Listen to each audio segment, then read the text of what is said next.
Okay,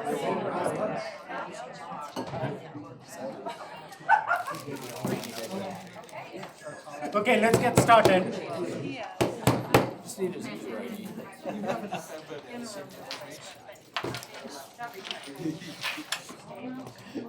Okay, the time is, good afternoon. The time is 4:02 p.m. In attendance are Director Bankers, Director Jurgensen, Director Art, Director Milhatan, Director Nilsson, and Director Daniels. I see Director Loma should be joining us at some point in time. We also have Superintendent Gall joining us and several of his administrative team and some guests up here too. So welcome back. Happy New Year to all of you. Hope all of you had a good winter holiday break and got to spend some quality time with your friends and family, got to relax a little bit, recharge, and here we are off and running again. So once the school year starts, we don't stop till at the end of the school year, which is end of May, beginning of June. So good to have all of you guys back, and with that, let's get started. So we have several items on the agenda today. The first one being introducing our legislative lobbyist and having a little bit of discussion about legislative bills that are going to be on the state legislator docket this upcoming session. So with that, I'm going to introduce our new legislative lobbyist, Mr. Dylan Pepper. And from my understanding, we had a group of a panel that was assembled together, which included Director Art and Director Bankers and a couple of other district people that participated in an RFP process and went through that interview process and identified the best qualified candidate, and that was Mr. Pepper. So welcome, Mr. Pepper. Happy that you could join us in person today. So with that, I'm going to turn it over to you. Maybe you can introduce yourself and give us a little bit of background, your experience, and then we can talk about what to expect in this legislative session. Absolutely. So for those of you I haven't met, my name is Dylan Pepper. I recently hired to be the D11 lobbyist, and very happy to be here. Just kind of as a way of background, I originally refereed professional hockey for 5 years. Ultimately didn't get hired by the NHL, and so I've known Mike Beasley and Mary Alice Mandridge for a long time. They said, "Do you want to try lobbying for a few years?" I said, "Sure." I mean, may as well just hit all the least liked professions there are. But I've been with Mike and Mary Alice and Jason for the past 5 years, and we all kind of set it up. So I've been intimately involved in a number of school finance issues. Particularly, Mike represents Cherry Creek and Littleton Public Schools. So as it relates to some of the issues we're going to talk about related to mill levy equalization, these aren't necessarily new issues, but over the last 5 years, I've gotten to learn a lot. I've gotten to meet a lot of the legislators, and I really look forward to providing the service to the D11 and helping you guys out the best way I can. So that's a little bit about me. I do live in Golden. I just got married in August, and I think that's just a general introduction. Okay. So I did want to start today just kind of with the general budget outlook, and I do that for one reason, just to kind of set the stage where the state is at and what we're going to be able to afford or not afford. So while you may see a top line number here that we have $1.32 billion more to save or spend, when you calculate growth and inflation, that is largely all accounted for already. So that essentially $1.32 billion is zero. And when you take the governor's budget proposal, which he's putting forward about $250 million in new spending, we're actually about $57 million in the hole. So we potentially will either not be able to enact all of what the governor wants, or they could be in a cutting situation. It's just a lot of uncertainty. As you guys know, I mean, it's a pretty uncertain times right now with persistently high inflation that is affecting things that move the budget around. Particularly, the number one driver of the state budget is personal income tax, accounts for about 65 or 70% of the state revenue. So any weakening that we see over the next 3 months into the March revenue forecast could severely impact the state budget, which impacts school finance. And so what does that mean for you guys? So the budget that you see in front of you, and I included the education funding next.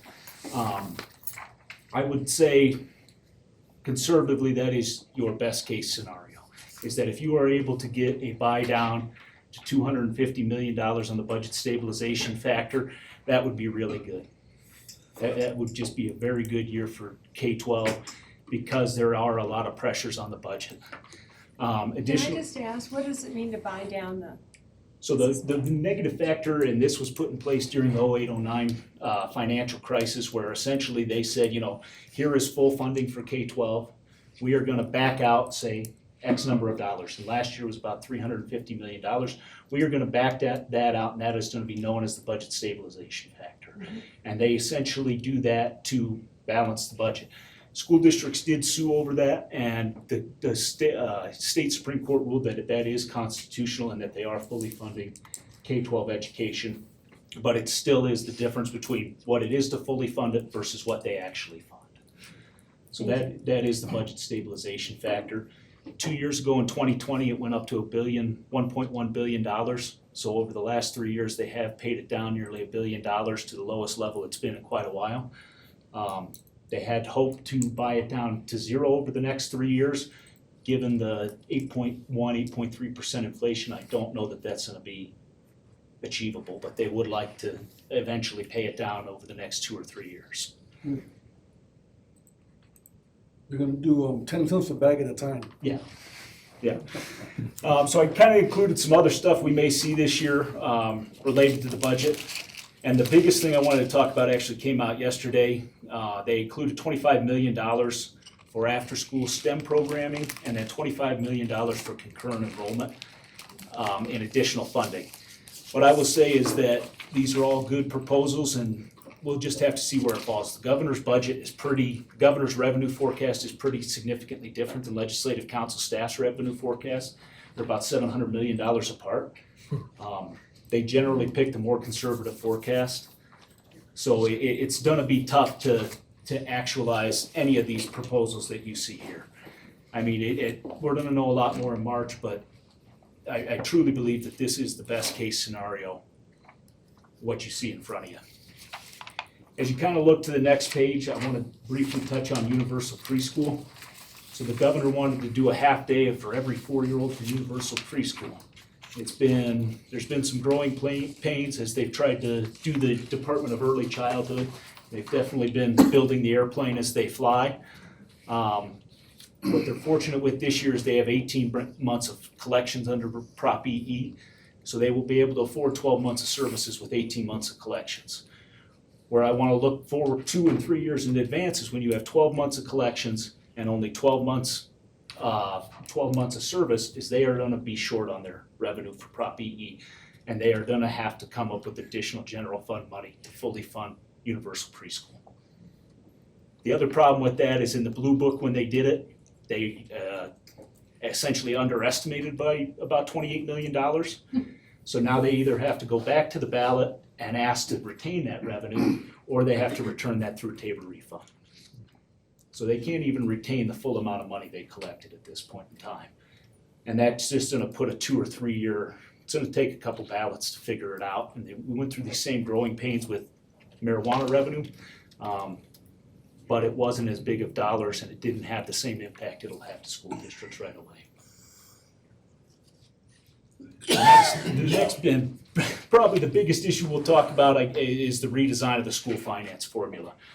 The existing school finance formula has been in place since 1994. I think every year since 1994 they've been trying to rewrite this formula and find something else, and every year through the interim committees they find, well, we want something better, we just can't figure out what that's gonna be. So they put out a list here of what they wanna do, and they want a new student-centered approach. They want to help small and rural districts out. They want to help high cost of living areas out without, impacting existing funding. And the area they're currently kind of targeting is the cost of living adjustment. In the school finance formula, the cost of living adjustment's about $1 billion worth of state funding that's distributed through that. They would, depending on which proposal they go with, they could zero that cost of living adjustment out and distribute it through a yet to be determined formula, which would severely impact particularly metro and large districts like yourself. So making sure that whatever they do with the cost of living adjustment is revenue neutral, to where we're not taking from one, whose ox is gonna be gored, will be the biggest fight that we see this year. I don't think there's anybody that would say, schools are adequately funded. But how do we do it in a way that's more equitable across the board? The other thing they're looking at doing, which particularly since the COVID-19 pandemic, is changing the averaging from 5 years to 3 years. Districts have largely benefited because we've been in a declining enrollment. You get the benefit of the last 5 years enrollment, which was, you get pre-pandemic enrollment, which helps almost every district in this state. I think you guys' enrollment declined by about 1,100 students last year. So essentially, if they go from 5 years to 3 years, we would be entirely in the COVID time period for enrollment figures. That hurts a lot of districts, but it does save the state a lot of money, which is kind of why they're looking at moving the needle around. And now, are there any questions on that? I don't want to go. When does the good news come? That's right. That's what I said here. She said, so happy to meet you. I said, well, we'll see if that is still mutual at the end of What this. good news do we have here? The mill levy equalization issue is unfortunately, it's not a new issue. It is a renewed issue because of the funding position the state finds itself in. Once fully implemented, that is about $400 additional million to the state. So as we're, in a declining revenue environment where we're struggling to pay for what we even bought last year, this is $400 additional million that the state can generate in new revenue tomorrow if they want it.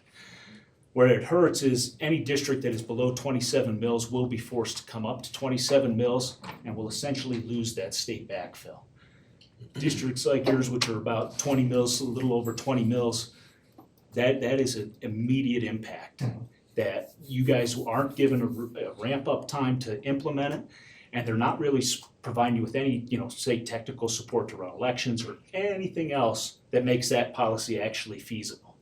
What they're talking about this year that they haven't talked about in the past is, in addition to coming up to 27, you also would not be able to run local mill levy overrides or bond elections until you're at 27 mills. So the bond that you guys tried to pass in 2020, you wouldn't even be able to do that until you're at 27 mills. And there's quite a few districts that are below 27 mills that can pass mill and bond revenues. And that directly impacts property owners in the city as well as business owners in the city. Particularly with the property tax changes they made in the reassessment cycle, realistically over the next 3 to 5 years, property owners could see nearly a double in their property taxes. This year alone, it's about 21% is what some property owners will see in an increased bill. So it does impact that. No, and then there's talk about a recession, right? Yeah. So We've been in I a just love recession. it. I just absolutely love it. It's amazing how that works, huh? Yeah. Yeah. The other thing I'll say is, where we have found success in the past, particularly creating a coalition with willing on mill levy equalization issue, is there's about 500,000 students that are impacted by this policy that would lose funding. And that's money that comes directly out of classrooms. So as we ramp up into this next legislative session, it's going to be very important that we work with our delegation, regardless of party affiliation, to say, this isn't a political issue, this is a reality that this money, and we're not going to be able to provide services to our students anymore. You want to do career and tech ed, you want transportation, you want mental health, you want substance abuse. That's great, we're already as strapped as we can be. We cannot absorb a $25 to $50 million cut in funding. So Transportation is not a law, right, so that would probably be the first thing off the table. right. And it just, that's where we're gonna have to work with our local legislators to really fully understand, these are the, realities of what you're talking about. The reality is, if these policies are enacted, like you said, transportation may be the first thing that gets cut. You know what, it may be a loss of 300 teachers. It may be this, but that does have an impact in every single person's life that lives in this community. And that's what we have to really convey to them. And they have to find ways generate new revenue to enact these changes they want. Maybe less spending on their side. Just a way that we cannot enact statewide tax policy in 178 local school districts. That's not the way to go about things. So the next thing, I got more good news here, so don't worry. I'm loving it, thank you for I did want to talk about, so last year they passed Senate Bill 22-238, which was a 2-year property tax decrease. The state is committed to backfilling that for 2 years. The problem is, looking forward now, the governor is trying to cut a deal to permanently reduce property taxes. I believe where we find ourselves today is that what you see here, these numbers here will likely become the ceiling of what they're looking at. And yesterday he released his January 3rd budget supplemental, and he's putting another $200 million in essentially to offset increasing property tax revenue. So they'll lower that, and that $200 million will go towards backfilling things like school districts who lose revenue when property taxes go down. Going forward, we're gonna have to be very diligent of it, because when you, continue to pancake these issues on top of each other, it is tens of millions of dollars in revenue to District 11.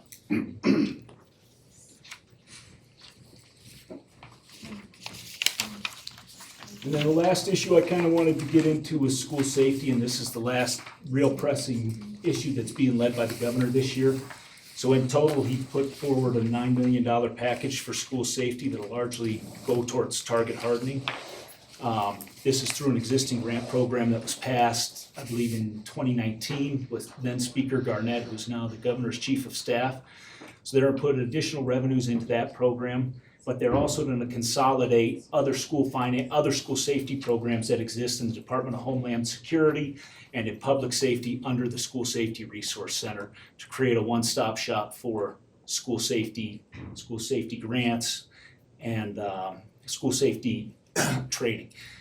The thought behind that is large districts have grant writers and other things that smaller and more rural districts do not.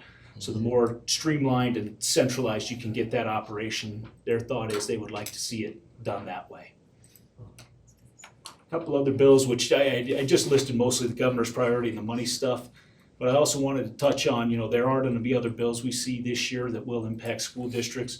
There's gonna be a lot of bills regarding disability access for the disability community, and that'll be, considering school districts have to comply with the ADA, it's gonna be a push between, what does the ADA cover versus what do you guys want covered? And then when those policies get sent down to local school districts to comply with, how do they pay for it? Simply just saying, retrofit every building with an elevator, I don't know if that's economically feasible. I would say it's not. So how do we put the economic reality with making these changes? And that'll be one of the more pressing issues we see. Over the last couple of years, we've also seen legislation related to school discipline. At the current time, I don't know that they really are organized enough to run that bill this year again, but it is possible that we see legislation regarding school discipline, disciplinary practices, particularly related to SROs in schools, and that it's likely that we will see that again this year, particularly around SRO training and their interaction with students. And those are kind of the highlights for me, but what I really kind of wanted to hear from you guys is, I've read through your legislative priorities, and I want to just have a conversation of what do you guys want me to do? What do you guys want to prioritize, and how can we be most effective together? So let's open it up for some board conversation. Any questions or thoughts, comments on what Mr. Pepper presented so far? Anybody wants to go? I would just ask if you can, for the group, summarize, these are bills, and then, obviously there's a fiscally conservative wave coming across in many of these bills, but bills don't necessarily mean that they're laws. And in your, as a lobbyist, what you believe is the likelihood, because there was a lot of heaviness in what you said, but is all that really expected to deliver? Some of these, like your universal pre-K, is going to take a couple of years to play out. Yeah. This idea of mill levy equalization, those things make sense, but of these, which one are the ones that you feel are the top three risks to District 11? So, and I'd rank them kind of 1 and 1A with mill levy equalization and the redesign of the school finance formula as the most pressing risks over the next 12 months to the district. Those changes are immediate and those will be enacted, if passed, would be enacted in the very next budget year, starting July 1st, ending June 31st. Those are the two most pressing risks to the district. Which One- year? The redesign of the school finance formula And the mill levy and the equalization. mill levy equalization. So, but those are, like you talked about the school finance formulas being around since '94, and the mill levy equalization has come up in several other cycles. Yeah. It didn't have the legs. Right. You think that this time around, that they are serious about changing it? I will say, I think they're serious about changing the school finance formula. I think if I was to put money on it today, they are gonna have a revenue issue. It's very tough to make changes in a low revenue environment without some district taking serious cuts somewhere. And it won't be just one district, right? It's not just gonna be D11, it's not just gonna be Denver. It is gonna be a coalition of districts across the state. So I think that is where we have leverage, particularly with our legislative delegation, is to form a coalition with those other districts that are at risk and, work with them to say, you know what, this is the real impact on the ground. The mill levy equalization issue and why I think that's gotten essentially renewed support is because of the revenue environment we find ourselves in. They need new revenue. It is more pressing now than ever, and that is $400 million essentially just sitting there that they can essentially take and repurpose towards other things that don't include K-12 education. So I would rank those as the 1 and 2 issues. When you say they need new revenue, basically you're saying more taxes, because they don't make anything. Right. That's revenue raised at the local level that goes back to the state. Or every time we say they need new revenue, means they're gonna raise taxes. Yeah, and in this case, it would be property taxes. Okay. You said there's 400 million sitting there? What If is- every district came up to 27 mills across the state, that's about $400 million in additional revenue. Versus today where we find ourselves where, you got 178 districts with 178 different mills. If you implemented a statewide policy of 27 and districts actually achieved that over an indeterminate period of time, that's how you would get to $400 million. So I'm still learning in my Yeah. role of treasurer, but I just attended the CASB conference in the School Finance 101. They were talking about districts. When we detaber, Mhm. that's the limit that we get to, like District 11 detabered, and so we're stuck at 20 mills or whatever the actual number is. So is that just going to kind of negate that rule that's already in place? They're saying that's not a thing anymore. Now District 11 will possibly go up to the 27 mills. And I'll give my best summary of it. There's probably people in the room that know this better than me, but when you guys, essentially debruced, that locked in your mill levy at where it was, so it would no longer ratchet down. Yeah. Right. And so that's what that did for you. For other districts who had done it, say in, 1993, their mills are actually going back to where they were when they debruced. That was a case that was in front of the Supreme Court 2 or 3 years ago, and essentially any district that debruced prior to when that legislation passed, they go back to 27 mills or where they were when they debruced if it was less than 27. And they do 1 mill a year until they get up. That's not the position D11 finds itself in. And that's because we were at 20 before we debruced, or? That when you debruced, it locked you in at 20.3, whatever. 20 point something. Yeah. Which was a good thing. So that just prevented your further downside of the ratchet down. Particularly when you got relatively stable property taxes and declining enrollment, that ratchet down would continue to happen. So that at least locked in the baseline. So, Glenn was the CFO before, right? He's been saying this for over 20 years. It feels like it's just like the growth in the city, it's finally manifesting, right? Because when he began this conversation, explaining it to the community, explaining it to the district, everyone was like, okay, but we have time. And what you're saying now is, time is up. We need to figure out how to get things in the storehouse, because whatever is about to hit us, if we don't have what we need, it could really make some things. He already painted a beautiful picture before you got here. So the picture is definitely like, if you don't get the storehouse filled, you're in deeper trouble than what he said. Cause he's been saying it for 20 years, it's not new. Yeah. I just want you to know, I appreciate you being here, thank you so much for accepting it. And I've been hearing this for over 20 years, Yeah. just like I'm watching my neighborhood shift. It's finally here. It is here, it is good you guys deep-roost. There are still 2 districts in the state that haven't deep-roost. They are in a worse financial position because of that. I mean, not as a political statement, that as a reality that the state cannot continue to fund things without either increasing the budget stabilization factor or finding new revenue. And that's where they really, I mean, we could say cut, but they never do. So they there's Medicaid funding, which is the largest part of the budget that they are statutorily required to increase by Medicaid caseload growth. And that is really tough to work around. So to your point, I mean, we are in the position we find ourselves, but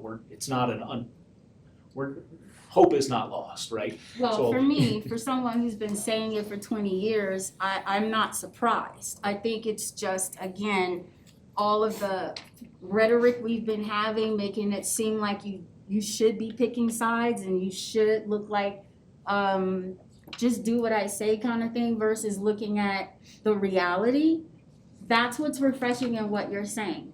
I mean, it's a hard pill to swallow, but I'm also like, yeah, if we've been paying attention, Glenn has been saying it, the meetings that we attend has been said, I mean, it's been said quite a bit.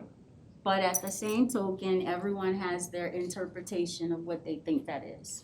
So I just appreciate you confirming it, because our eyes, I mean, with the naked eye, you can see it. It's not hard, it's just whether or not you want to live in truth.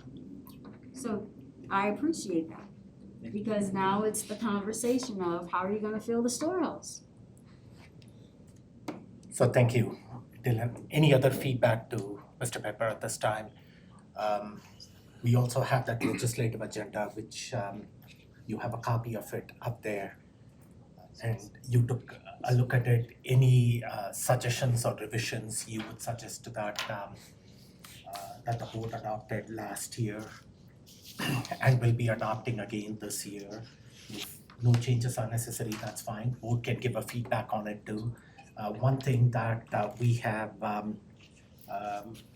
you talked about it, and I think it's out there somewhere too. Unfunded mandates that come from the state, we are strongly opposed to that. The only They thing, want us to do something, at least fund us. just in my reading of it here, the only thing that I would more specifically call out is, and you can tie it with both the unfunded mandates and the school district resources section, is no unfunded mandates and then no changes without additional resources. So don't expect us to, it's an overuse saying, don't expect us to rearrange deck chairs on the Titanic and expect the same results. So if you want new legislation passed, to your point, these are theories right now, this isn't enacted legislation. We need additional revenue to actually implement those policy changes that you're recommending. Okay. You can take a look at it, and if you have any suggestions to revise the language out there, would you circle back to me by the next couple of days and let me know that? Then I can run it by the board and put it on the board agenda to adopt. And the board can also make suggestions by looking at it. Well, I think any legislation that would remove local control. And I think that says it out there. that pops up. Yeah. What the state wants to, they know better than all of us, so they wanna do what they think is best. And it may be best for where they live, but it's not best for out in the rural area, or it may not be best for us, so. The more local control, I favor that. Complete local control would be better, but we're fed from their trough, so we're kind of at their whim.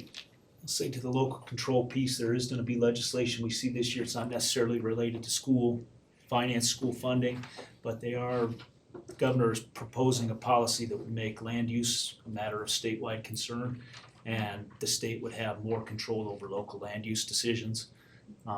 That does erode at local control, particularly at the city and county level. So that's gonna be one of the Big. probably most contentious bills we see this session. Is that related to businesses coming in? Is that related to roads going through? Is that, Particularly related to housing and development, so they'd like to keep it within existing, essentially transit and utility, where existing transit and existing utilities are. I see. So it's a And that will density. affect us. Every time I sure will.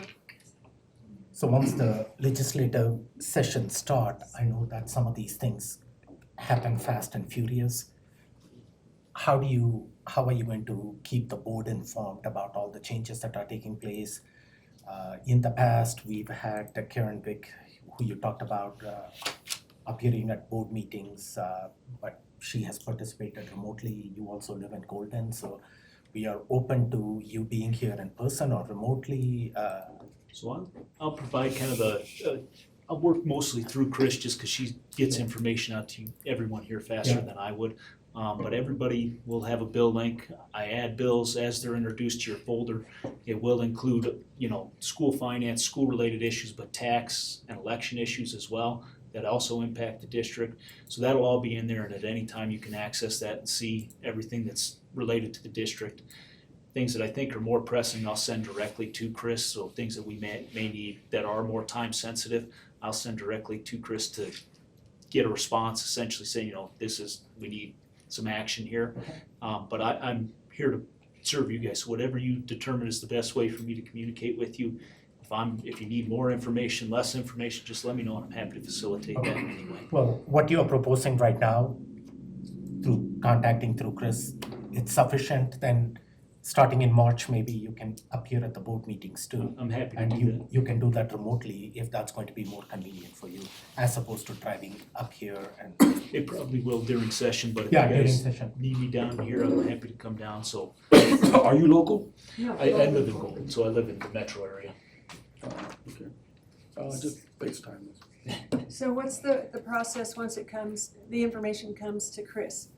What's the internal mechanism? I remember the memo that says there's like 12 or 15 people who can go to Denver and testify on the behalf of District 11. So what's the internal process? What's the internal process, Chris? Well, usually we leave it up to the lobbyist, but we are more than welcome to go.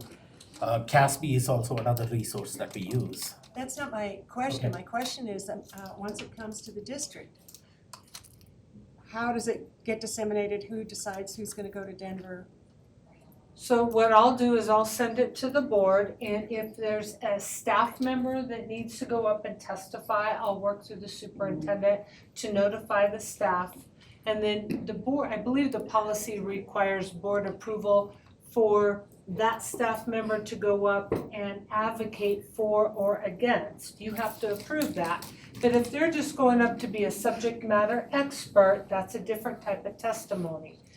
If it requires board action, that's for you all. So we can decide who goes. Well, there's a list. Well, there may be a list, but we decide who goes. This is the board-run district, not a list or a policy district. We decide, and all we gotta do is decide. Okay, before you said that, so it's either subject matter or it's expert witness, right? Subject matter, expert witness. Or the other side of that is advocate. Okay. And so you would be our advocate piece, right? Yep. Okay, and so our staff people would be the subject matter experts. Got it. Thank you. Did I miss anything, Dylan? No, and I'm happy to advise on things I think would be beneficial if you guys took a position on or not. If you care for my advice, that's up to you guys completely. Absolutely. Please So, do. Anything that's going to affect the finances for the school district, we do want to be kept informed. one of the things that you're talking about, the district has taken advantage of this 5-year declining enrollment averaging and it's going to be 3 years. We are going to talk about that to some extent today, climbing out of declining enrollment averaging, but this is going to have an impact on our finances to our budget if it is going to go from 5 to 3 years. So anything that's affecting us financially, we need to know so we can plan accordingly with our next year's budget. I want you guys more than anything to be prepared with as much information as you possibly can so you can make the best decisions you can. Right. And that's what I see my job as, first and foremost, and then conveying whatever decisions you make to the legislators as you decide. So it seems in the past, the school finance kind of gets pushed towards the end. They're focusing on other things.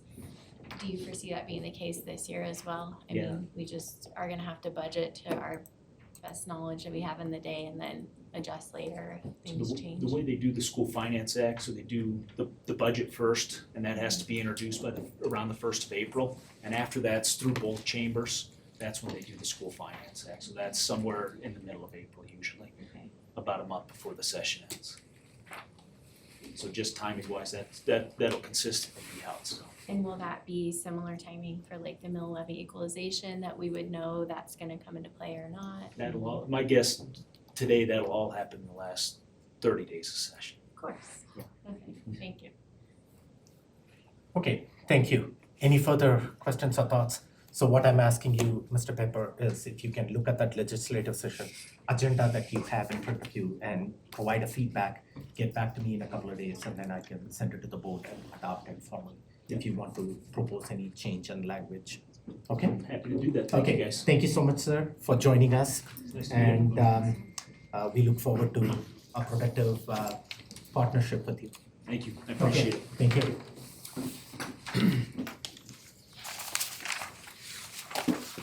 So moving on, now we are on to the third item on the agenda today, which are the charter school applications. And we have Colorado Military Academy that's going to talk to us first. So to give an update to the public and also refresh what has transpired so far, we had both the charter school applicants provide an overview and a presentation to the board at the December 14th board meeting.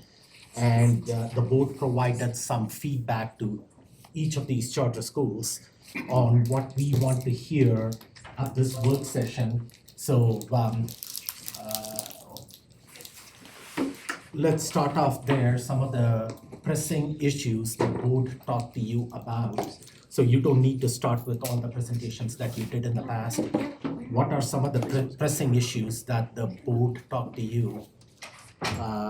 And if you have some answers to those, and then we can open it up for a discussion from the board. And before we start that, maybe you can introduce who's on the table from your charter school out there. My name is Cynthia Lucero. I'm the K-12 principal / head of school. Teresa Martinez, I'm with their finance. And I'm Mark Hyatt, I'm the CMA Board Action Officer. And you also have some people in the back? Yes. You want to introduce them now? Linda Vola is our staff director at CMA. And Mark, Bard. He's more finance. And you all know Brad Miller. Okay.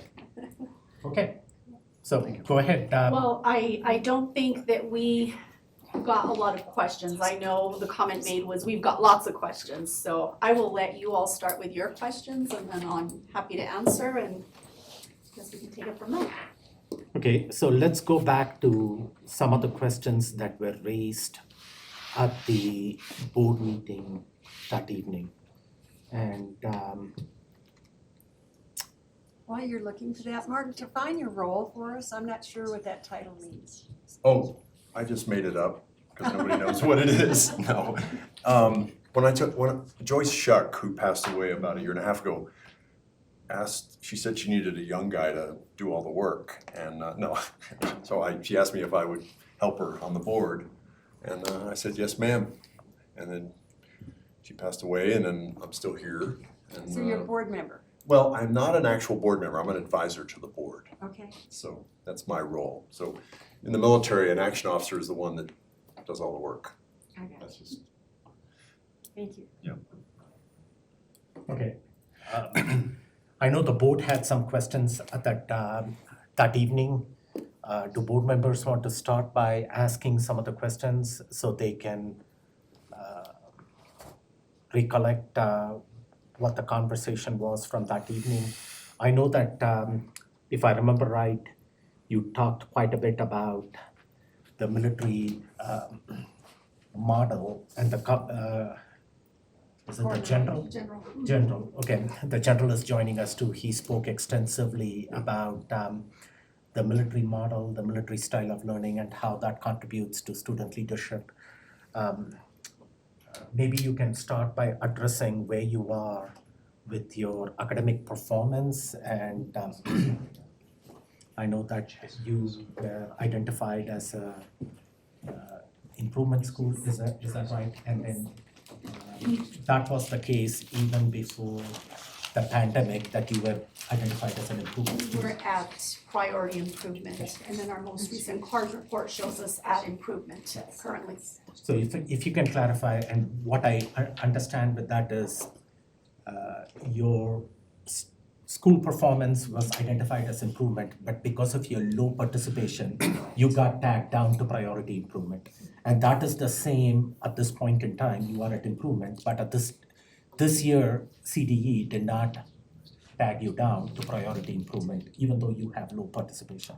So maybe you can start with that, talk about your overall school performance over the last several years, how you've handled COVID and come out of it, academic learning gaps, and also address the question of low participation, how you are trying to remedy that Right. student participation. So I think during COVID, we shut down in March and were closed for the remainder of the school year. But then we reopened our doors in August and have remained open the entire time. So even though students and families had the opportunity to participate in the educational learning via Google Classroom or Zoom meetings, whatever that looked like, majority of the students were in-person learning, and that's how we've been. Low participation rate, I think that has a lot to do with families who just, once they are made aware or they know that their students do not have to participate in any of the testing, they will immediately start sending out notices letting us know that they don't want their students participating in any of the standardized testing.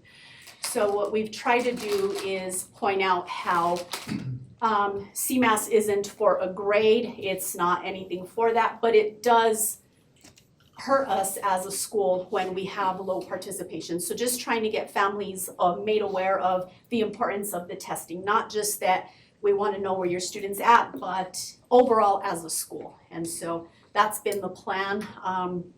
That's what we try to do. We have town hall meetings so that parents are made aware of the importance of the tests that they have to take, what it can and cannot do for their students, what our plan is to close achievement gaps, and just emphasizing all of that to our parents.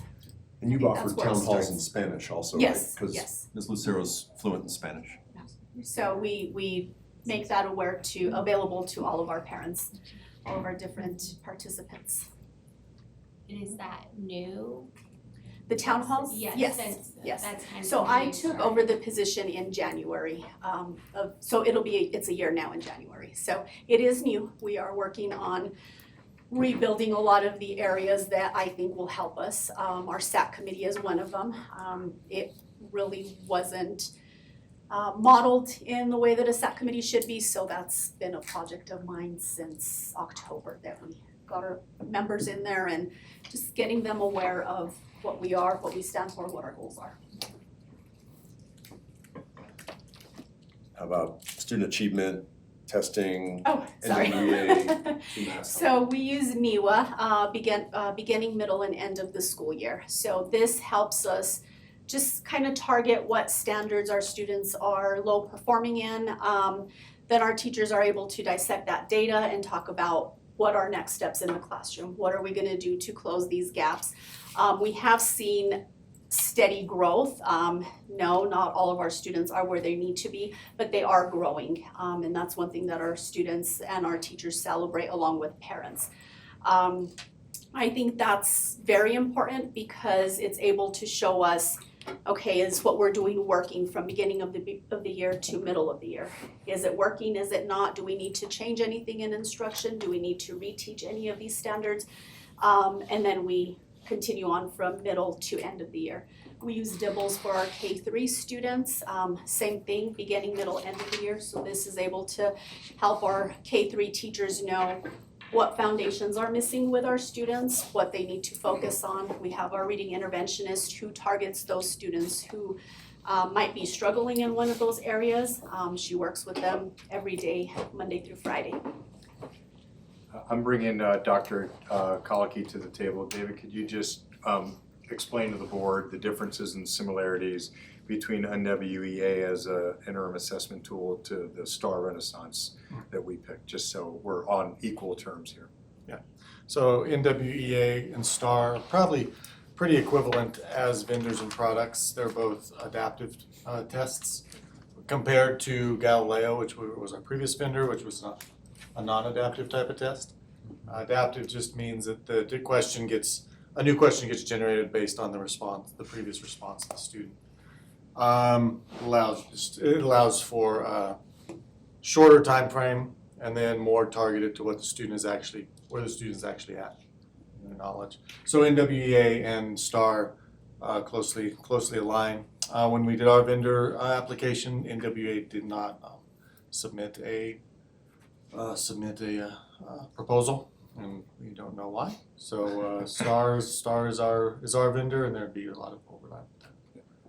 I just asked David to bring that forward to show the similarity in strategy, even though you might not have been familiar, especially you all call it, well, I always call it NEWA, and I didn't know if everyone understood that acronym that way.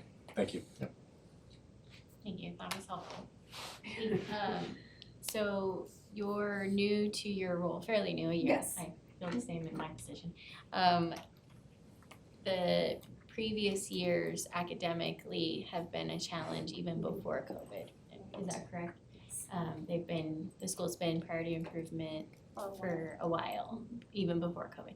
And we have, District 11 currently has 15 schools on priority improvement or turnaround status. So we as a board have reviewed our plans on the school's improvement plans on how they intend to turn it around and bring kids up. We spent a lot of time reviewing that. And I remember seeing in your application that some of your focus on helping to improve the academics would be some reading time in the classroom. I guess I just would like for you to go into a little more detail if possible on what the specifics are of how you intend to bring kids up academically. And I imagine your school is unique in that, I remember when you presented, you have it's a very transient population, a lot of military families coming and going, and I can only imagine the challenges that you face with that specifically. So if you could speak more to how you intend to improve, I mean, you've addressed it a little bit, but if there's more specifics you could provide. So just to elaborate on that, the school improvement plan that you filed with the CDE, what are the priority performance challenges that you identified, the root causes, and the major improvement strategies that flow from it to improve student performance out there? And then maybe you can talk about your role too. When you said that you stepped into that role in January of last year, so that happened in the middle of the school year. So maybe you can talk about why that transition happened in the middle of the school year, and then what your background is as an educator. What do you bring to the table that is going to change the direction that the military academy is going? Okay, I'll start with that part. So I have a dual bachelor's degree in special education and elementary education. Having the background in special education, I think is a plus because I have worked under leaders who are not as familiar with special education services. And so they kind of send it off to the SPED team and don't really have a whole lot to do with, IEPs or anything like that. More so from my current position.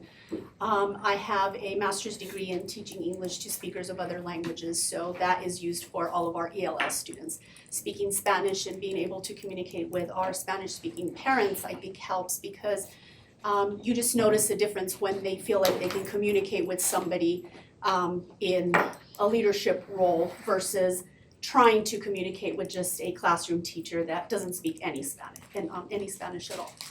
I then have a master's degree in educational leadership. I received that right after I completed my program for my principal licensure. The endorsements I have on my professional license include the elementary education, K through 6, special education, ages 5 through 21, English language arts, grades 7 through 12, and ESL or CLDE, grades K through 12. So I think that alone kind of makes me a little more, I don't want to say valuable, but valuable because I'm knowledgeable in the special education area, the ELL area, and then the elementary ed and secondary areas. I worked as an ESL teacher for 4 years at District 2. I worked as a Dean of Students for Pueblo District 60. I worked as an ESL teacher and completed my principal licensure with District 11 a few years ago. And I've also been a 6th grade classroom teacher. So kind of have worked with all the different grade levels with my different endorsements. So, But this is kind of your first principal job or administrative? Yes, Dean of Students for a year in Pueblo, and then came on to CMA as an ELL coordinator / assistant principal, then got promoted to elementary principal, and then got promoted to head of school or K-12 principal. So you've been at CMA for a while? Yes, How many 2 years. Oh, 2 years. So back to the data. My focus as a school leader would be to focus on those students right in the bubble. We don't want those students to degress, we want them to move up if anything. So classroom teachers focusing on that area, and then having our reading interventionists focusing on those students who need more help bringing their reading scores up. So that has been our focus. We did also have a 4th through 7th grade reading interventionist for the first part of the school year. She had to leave the state, and so she resigned, and we did not fill her position. Having data conversations with our team about what their specific data looks like, talking about the targets in the standards that they want to address that they feel are going to be beneficial in raising the scores, just honing in on that. A lot of our teachers are offering tutoring services after school. We have math teachers at the secondary level that are offering tutoring at lunch and after school as well, and in the mornings. So just finding those teachers that have those strengths and those areas that we see are lacking, and then just pushing forward with that, as well as getting parents involved in supporting students at home. Recommending that they get onto our SIS system, which is Power School, looking at grades, looking at missing work, looking at what we want to do, how we can get them to support their students. This semester, I found a SMART Goals worksheet. So our secondary students have advisory courses. So they will be tasked with completing the SMART Goals worksheet as well as the plan of action. So their focus will be weekly looking in Power School, finding out what grades, what classrooms they're struggling with, writing down how they want to bring up their grades, what the plan of action is going to be, how they're going to monitor that. And we start with buy-in for all of that. So buy-in from our teachers to provide that extra support, whether it be outside of the classroom or classroom hours, getting the support from parents, and then more importantly, getting the buy-in from the students. What kind of participation are you getting in the tutoring that's being offered? by your teachers? You know, it's not a lot, and a lot of it is we don't have transportation at our school. So parents have to take their students in the morning, pick them up after school, and so that has been a struggle. They don't have a ride to pick them up any later, or they work at night, so they're having to quickly pick them up and then head to their jobs. Same thing in the morning. We do have a before and after school program, so we try to emphasize that to kind of give them a little bit of support in that area, but it hasn't been a lot. That's, I think, one of our major struggles right now also is just parent participation. Getting parents to attend our town halls, getting them to look in Power School. You know, they want to have meetings with me about why their students are struggling. So we have the meeting, we bring up the grades, and it's like, well, they have all these missing assignments. When they do the work, they know what they're doing, they understand it, but they're not doing the work. So that's been a struggle for me this school year. And that's not new, is it? No, it's been, I think, with volunteers, with everything where you need parents to buy in, it doesn't work. So we're planning on what can we do? You know, do we need to provide a spaghetti dinner to have parents involved? And so they can look at how we look at data and what teachers look at when they bring it up and why it's important. I think for myself and maybe others, when we look at charter schools, have the belief that when a parent puts their child in a charter school, that they also have some sort of a commitment to provide that. But it sounds like for this academy that that's not happening, and it's a retraining of your folks so that you can form those relationships. Is that accurate? It is. We started, we had our first literacy night, so we're working on providing those kinds of things. This semester we'll have a math and science night, so trying to find ways to, again, just get them involved, you know, making it fun for students and beneficial for parents. So is there a relationship between your academy and the base being so close so that when you're talking about having a science night, that you bring somebody over from? Yes, that's the plan. We have several of our teachers reach out to parents of students who are on the military. For example, right before break, we had 2 parents come into one of our first grade classrooms, and they gave a whole presentation on Space Force. Mhm. So we know that parents are, you know, they're willing to, some of them, to give presentations. So we'll reach out to them for our math and science nights and have them put on a presentation and start with plans like that. In my experience, because I have school experience, in my experience, it's been, so for a science night, it's to bring the chemistry experiments for the kids to come up and actually turn the clear liquid and it becomes blue. And the hovercraft with nothing more than a fan and a skateboard and a garbage bag, and it levitates. Yes. And not only does that bring the kids back to school, but it brings the parents back to school, and they talk about it within their units and within their offices. The dogs are always a big deal when we're talking about career choices.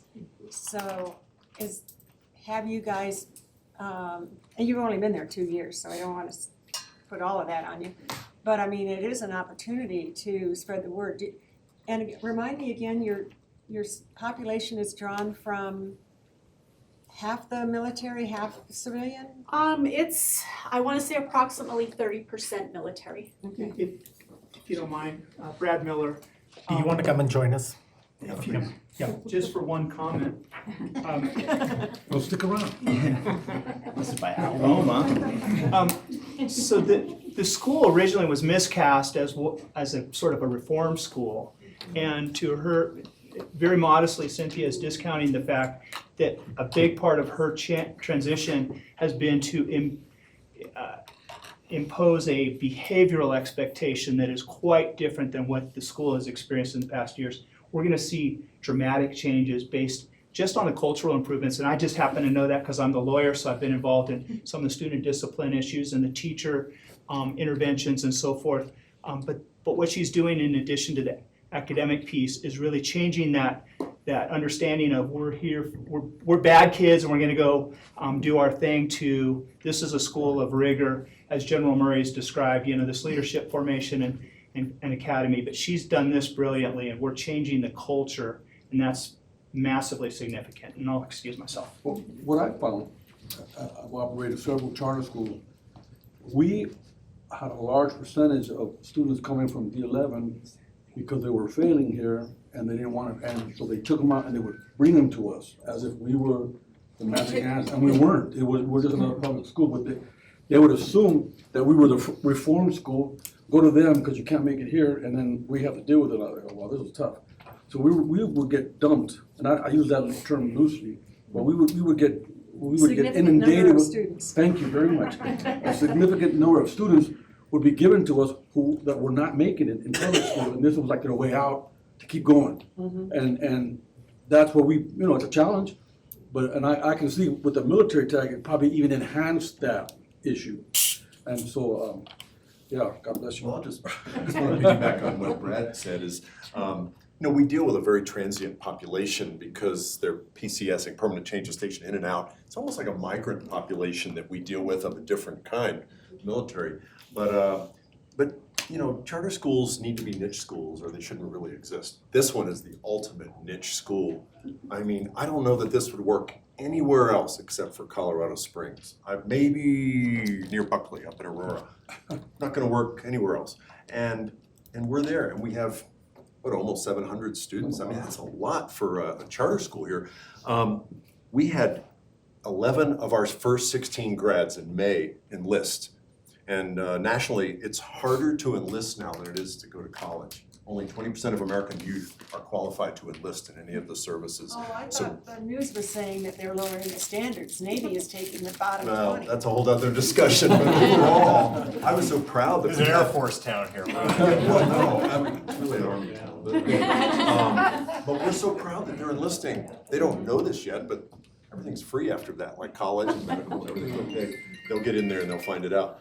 But we had our first student accepted to the School of Mines. I sit on Congressman Lamborn's panel selection for Navy, Army, and Air Force Academy.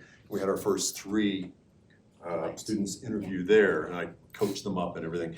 It's just wonderful. We have an airplane assigned to our school. I mean, an actual airplane, and the kids, if we had Nicole here, of the high school students, most of them, a majority go flying. We've had them fly in helicopters, vertical wind tunnel with STEM lessons, and airplanes. So we're not your normal school. And we've brought in Air Force Academy cadets. We've actually brought in the Falcon, like the mascot from the Air Force Academy, and they brief on that. Can you do that again? I didn't see that part. That's your favorite part. Okay, so I just want to tell you, we're not a normal school. So, Actually, Colonel, if you could build on that idea, the general trend that we have for District 11 traditional run schools is as goes performance, goes enrollment. And so as a new superintendent hired in by a new board, to turn that around, we believe very strongly in increasing academic achievement, and then that brings back enrollment. Yes. You all have had steady enrollment, yet have struggled on academic achievement.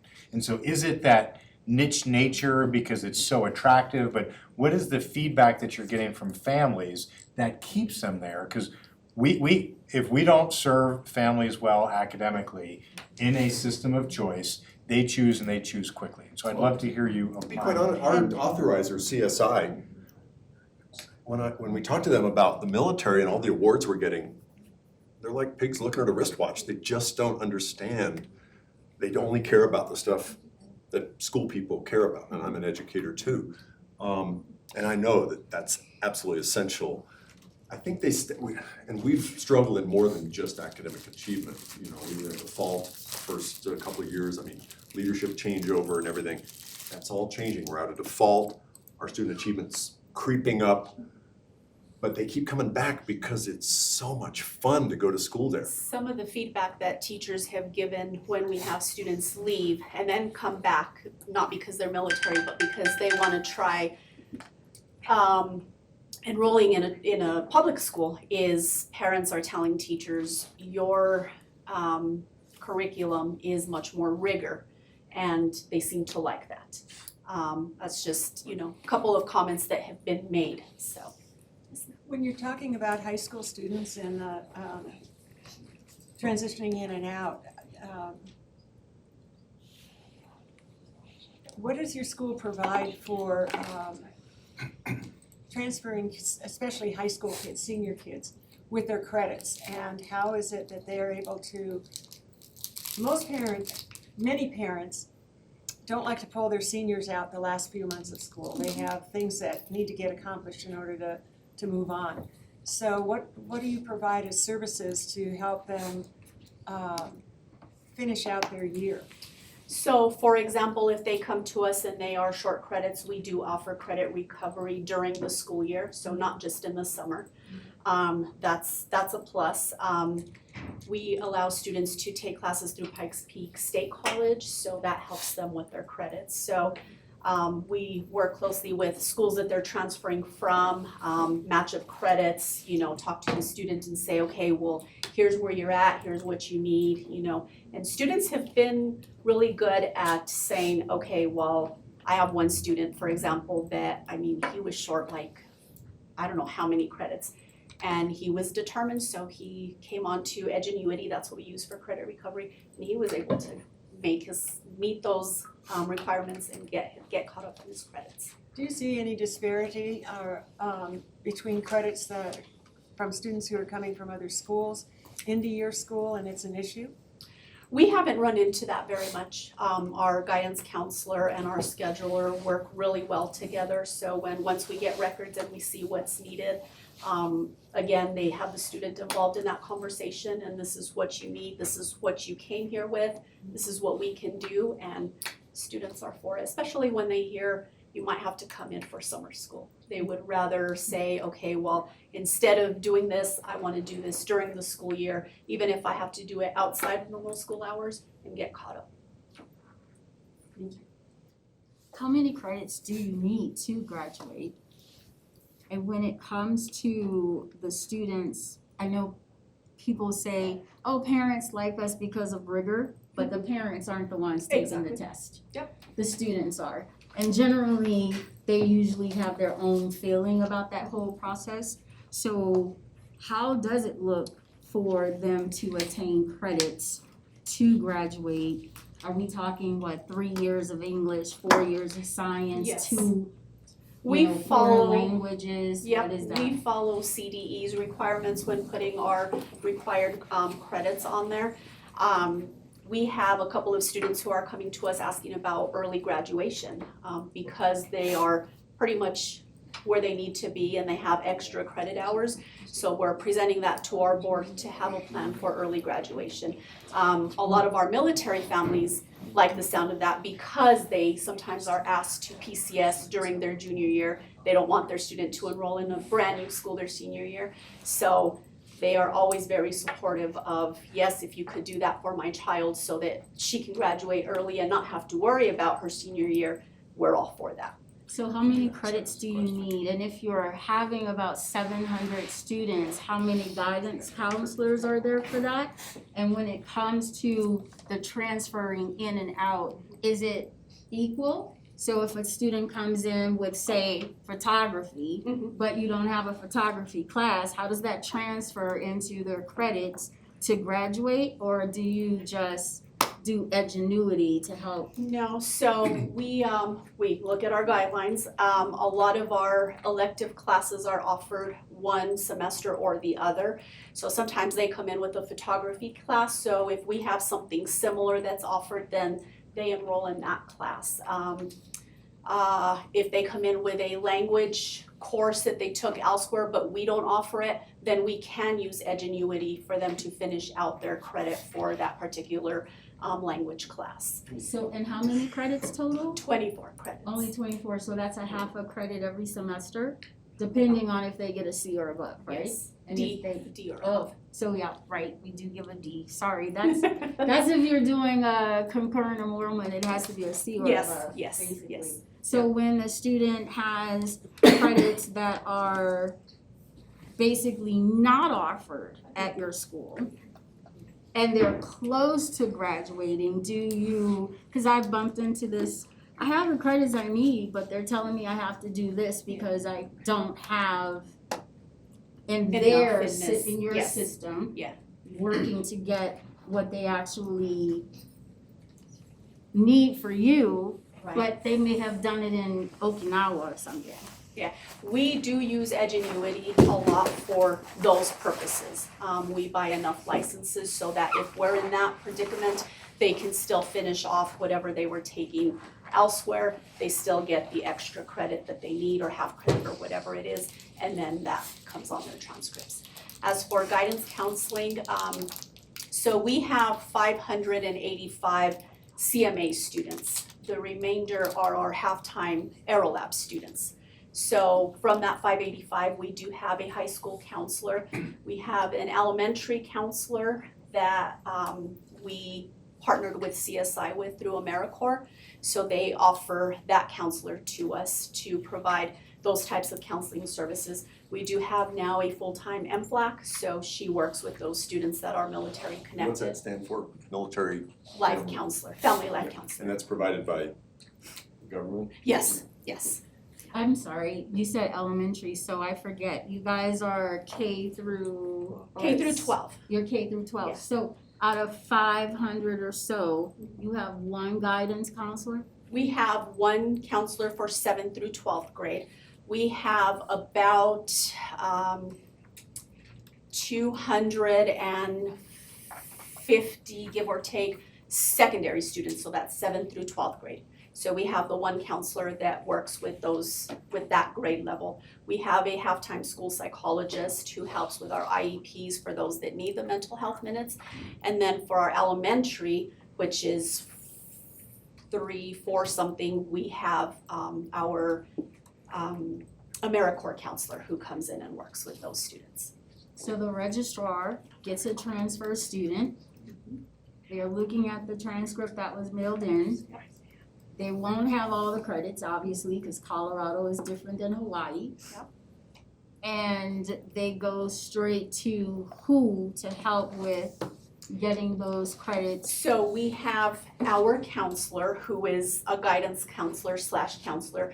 We also have a school social worker who works with our 504, coordinates our 504s, but she is also training to help with that guidance counseling piece. And then we have a scheduler who helps put that schedule together for that student. So right now there's 3 members who kind of work together in that area of building schedules and looking at transcripts, as well as our records department. Got it. So a student wants to change the class and they don't have that particular credit. I mean, it may fall into what, practical arts or technology or something like that. But if they want to change and it's not offered, plus it's not on the transcript, what happens? If it's not offered, then we let them know this is not a class that's offered, but we do have these other courses that you could take that you might be interested in. And it will still count towards graduation versus Yes. we're still not where we need to be for the 24 hours, right? So if they work it well, I mean, depending on if they're with you the whole 4 years, Yes. their senior year could be pretty settled. I mean, like, Yeah. early That's why we're looking graduation- at early graduation. Yes. Right, so they could graduate in December Yeah. if they Yes. had all of the credits that they need, Yes. or wait to cross the stage with their class or something like that. When it comes to I think we talked a little bit about discipline and knowing that it was mentioned it's a heavy lift. What does that look like when the students are like, I'm not interested in your rigor, that's for my mom. She's interested in that. But I'm pretty like, yeah, how do you manage those students who are, I got time, I don't really see the value in this is wasting my time, it doesn't even go towards what I say I really wanna do in life. What do you do with those? That's all about building relationships. So you gotta meet them where they're at, and you gotta let them know, hey, this is where we're at right now. This is what we have. We know what you're trying to do. We know what your goals are. Why don't we talk about doing this instead of just giving up, throwing your hands up and saying, forget about it, I don't wanna do it. And thankfully, that's worked for us. Yeah, that's good, because I know some of them are repeat, right? It's not the first time, they've been there a couple of times, Yep. and they're still having to get something to cross the brain barrier that this is valuable kind of thing. when it comes, your military uniform thing, right? So all of the you have a certain, you can, if you don't have this on your uniform, you don't get this kind Yeah, of thing, so- if you. So our 9th through 12th graders are required to be part of Civil Air Patrol. That's not a choice. You are coming to CMA, you have to be enrolled come 9th grade. So that's when we have the conversation with parents, this is required.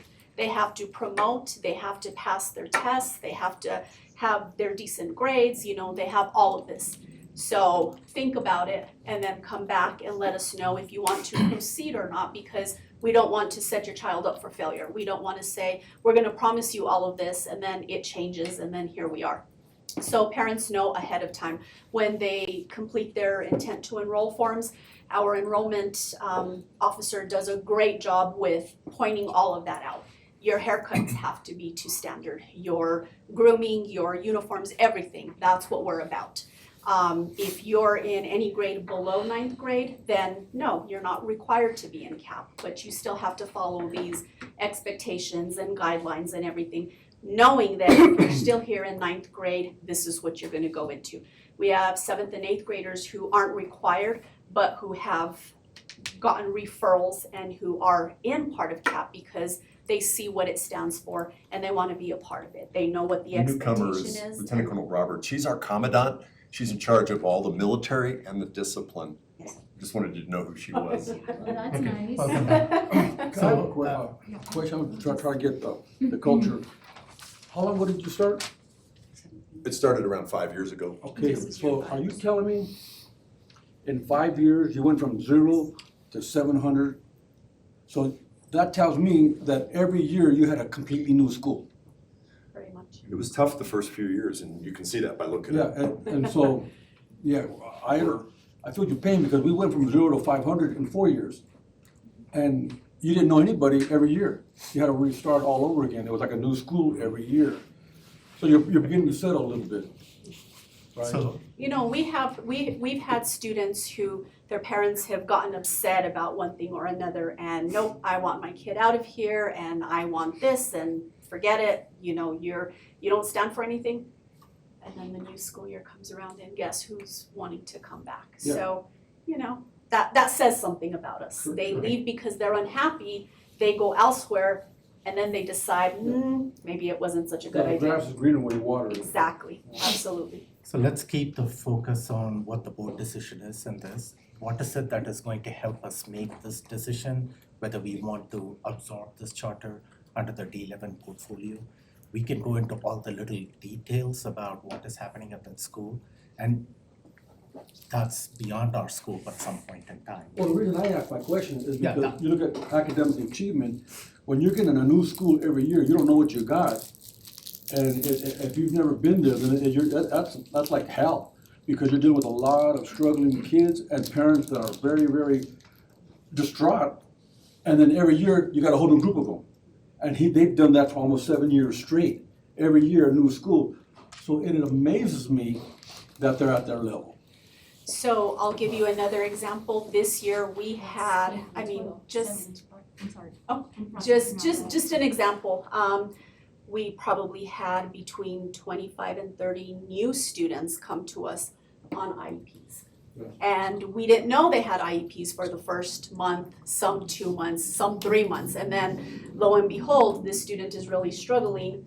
Oh, by the way, my student has an IEP. So for as many that we have had come in on IEPs, I think we've done okay.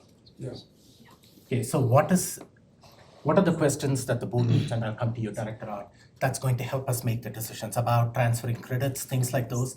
If you want to carry that conversation and go and meet with Ms. Lucero at some point in time, she can provide that one-on-one answer. What are the main topics that we as a board have to consider while reviewing their application? Ms. Director Art. Thank you. So we got the application, and a lot of it says see attachments, and I'm not seeing the attachments. So I'd like to see the attachments, and that includes things like the enrollment plan, minutes, and strategic plan. And it just, it's right here. I'm looking at the one that was mailed to us on December 19th, and I'm sorry, I went on vacation the next day and did not look at it. Are you looking Until at the last the couple of days. application packet itself? Okay. So that's what I wanna see. And I keep hearing the number, you referenced 700 students. Well, it's actually And six. then I hear 585. Yeah. And your board minutes from November say 589 plus 14 pre-K. So then I heard half-time Aerolab students. I don't know how we count our half-time students. So our FTE But- for October count was 691. So So when that's we, what you get compensated. yes, Okay. so when we move up and we're closer to the 200, that includes new possible Aerolab students who come to us. They're in a homeschool program, Okay, but they are with us in our building for half the time. all right, Okay. so you're at 691. That was our FTE. Okay, thank you. And I wanted to circle back to default. So is your building paid for? It is not paid for. We owe about 18 million. Oh, it's easy. Beautiful building. Oh, yeah, I went by there yesterday. It's the old It is a beautiful building. SAIC Leidos building. It's the what? The old SAIC Leidos building. It's right next to building 1 on Yep, the outside of the fence. That's a school. So you purchased that building? Is that what you, Yes. okay. And still you owe, you said 18 million? 18 million.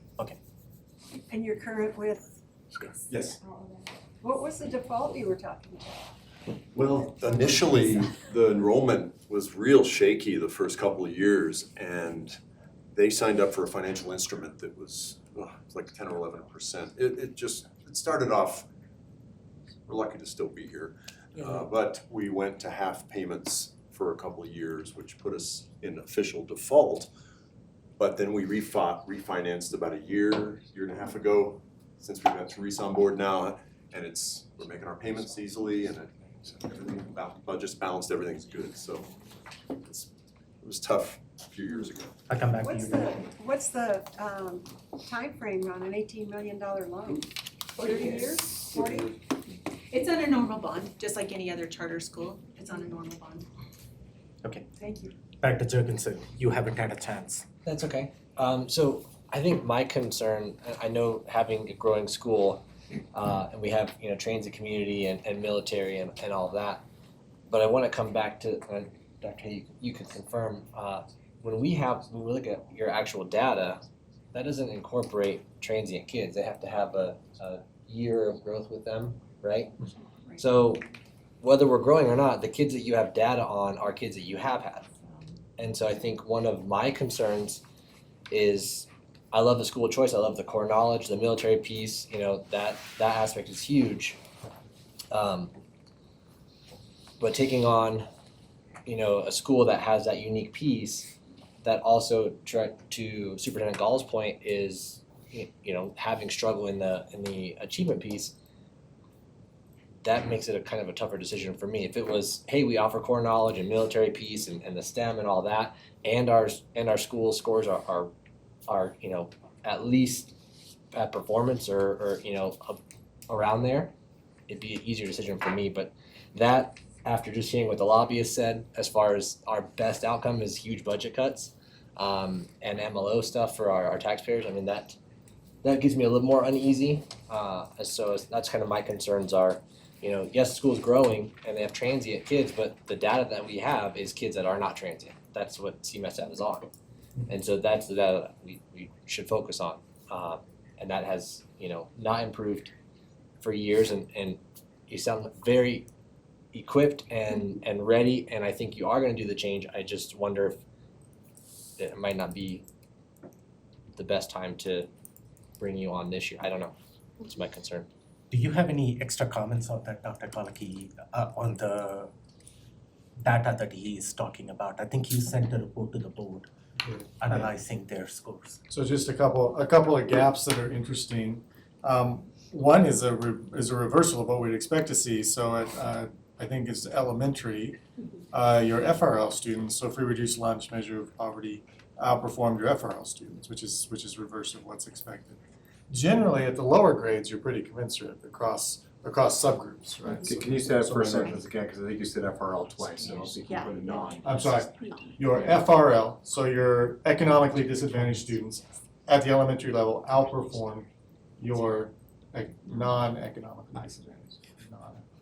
Which I think is great. I think it might be testament to your pedagogy. I won't make any guesses, but I think it's something to look at.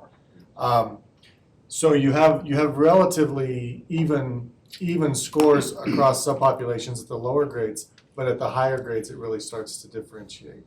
And so that trend becomes reversed, especially with your minority, non-minority students, and especially in growth. So your non-minority students grew at a significantly greater rate than your minority students. And from the CDE data, I think you're 37% minority. And so why, I think it's an interesting question at the lower grades, why do you have level performance across subpopulations? What's happening at your upper grades to create the delta or the difference? I think would be something worth looking at, Oh, yeah. especially given the nature of the school and the pedagogy and the approach, their strategies. And your high attendance rates, you know? David, it might be interesting to look at too, just at the secondary level, if the percentage of free and reduced lunch students is similar at the elementary level, because oftentimes at the secondary level, it's harder to get families to fill out paperwork and for students to want to identify as free and reduced lunch, so I just wonder if there's any. Well, we had some parents, for example, during one of our first SAC meetings, had no idea how important completing the FRL applications was.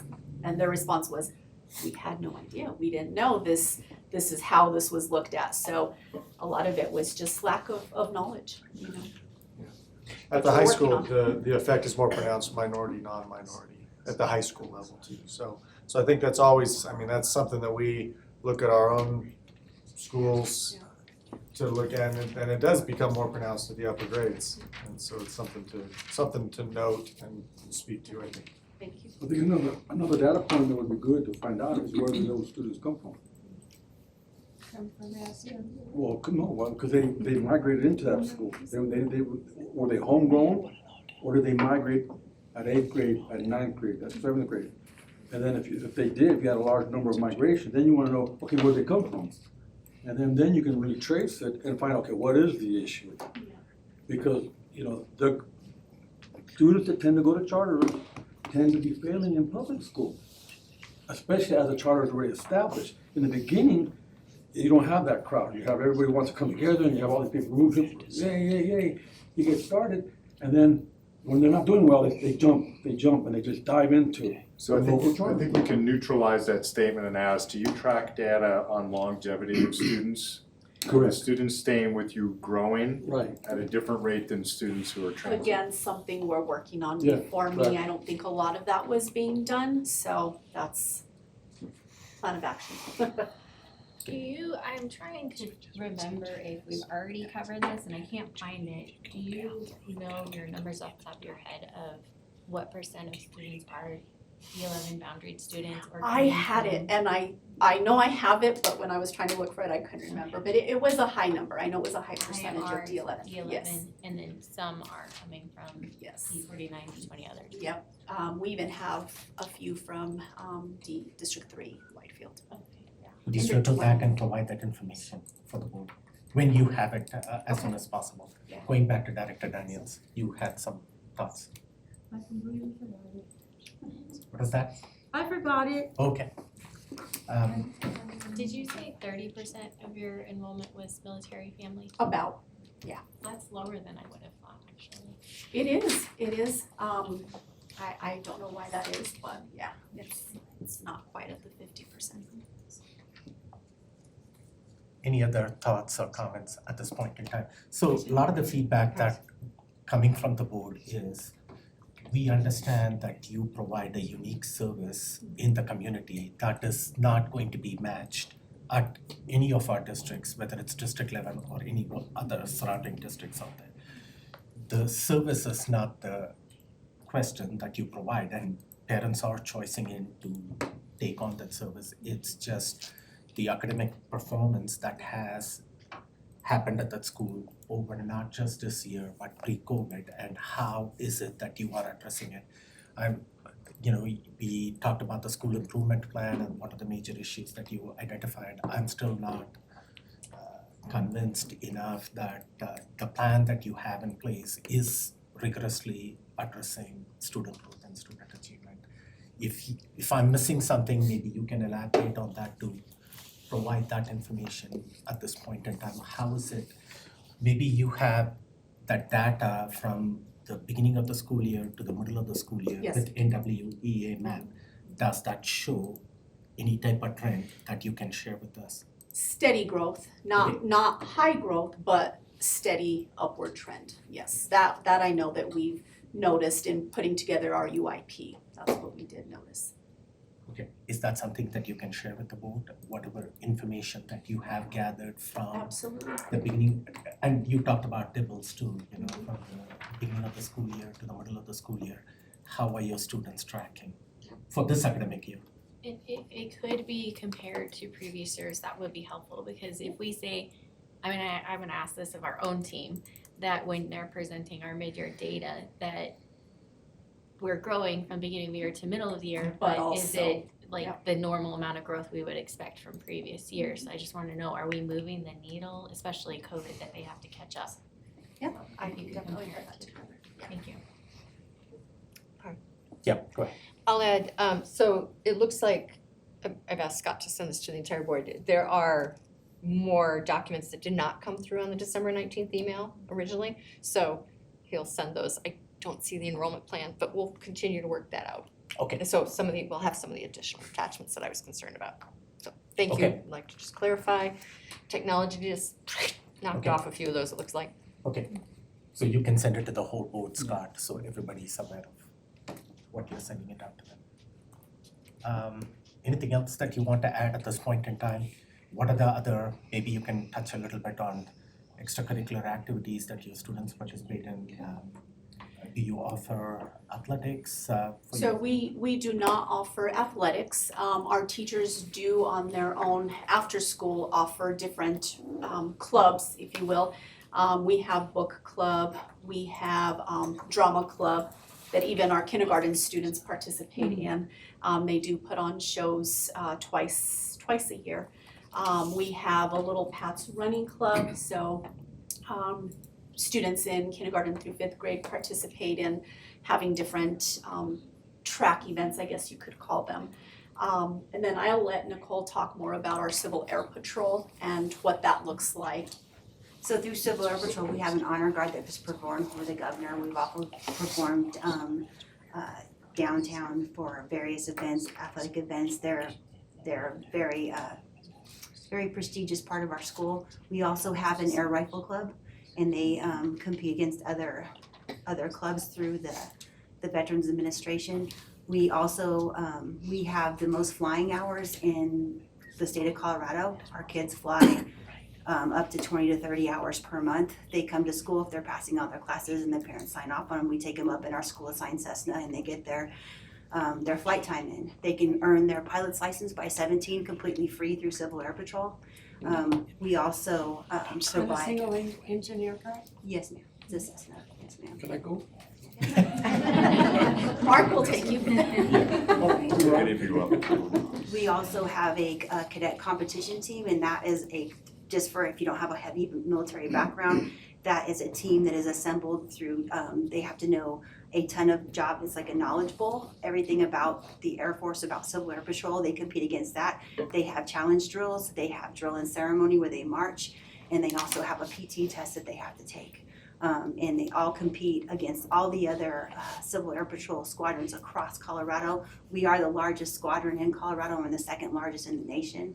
So we have kids that are in leadership positions from the time they're 12 all the way up through high school. And those are just some of them. We also have a Cyber Patriot team that meets once a week where they do all kinds of different competing against other schools as well. We have a Stratosphere team, and that team competes against other Civil Air Patrol squadrons.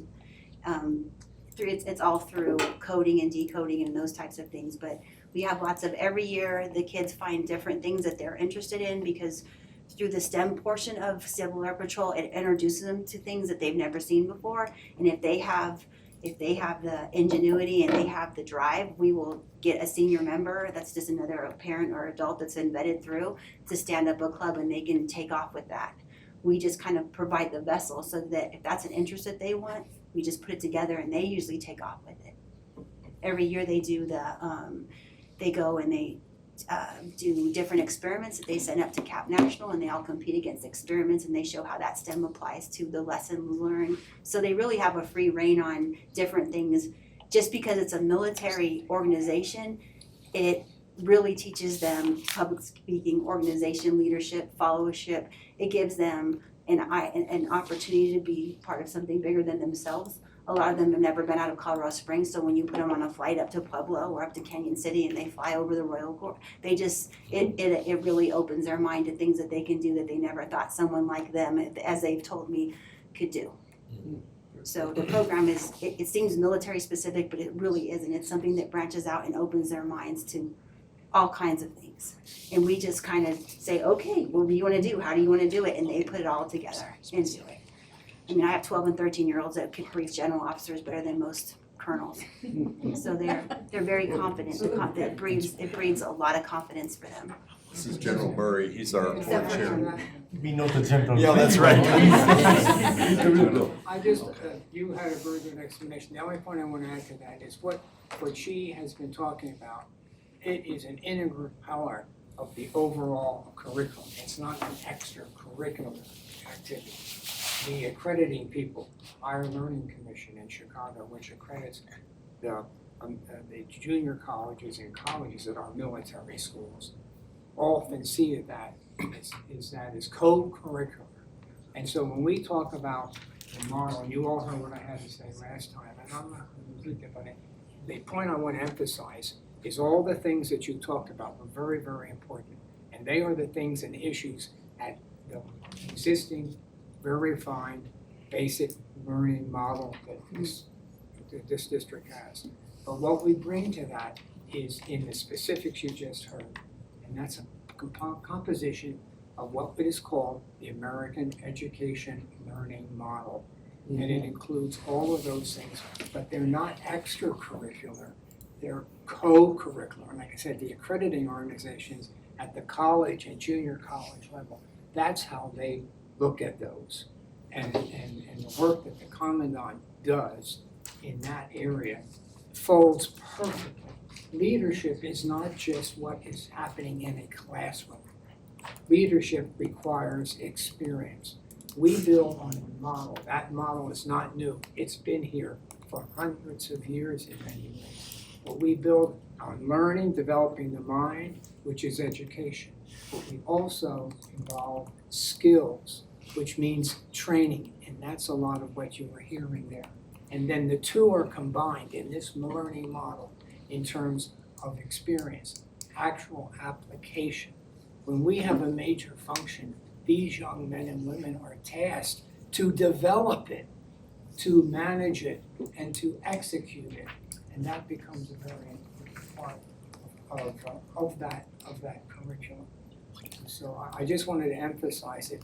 It is the distinctiveness of the school, of this learning model, that is referred to as the military learning model. But it includes these other aspects. But they're completely, as I told you when I was here before, we had a young man who graduated in that graduating class. And he said, you know, I didn't know what I was getting into. He had the picture of the military as a boot camp. He had a picture of him. He said, not only did I learn to lead, but before I learned to lead, I learned to follow. I learned about myself first. Then I learned how to interact with others, and then ultimately to lead those others. And they all will lead by the time they graduate. And that's why we have this military structure. Thank you for that additional If I get a Yeah, step. This is a new idea, this idea of a charter transfer. This board has heard charter applications. Many school districts and school boards will hear charter applications. We're being creative in rethinking how it is that we serve students and families within Colorado Springs. I talk a lot about my own family, and I always talk about my daughter being an IB diploma graduate back east in one of the top 100 schools in the country. And I put all 3 of my kids into that school. And I look back at it now as a parent, it was a perfect fit for my daughter. IB changed my daughter's life. It was a terrible fit for my middle kid. CMA would have been a perfect fit for my middle kid. And SIVA or Coronado would have been the right fit for my youngest kid because he plays the violin. And so I've come to this space now as a parent that I realize that asking the school that I choose to be all the things I need for my completely different, unique 3 different children was my failure, not the school's failure. Robinson Secondary School, like I said, outperformed my wildest expectations for my daughter. But they were never gonna get what was gonna interest my 2 boys to have agency in their own educational experience. So I would just love to hear, particularly from Colonel Hyatt, if this were your initial meeting with District 11 with a brand new charter, what would you say on why we should authorize this charter? And then what do you seek to gain from the relationship with us that you're not getting from CSI if we were to take it as a transfer?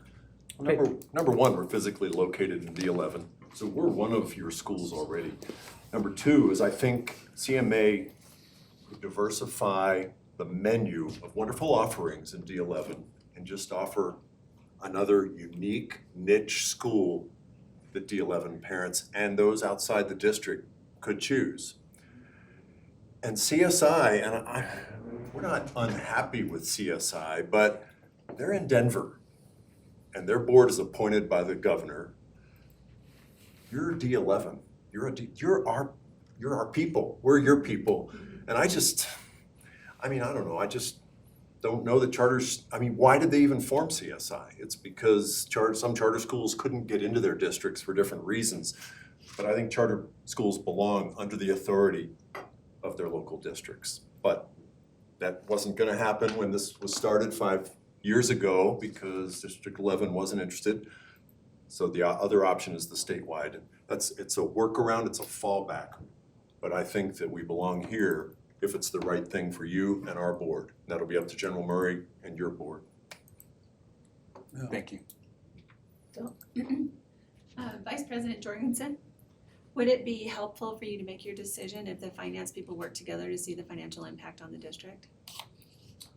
I mean, that would be something We are going to talk about it too as a board at the end of this discussion, so what the financial impact, so.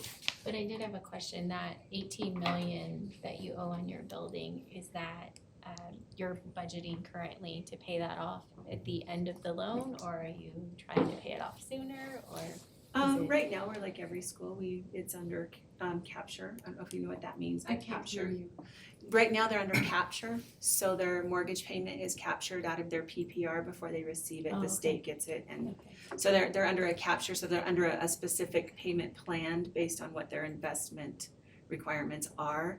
I don't know that they would necessarily be able to pay it off any earlier, but as a charter school, it really wouldn't benefit them to pay it off any earlier. It's better that annual money goes into the classroom rather than towards the mortgage. It's just a better use of resources for the school.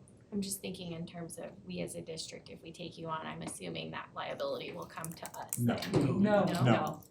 No. And who wants to, Chris, are you here? Can you just explain the basic relationship of how funding, basically we pass the money over? I'll try and then I'll let you fill in the details. I'll just call it $10,000 per pupil, and that's just a rough number. We get $10,000 right now to educate every one of the kids that attends, where do your kids go again, ma'am? Martinez. Go to Martinez. So Terraberry gets $10,000 for each one of the Nelson kids that shows up, or actually we get it in relationship with Terra to educate our children. We have all kinds of economies of scale, which means we never spend all $10,000 that way. Some of it supports David's role to be able to give us all this information. The general premise is that the dollar belongs to the family and the student. Now, districts can gather money differently. Relationships with charters is for the charters that we authorize, we get the money, it passes right through to us, we give it all to the charter. How the charter funds itself after that is all on them and what they do with that $10,000. So maybe I should clarify my question. It was more of the loan, the 18 million, since there is a history of them defaulting. Should their enrollment drop in the future, that then comes to District 11? No. No. Okay. No, the contract, if I could just interject, everything you said is accurate. The contract and all of the contracts that we have with our district authorized charters requires all the financial liability to be borne onto the charter. We don't own that. Okay. If they fail, and it's their lender absorbs that. Okay. Okay. Thank you. But I think it raises a larger authorizer question, which I'm not sure we've been clear about. The strategy is not for us to run CMA or James Irwin that sits behind us. Charter ensures that that's not true. As an authorizer, we seek to hold all schools accountable to the standards enforced by the state. And I'll talk outside of my short time in District 11. My time in Oakland, where we were an authorizer to charters as well, charters sometimes would fail in the middle of the week because they couldn't meet their financial obligation. There were much more stringent requirements on the charters than there ever were held on the traditional schools within that system. Completely apolitical. There are tons of economies of scale. We have 17 schools on the priority improvement and turnaround list, of which I don't think we're really thinking about closing any of them at the end of the year, minus just complete abject failure of leadership or some other catastrophic event. Charters are held to a much, much tighter leash, but that's what they buy into with that charter. This is the real basic conversation of, do you believe in a diversified portfolio? This is agnostic to CMA or James Irwin. Or do you want one size fits all? And so what I'm putting forward to the board is, are there multiple ways for students to reach their goals? And are there multiple ways of autonomy for that to happen? I don't want to get really tight. We've gotten very tight on best first instruction. And that works in places that needed the support. It doesn't work in places that don't need the support. And we're loosening up in those spaces. This is a really good example of, do you believe that a military academy fits into our academic master plan? And if you do, then does it fit within our priorities of the things that we have to take on as a district in the time to say that this is a good time or a bad time to do it? That's why I asked the question on the front end of, not as a transfer, but as a new school, is this interesting or not? But charters are held to a very high level of accountability, which also comes at great risk to families. It is awful to find out that your school closes on a Tuesday. In my time in Washington, D.C., when we took over a failed charter school to show that we were partnered for what students and families needed, we gave continuity to the students and families, and we didn't just absorb them into the surrounding schools. I've given that example before. But it's a balanced approach. It is a true, and the reason we call it a portfolio is the same thing that your financial advisor would say to you is, don't put all your money into one thing. That works really well when it's winning, but it doesn't really work well when it's losing. And as I used my kids as an example, I just say that what I've sensed, particularly in a state of choice, we can argue all day long that we don't like choice. We would benefit greatly if we went back to a non-choice, traditional boundary-driven system. That would be a huge coup for District 11. But that's not where we are, and I don't think anybody forecasts that's where we're going. Over the last 15, 20 years, we've seen this population set grow. Parth has asked David to put together some numbers. I don't think they're ready yet, but we will share them to show the percentage of students that are served by district authorization in the surrounding districts. Our premise, I don't have the numbers to prove it yet, is that we are significantly lower by percentage than D30, but then D20, D2, and D49 predominantly. But I just want to be clear that the level of accountability as an authorizer should be that we have the same expectation and requirement for the community that says that school is failed and we are now responsible as a board to do something about it, whether it's a charter school that we've authorized or whether it's a traditional school that we're running. And I think we're still reeling from that at Mitchell High School. That was a decision that a previous board made that said this is a failed school, and we will use the lever of reconstitution to do that. Any school closure or collapse is traumatic to the community. But creating a portfolio can alleviate some of that, because sometimes you get the hexagonal peg into the hexagonal hole instead of trying to hammer square pegs into round holes all day. Okay. So what influence does this, when you talk about boards, what influence does this board have, or this, or the obligation of District 11 to support student achievement in a charter school, whether it's this school or any school? It's mostly just on accountability. I think that this, Accountability as far as scores, as far as Yeah. finance? their SPF at the end of the year, did you or did you not meet expectations, and will we or will we not renew the contract? It is as businessy as it gets, which is the awful nature of it, because the work is so non-businessy, right? I get it. Charter portfolio strategies, there's lots of studies. They've done very well in Indianapolis, they've done very well in Cleveland, they did really well for a decade in Denver, until the board flipped and said, we don't believe in the strategy anymore. And now Denver is dismantling a strategy. There was just a report this last week in Ed Weekly that talked about the gains that were felt in Denver public schools from a portfolio strategy. And politics get in the middle, and people will dismantle to get, as goes the board, goes the policy of any district. It's as simple as that. So are you saying that we as District 11 are not obligated or don't have an obligation to give support to increase student achievement at a charter school? I think that the charters in this conversation are being very open to allowing us to dig into spaces that 5 years ago, the answer would have just been, here's the application, do you approve it or not? Kind of like LSIA. I've only been here 6 months, but nobody's ever asked me, what's the difference between Academy ACL and Globe? And Academy ACL, which I visited, is doing marvelous things, and I haven't visited Globe. But the board's never asked me that. But when they come up for contract renewal, we need to look at their SPF and decide if we're going to allow them to continue to authorize that charter. So it's kind of dual-hatted, because right now I think sometimes the board, its relationship is you hire the superintendent, I run the schools. Now you're having a conversation of, are you an authorizer, which we already are for 6 charters, but what is your role as an authorizer?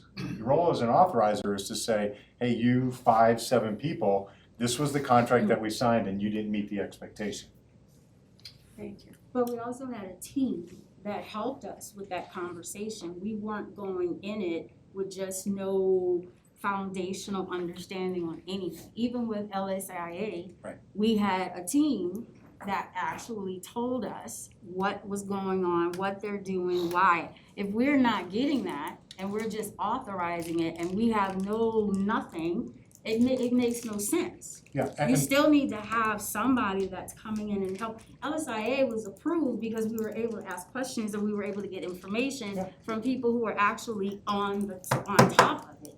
But for us to not have any of that and then we can't ask it if it doesn't pertain to the money and blah, that's different. That's not the same. No, I'm not suggesting that we can't ask. I think we're having a very open and frank conversation. I'm not saying that you're not saying that. What I'm saying is every time LSIA comes up as if to say just because we approved it, it was because we just figured what? We approved it because we got what we needed. Yeah. We approved it because we understood the inner workings, whether it would work or not. And in this moment, it doesn't feel the same. Because when we are doing LSIA, I had a particular team that actually said, this is what to expect, this is where it is, this is what we're doing. That's not really felt. Yeah, I'm not sure I'm understanding that. Neither do I. I'm saying for me, Okay. I don't We feel. still have a team that is reviewing this application from the district level. I'm just saying, it's a different feel What, from the team that when we so were what working is on it that you LSIA. what is it that you would need to help you make that decision? Well, again, it goes back to authorizing. I know that we are here to say yay or nay on whether or not we'll give them approval, but when you reduce it down, it's really about the money. When you reduce it down, we're still having 17 schools with achievement, still working through that whole thing about rigor, it's the same thing. And when Ultimately- our own district charters come to us, We have a. It is also about the money too. We can also say it's The the team same. that we had in place before that is a different team. I'm just saying, we have, So what team are you referring? my ears, I just felt a little bit more complete when I had the team that would give me clarity along with reading the documentation. I'm just not sensing it for me. This is not, we're 1-7, all I'm And saying. all I'm trying to figure out is what team do you need to look at It's to not get the about data? the team, it's about what I am receiving for what I need to make a decision. So what So is I'm it that just is saying it's lacking that different. you need? What is it that is lacking that you need to help you make the decision? Can somebody define for me what last year's team was? Cause Brandon Well, is. no, That's- it's just that the executive team has been moved around and shifted and all that other stuff, all that stuff. And so I believe, Brandon, it was your role last year, you were the regional area soup for charters.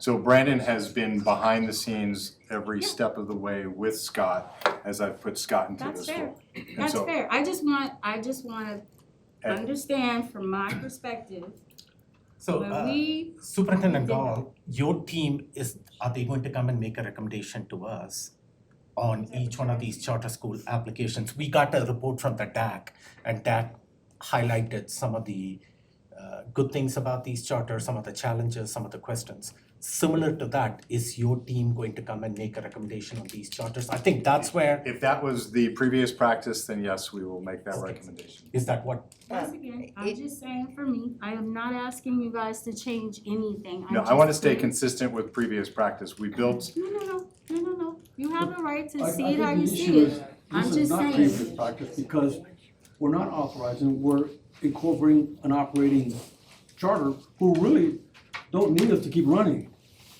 they're already authorized. They're gonna exist whether we authorize it or not, they're gonna exist. And so they're bringing a benefit by they're helping us, I think this is one of the main issues, with our declining enrollment. That's a very important issue that we're facing. And so they're offering their help to us. It's not just us. They're already, if they're already in our district, Let me they're just finish, operating. you talk Well, for several minutes. the students within the CMA portfolio do not count for our enrollment or achievement right now. So we're basically doing it just for it to count. No, I believe that we are already a charter portfolio strategy district. We already have 6 charters that are authorized by the Board of Education, which those numbers for enrollment are included in our overall enrollment. Those numbers for achievement are included in our overall achievement. I am bringing just in new thinking. I was hired to increase enrollment and achievement, of which we have very specific traditional school strategies to be able to do that. I'm offering a mergers and acquisition strategy that says if there are 800 children, and actually only 400 or 500 of them are within the district. So could we actually take 400 or 500 of our kids that have elected to go to a different school and 300 kids that are out of boundary that elect to go to that school, and now suddenly add 700 kids to our portfolio? And the achievement, particularly if the achievement were strong, that also comes with it. I'm shopping right now and saying, that food truck is selling more than my food truck is. Maybe I wanna buy that food truck. Absolutely. And Yeah, I get it, And I so get it, I acquisitions, said, as our I get it, benefits, but we're not every asking, merger actually- that's a two-way thing, it's not just what we're gonna do for you, what are you gonna do for us, it's gotta be both ways. And there is a mutual win-win solution, but we're not authorizing a new school. The proof in the pudding is they got 700 kids. That's called But we've been results averaging based losing kids every year, leadership. 700 They got doesn't results, same with necessarily- the other school that's coming up, they doesn't have boost children. us that If they were failing, they wouldn't have any children. So I just wanna, I heard Director Daniels talk about the numbers. And so we will look at some of those financials. Part of my superintendent's performance plan offered a 3-part strategy on enrollment. Everything that I seek to do seeks to offer balance and diversity of its strategy, such that we are never all eggs in one basket. I offered the idea of I called it to gain, which is how do we find new students to come to District 11. That has primarily been felt through our pre-K initiative. We are going to have open 4 to 5 new pre-Ks within the next 3 to 4 weeks, hopefully by the end of January. We've added over 150 kids in the pre-K roles Those are new children that we would not have gotten without a gain strategy. And I'm not looking for accolades. I want to offer that enrollment is not specifically just this charter portfolio strategy. The other one is to retain. We are losing, on average, 500 children a year due to dropouts and expulsions. Not That- necessarily bad. Not necessarily? I mean, it's not just dropouts and expulsions. On dropouts and expulsions. We have.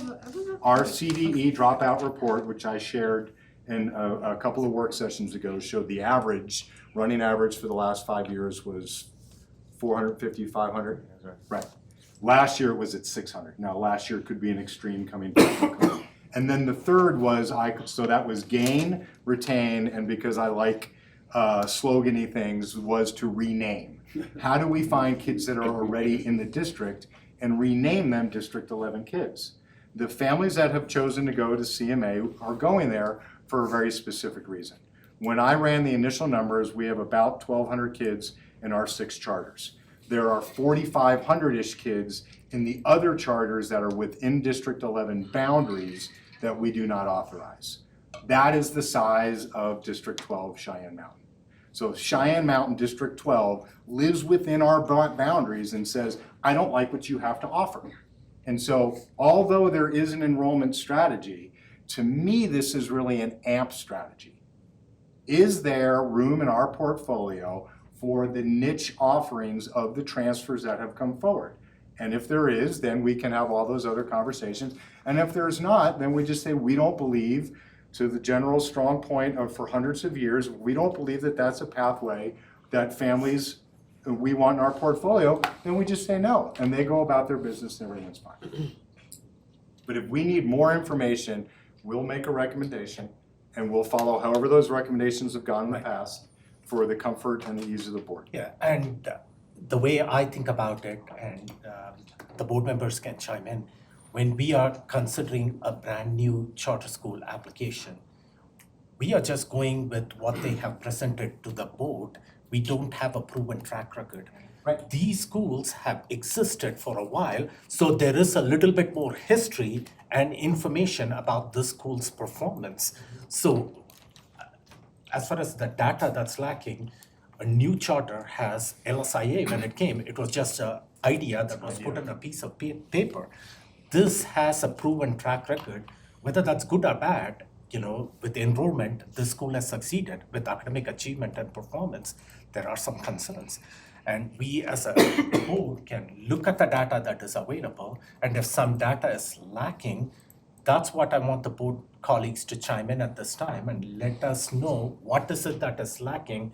And a couple of things that we made a request about, I think Director Nelson asked you about the demographics of the students that are choosing into this. And then I asked you about I think it was Director Ott. No, did you not ask about how many District 11 students? Oh, I thought you meant demographics like ethnicity. No. I'm talking about how many D49, D11 students and how many D49 students are choosing into that school. And then your beginning of the year Data. Yeah, data compared to the middle of the year, it'll help us make that decision. I still have a little bit of concerns about your school improvement plan itself. I just want a better explanation as to how your school improvement plan is going to help you improve student performance and the student outcomes out there. The service that you offer, which Colonel Hyatt talked about, how that is a fun experience for the students and the curriculum being rigorous, I don't have any problem with it. There is a niche for this, and that's why parents are choosing you, okay? And going back to Superintendent Gall's question, the traditional model has been as goes performance, so goes enrollment. And you seem to be defying that to some extent. Why? And the answer that we got from Colonel Hyatt was that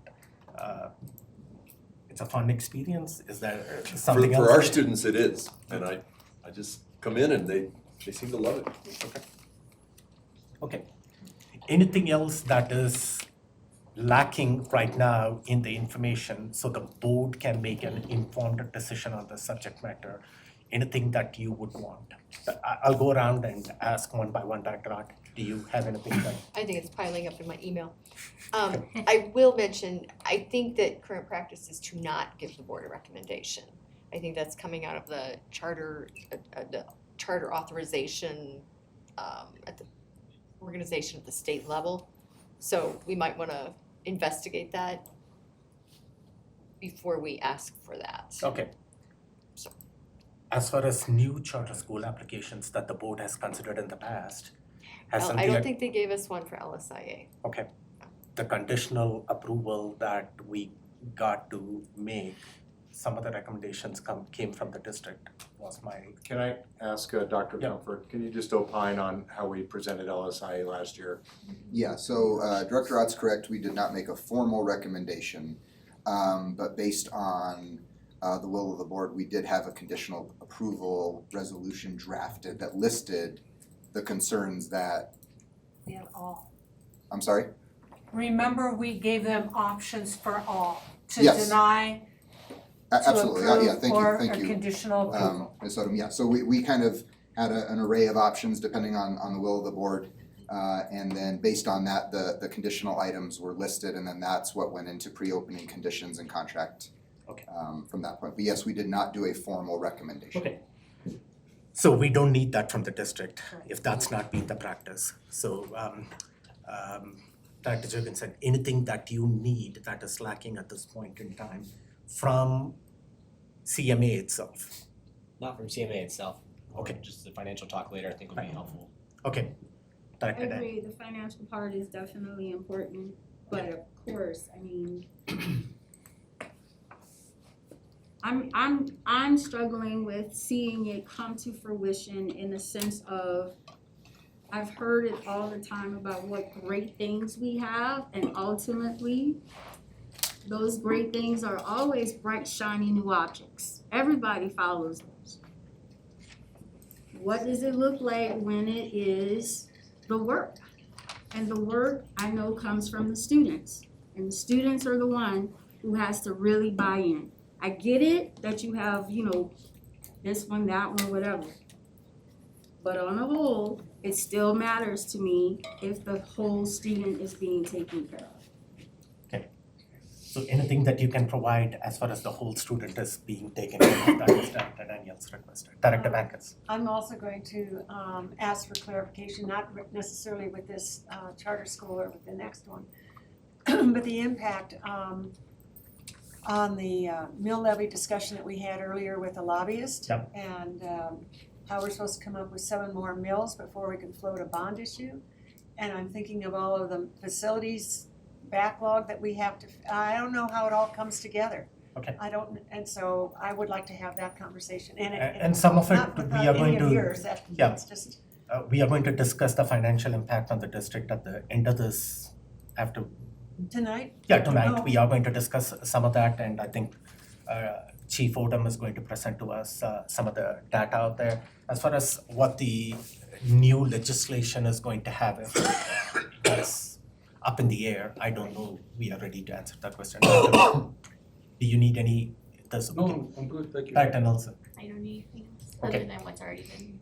Okay, thank you guys. Thank you. Superintendent Dahl, do you have any closing Thanks, comments? Colonel, General, and team.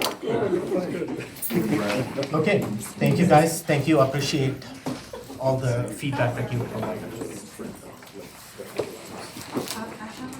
With that, we will welcome, maybe we can take a couple of minutes break. Bio break? Yeah, take about 5 minutes break, we will reconvene here at 6:15.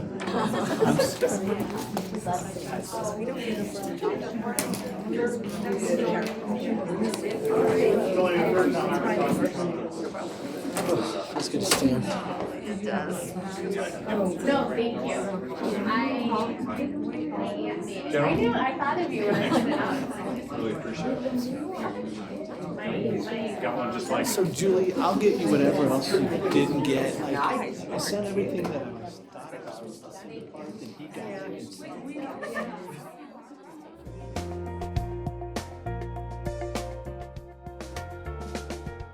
School. Okay, you're the two people, anybody else that you have? So let's the same thing, introduce yourself, introduce your team, and then let's get started. What's that? I'm gonna go get people. Okay. Okay, just give it a couple of Go minutes. ahead and start Just before give they me a leave. minute. Okay. Give me a minute. Others are coming in. I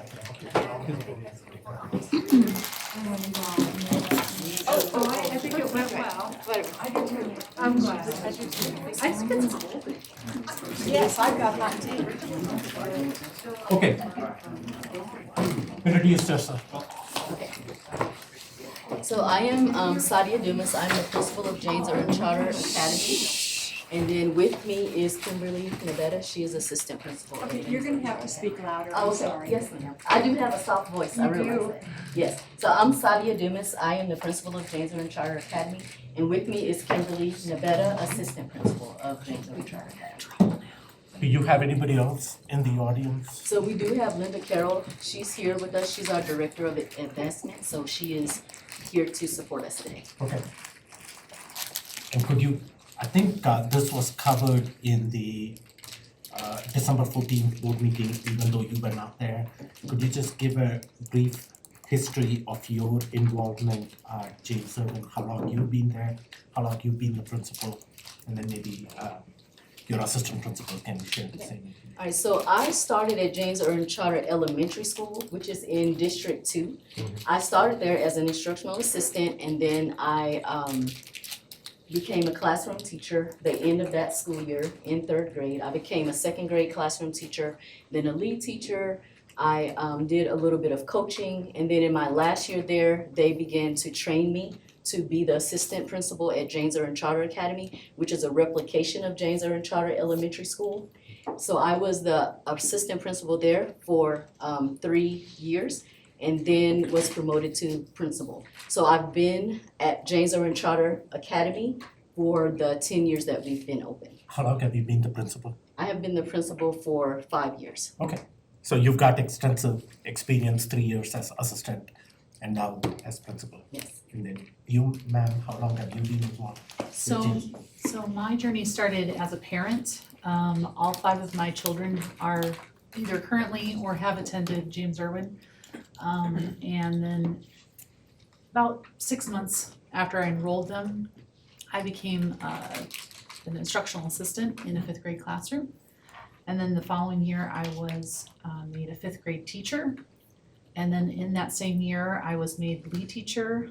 And then I started making slides into coaching. And then 3 years ago, I was the instructional coach. And then just this year, I was promoted to assistant principal. Okay. And I have been with James Irwin as an employee for, this will be my 9th school year. Okay, so from what I understand, it seems like the school's practice is to develop their own leaders and bring them up. Yes, sir. Which means that you have classroom experience, all of you know how to. Okay, with that, I know that the board had specific questions. Both of you were not present at the December 14th board meeting, but hopefully you went back and listened to it. And some of the questions that the board had, I think was addressed in an email that was sent to the board. So is there anything else that you want to address at this point in time? One of the questions that was outstanding was gifted and talented students identification. That was on the low end. I think that was brought by our district accountability committee. And also your SAC participation. We didn't have information on that. Maybe you can elaborate on both of those. Okay, I can definitely speak to the SAC and Kimberly, along with being our assistant principal and coach, she is also our gifted and talented coordinator. So I'll let her speak more to that. So for our school accountability committee, we do have that committee set up. We have a chair that is a parent. And then we also have 3 teachers on that committee. We have 3 other parents on that committee. And a community member who is a realtor in our neighborhood. That's really the only way that she is connected with our school, other than her children attended Jefferson Elementary, which is the building that we are in right now. So we do have a minimum of 3 meetings a year. The first meeting, every year we start off telling our SAC what the SAC is, what the SAC isn't, what their responsibilities are, how they can advise and inform the principal and help us to be a better school. The things that we talk about with our SAC is usually in our first meeting, we will talk about the UIP goals, we will talk about what those goals are, we'll talk about how we plan to meet those goals. We ask them for input on the UIP goals that we have. And then we also talk about our parent satisfaction survey, and our SAC members, they actually sit with us to develop the parent satisfaction survey, because they know better what parents want us to ask so that we can better serve them.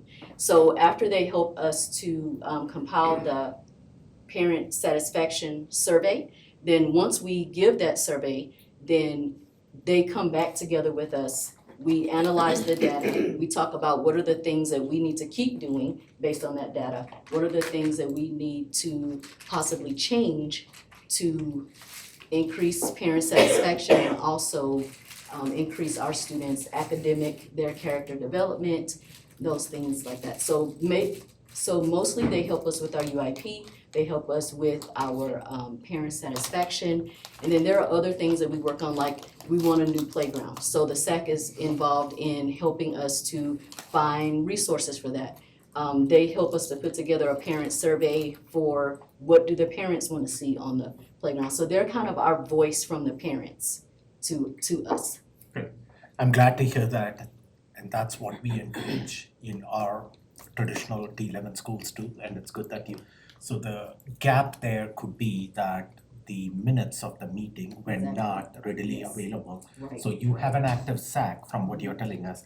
It's just that those minutes were not. Yeah, that was excellent for me, because that gave me an area for growth. Is that we need to make sure we have a sign-in, we know who's there, we're taking minutes, and we have the documentation of, I'm a kind of person that I know what needs to be done and I do it, and I don't necessarily write it all down. And so that has been an area for me. And I don't know how many of our traditional D11 schools have SAC minutes either, so we can't ask you something that we ourselves are not doing it. Okay. The DAC does, I know the DAC keeps their minutes and all those things. And then maybe you can elaborate on the gifted talent. Yes, so the numbers were very low from the data that you received, and that's because of a coding error in Infinite Campus, which we've actually gone in and we've fixed. So they should start reporting properly now. Okay. But I currently have 6 gifted students, and I'm working with them at least monthly on either a project or something that they need to help further and fill in any gaps that they might need, that they're struggling with. And also are doing some affective goals as far as helping them with patience. That's one of the things that a lot of their parents have asked me to help grow in their students as patience. So we've been working on that. I know as far as how we are identifying them, it's a pretty standard process. I can either have a parent ask for testing or teacher. I also look at data to see whether or not they would be a candidate for potentially being tested. And I use both their NWA scores as well as teacher input and parent input through SIGs. I also use COGAT and Naglieri tests.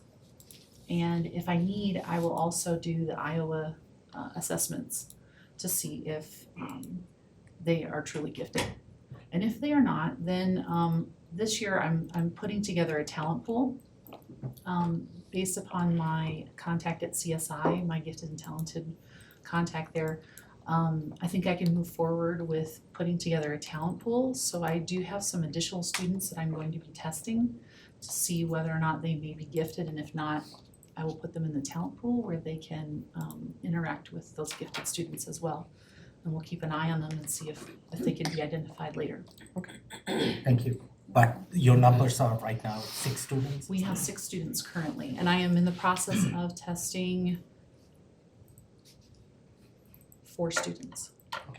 Based on your, just a feedback to you from my side, based on your overall school performance, which is really high, I'm just surprised you don't have more gifted talented student identified. It's because I had to have NWA data to support it. And so we might have some students who are high, but I need to have that 95th percentile. And so we have some students that are like in the 93rd, which I'm watching, but I don't have that 95th percentile on 2 data points. But talking with my GT coordinator at CSI, she said, you know, you could start doing a talent pool. So anyone who has like maybe the 93rd percentile, you could go ahead and ask if you can test just to see. So that's what I'm doing. And maybe that's where we as a district level internally do the talent pool, and that brings the threshold to a lower level while you are keeping your threshold at 95% or higher. Any other questions that came up from the board at that point in time, Director Art? Oh, well, I have them, but now I have to find them. I'll come back to me, please. Okay. Sophia has the questions. Okay. The questions that the board asked, is there anything that you haven't addressed through emails or anything else that you need to elaborate? The 2 things that came to me, you addressed it, the SAC and the GT. I don't have any major concerns or questions at that point in time. I do have minor questions, but anything else that the board asked? I believe all of the questions that you did ask, we did address in the email. Okay. So I don't know if there's any additional things that you guys have. Do you have? Okay, go ahead, Director. It was the discussion of the board about the application. And I did not see it in your board minutes when I went back and looked for that. And I think the email responded to that just to say that you were still looking for it, or you knew that they had, but it's still not in the minutes, obviously. So has your board discussed? Yes, we have discussed before you the applied. transfer. We did discuss that with the board before the transfer. But as Mr. Doherty was saying, that it's not, he's not sure whether that's in the minutes where it was an official approval, but it definitely was a discussion with the board. To me, it's a pretty big step. And I didn't see it in the agendas, and I didn't see it referenced in the minutes. So that is sort of a governance failure, unfortunately. And, you know, it's one thing if it's like, well, let's approve the new playground, although that has budget ramifications. Well, so does this. And it seems like something that should have made it into the minutes, so that was just troubling. But it probably won't make or break the decision. I would think that you would not be pursuing this path until your board discussed this. Maybe it's not being captured in the minutes and the agenda, just like what you're talking about, the SAC too. You don't have the minutes. But if you have anything, I don't know if you keep a recording of your board meetings. And maybe that's something that you can refer to and provide Director Art that when at that board. Maybe there's a general counsel question on where that needs to happen. So I can't imagine, I mean, we're talking about discussions of entering into contract negotiations. And so do we require an existing charter's board approval to apply? I think we all agree that to get ink on both sides of the contract would require their board approval. Yep. Of course. Perfect. I would think so. Yeah. I'm just trying to get clarity on whether or not it would, if there was an expectation and a transfer, that a board would have to adopt a resolution for a transfer.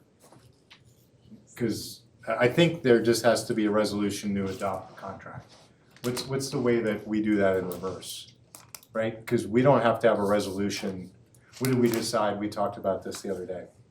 Do we have to have a board resolution to enter into the contract or just to sign the contract? As our board. Fine.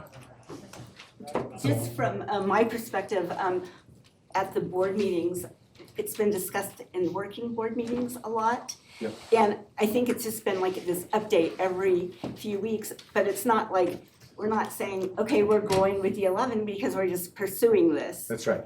And so it was never it was not in the minutes because it was not an agenda item, except in working sessions, we're working on this, we're working on this, we're working on this. And so, it could be a poor decision on behalf of the board never to have it on the agenda, but it was certainly if you guys ask us, and the board would have to vote on it, and there would be a vote, so. When is your next board meeting? Soon, I'd say the third week of January, Do you have a monthly board meeting? yes, and then a working board meeting session. every month too, so, I mean, Okay, any further questions, Derek? So for clarification, what you're saying is you've had these conversations, but you haven't called for a vote on your board to say we should be pursuing this conversation? Is that what I'm hearing? So, I think everybody at the working session was like, yeah, let's do it, let's do it, let's do it. so we have the backing and the support of our board. What we don't have is something in our minutes saying that the board made a formal decision that we are going to apply for District 11. So And when is that gonna happen? So what Mr. Doherty talked about is that we will call a special session to do that, or we could do that at our January meeting. Or we can wait and see if you guys, If you guys are interested and we are interested yeah, I in mean, pursuing it's this. a two-way street, it's like you guys Yes. offer to us, Yep. and then we decide whether, with the conditions listed, whether we want to pursue you, so. Well, this is a public meeting, so I don't think there's any lack of transparency. This is the second time that your school has been here, and I know that Rob was unable to be here this evening due to a challenge with some flights, so. Right. I want to make sure that we've answered Director Ott's question. Well, I'm with Director Bankus. It seems like a vote should have happened, but it's a little late now, and I guess between the SAC meetings and the governance, maybe, yes, just as a condition, even maybe more documentation. And just, but I don't think it's gonna matter because at this point you're here and you've provided a great deal of information and this board understands that's what you're seeking, so. And our board president was supposed to be here at the last meeting and had a conflict with a child musical meeting, so I mean, they're all on board, it's not a matter of that, it's definitely, we thought it probably was in the minutes and it wasn't, so we apologize for that, but it's it's one of 5 schools that we have and we're juggling multiple things right now, so. So, Chris, the question is, when we, District 11, enter in a conversation around a transfer of a charter school, does the board first do a resolution?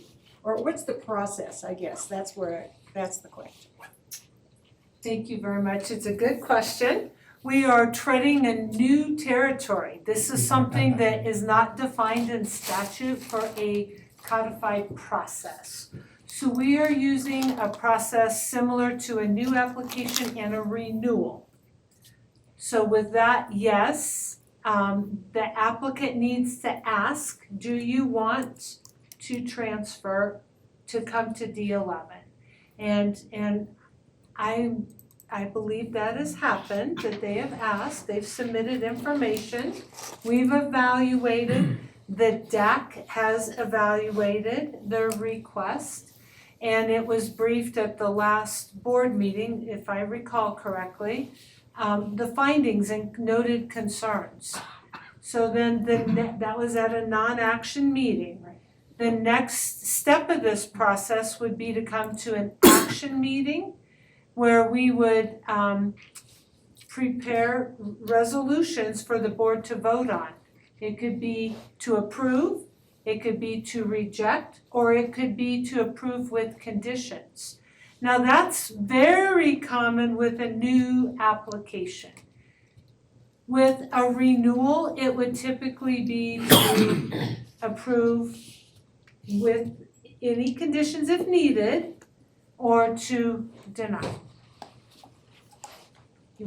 So essentially what I'm hearing is before it comes in front of our board for formal approval, if our board is inclined to go in that direction, could your board take a vote to indicate to us that this is what they want to pursue? Yes. Okay, Yes. good enough. Any other questions, Director Hart, from you? No, I wasn't Okay. even gonna ask Director that. Jorgensen, you have any concerns or questions? No, I reviewed the questions and answers that were provided. Okay. It was very fitting, thank you. Director Daniels? Okay. Director Bankus, any questions or comments? Okay, Director Nelson? You guys followed up with email, so I'm good too, thank you. Okay, couple of questions. This was not followed up or anything like that, just for my information.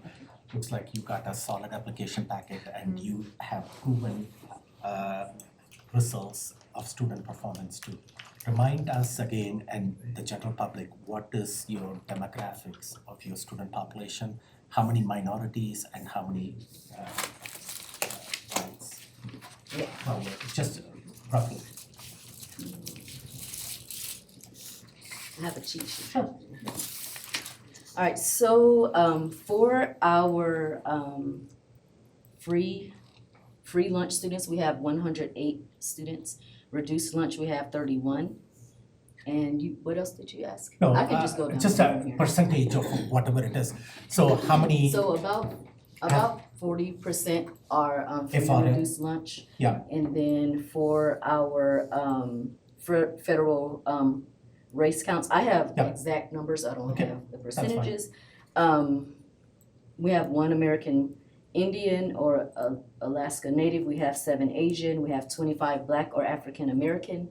95% of our students are Hispanic, and then You mean 95 number, 95? 95 number, Yeah, sorry, not yes, 95%. you got it, yes. 95 of our students are Hispanic, 136 are white, 2 are Native Hawaiian or Pacific Islander, 33 of them are Good 2 enough. or Yeah. multiple. So from what I see is you have about 50% or higher minority population. Okay, and looking at your academic data, even your minority students who traditionally there is an achievement gap, and that was covered at the board meeting, Mr. Doherty said that you don't have that academic gaps in your. Yeah, we have virtually eliminated, not totally, but almost eliminated that achievement gap. Okay, so you guys are outperforming, and that's what Dr. Koliki said in your report.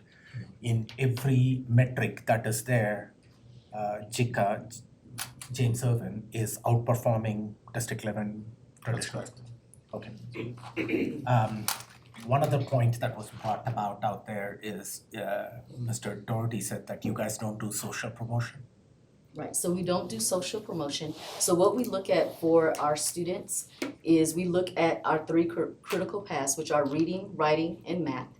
And if our students, if our kindergarten or first grade students are below grade level in reading, which is fundamental for them, then we will have them do what we call the gift of time, so that they would spend another year in that grade level so that they can fill in any of those academic gaps in the areas of reading. Once they get in first or second and higher, we look at 2 different areas. So the only way that we would do a gift of time for those students is that if they are below grade level in 2 of our critical paths, reading, writing, and math. So if they are below grade level in 2 of those paths, then they would have a gift of time. They would spend more time in that grade level in order to fill in the academic gaps that they have. And because we have reading and math groups, they're not necessarily starting over for everything. They will start where they were for reading and math. And as they show that they can excel and move up into higher reading and math groups, then we will do that for them. Thank you. I love the way you framed it, gift of time. Is that well received? Go ahead. Yeah, is that well received by your parents when you? It is well received by 98% of our parents. We talk to them about this when we have our information meetings, even before a student is fully enrolled. Parents already know that we are not no social promotion school. They know why. And the same way I just explained it to you, that's how we explain it to our parents. So they know that, and we do have some parents that come to our school because of that, because they want their child to repeat a grade so that they can have those gaps Right. filled in. Exactly that, so then we don't have a fourth grade student reading at a first grade level. Exactly. And, yeah, Director Bankers, you, And the metric that you use for their achievement in math, reading, and writing? So it is 80% for language arts because we know that that is a little more difficult. For the reading and math, it's 85%. So anything below 85% is considered below mastery in reading and math, and 80%, if this is below 80%, then they are below mastery in English language arts. Thank you. And what do you, what do you use to measure that? So we use their, just their scores in class. What are their reading scores? What are their math scores? What are they achieving in their classes? We use a lot more of our local data than we do NWA and things like that. What are they doing in class? Gotcha. Thank you. and this came up with the previous school, maybe you can give us a little bit background on the facilities, the building that you are located in. Do you guys own that building, rent it? What's the So facility we, status? we did purchase that building. If I am not mistaken, we are not finished paying for that building, but we have a plan to take care of that. And you're current with payments? Yes, ma'am. All in the black. There was some mention, if I remember it right, and correct me, that you don't have air conditioning in your buildings, but do you have air We conditioning? do have air conditioning. But I thought it was not central air conditioning, but more so like what was described as window air conditioners or something like that?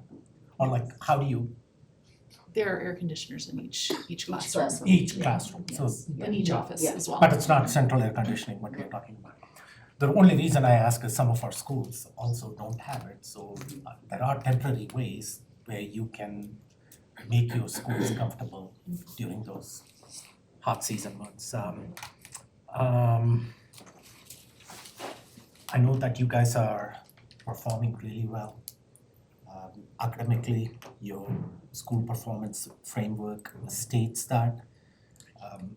From your school improvement plan, what is it that you think you are not doing right now that you can even do better in serving your kids? Is there anything that's missing right now that you want to address? So two things that are in our unified improvement plan. One is the reading, which our students are not doing horribly in reading, but when we look across where our students can do better, reading is an area where they can do better. One of the places that we're looking really for them is it just went completely out of my brain, but it'll come back in a moment. But is with looking at fiction and things like that and being able to expound on those and looking for themes. So we're really looking at the data as far as for our CMAS scores and our NWA to see what are those things that our students need to improve in some of those areas.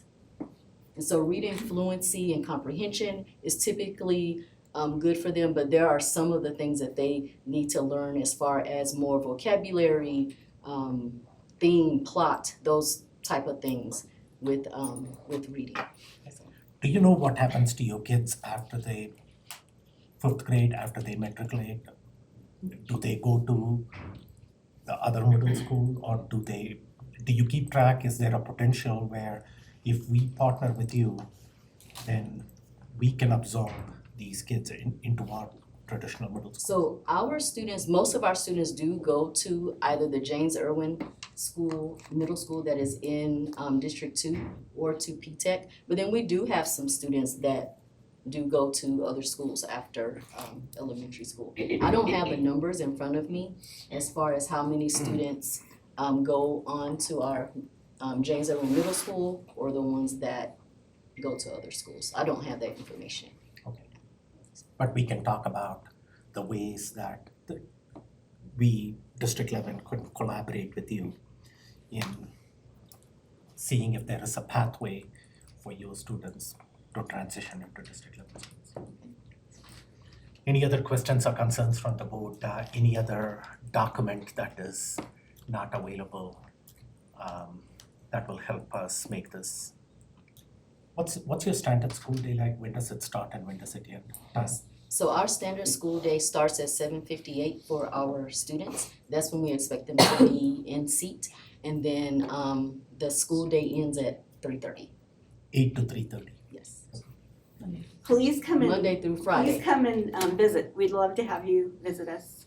Okay. So I mean, I think it would be a shame for you to say yes or no without seeing the school firsthand. I know you've been to our, some of you have been to our Asters on campus, but this is so fun because Jefferson Elementary was what it started out in District 11. And I was a little girl and I walked past that school to go to East and Wasson for 6 years. And, you know, I just like dreamt of always having, you know, it just is such a quaint, awesome building. It's, you know, traditional 1950s D11. And you're located somewhere by Gary Berry Stadium. Yes, it's Howard and Leela Ray.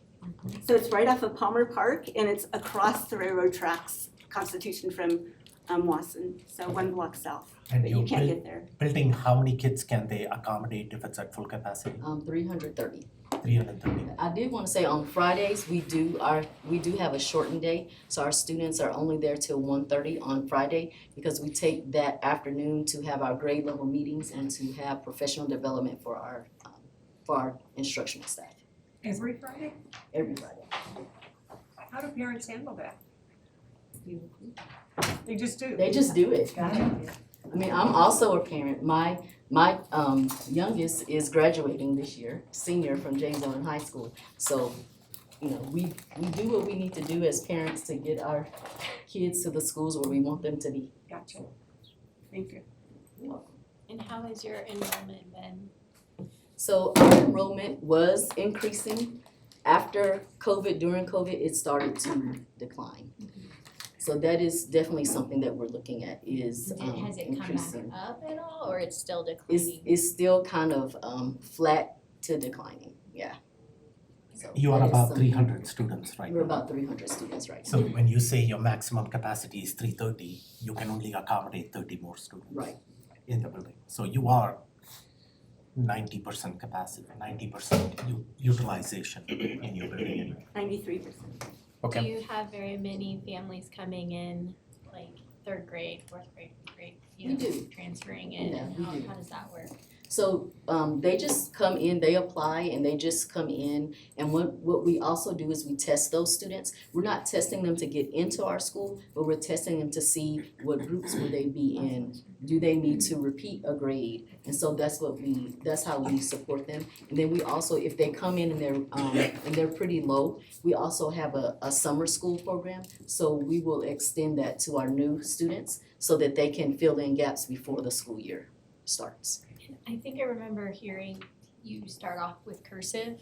Yes, as yes, kindergartners. kindergarten, So yes. then that was one of the things I was wondering, you know, a 4th grader coming in Oh, who yeah. maybe didn't learn cursive. And so we start at the beginning of the year with that first letter. Of course, they go through them a lot quicker at the upper grades, but we start them on the first letter. And so they're only required to write in cursive the letter that they have learned thus far. And so by the end of that, those lessons, then they are writing in cursive. So we don't require them to write in cursive if they are new to our school and we know they haven't learned cursive. I think you talked about what D11 can bring to your school, that you want to be part of this community, D11 community. Maybe the flip side of it, you can talk to our community listening in. What does your school, adding your school to District 11, what does it bring to District 11? I think it's part of what Superintendent Gall said, is where performance is, that's where enrollment can come. And I think we can bring that performance piece, we can bring that academic piece. And I would love to be able to share. I really was disheartened to hear that there are 17 schools that are struggling. And I would love to be able to share with them what we do and how we are able to be successful, because it's not just about our success as a school, and it's not just about our students, it's about all of these kids. We need all of them to be achieving and to be growing. So if I could be a part of that and share, then that's what I would like to do. I You think can talk to Superintendent Gall about that. We'll take you up on it. So thank you. Any further questions or comments about the both of them? Seeing no further questions, I think we are satisfied with what you have presented to us to help us make this decision. So the only thing that I would circle back to you was Director Art's request where you can go back and make sure that your board is okay with this, whether you need to call a special meeting to do that or whether it's going to happen soon enough before it comes in front of her. Okay. I just wanna clarify, I did not request that. Okay. You don't want that? I don't need that, it's apparent that their board supports, well, I don't know, maybe we do. I mean, they have stated it in public session, I suspect, that their board Just to supports make them. it, Right. yeah, okay. So, Maybe their board president could just drop us a note, I don't know. okay. Yeah. Indicate the will of the board by the board president dropping a note. Unofficially. Okay, thank you guys. Thank you so much. Yeah. So the last part of the conversation that is going to help the board make this decision is going to be some of the financial impact for the district, So, both in I terms of the want, general I fund. wanna watch our language. Can you say what we talked about outside? Yeah. About financial impact? Oh, yeah, just as a reminder, we cannot deny based on financial impact. So what we can deny on is based on academic achievement, we can deny on financial viability, we can deny on demonstrated governance and operations and compliance with accountability and planning, and engagement with students, staff, and their hiring and policies. Yeah, perfect. I think that's the same set of criteria we used to evaluate even new charters. We could not deny them. Correct, that is a true Based on that statement. basis. That is a very yeah. true statement. So it is the same thing that we are going to use in this case, but we still need to know for our understanding on that, even though we are not going to be denying it. Go ahead, Chris. I only got two, academic achievement, engagement, their policies, and their Financial viability. And since they're coming from CSI, they've already been renewed. They've gone through a renewal process. They've received CSI's evaluation. We have those comments and their financial audits. So that helps give us confidence that they're financially viable, if that helps. Thank you. You're welcome. Is that? Yes, and just as we get ready to share, if you're gonna, if you're sharing anything, these are models that are built upon the decrease in enrollment averaging challenge for the district and what it costs the district for different scenarios. It's not the charter school costs the district too much money. We just have to be careful of that language because it's a system of choice, and as Director Odom mentioned, Chief Odom mentioned, we just want to be careful that we don't say, we don't want that because it costs us too much money, if that makes sense. It does. Right. So we do have models to explore, which are the ones that we explored before, but I just want to make sure that as people are reviewing and thinking, you're looking at this through the lens of strategies on decreasing enrollment averaging, not on, well, I would rather spend that money here than there. Chief Odom, is that good? I love it. Thank you it gave me time to So try and get, just so please Chief Odom, what I'm trying to say is, let's give her an opportunity to at least present this first model before we interrupt her with questions, so she can have the floor. And Thank you. I think she is. Thank you, President Malpacum. Wow, what a heavy night, folks. I'll try and not elongate it too much. Do you want to see it? Thank you so much. So,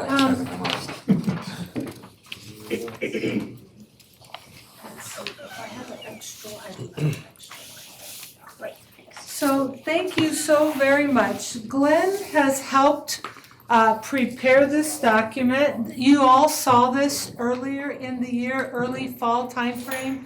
Remember when we were talking about the general fund contingency balances and how you were going to, everybody was concerned about the large deficit because of declining enrollment. So what Glenn helped put this together. And what I'd like to just show first is this conversation is basically focused on the impact of us losing or dropping off our highest enrollment year in our declining enrollment formula. And that number is 25,000. We're losing the FY 18-19 year, which is this number right here, that 25,237.5. So this formula that I'm showing you, this model, is taking that off, okay? Just keeping in mind. This model also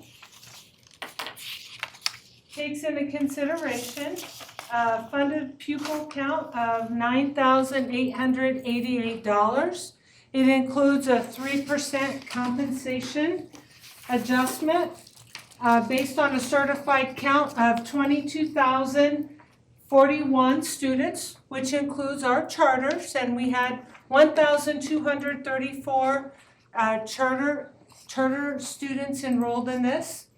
So I'd like to just remind you that what I want to show you, we're going to have a recurring decrease that we'll have to budget at this upcoming budget cycle based on this highest year coming up. So what I just want to start with is scenario 1, which should be on the very first page of your handout, and you can see scenario 1 is based on a modest traditional enrollment. Now, traditional enrollment is D11.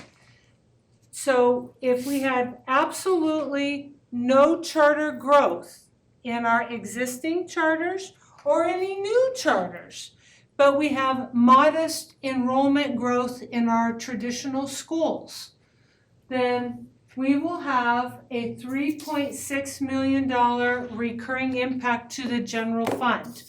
These scenarios that I'm going to go over impact the general fund. In year 1. In year one.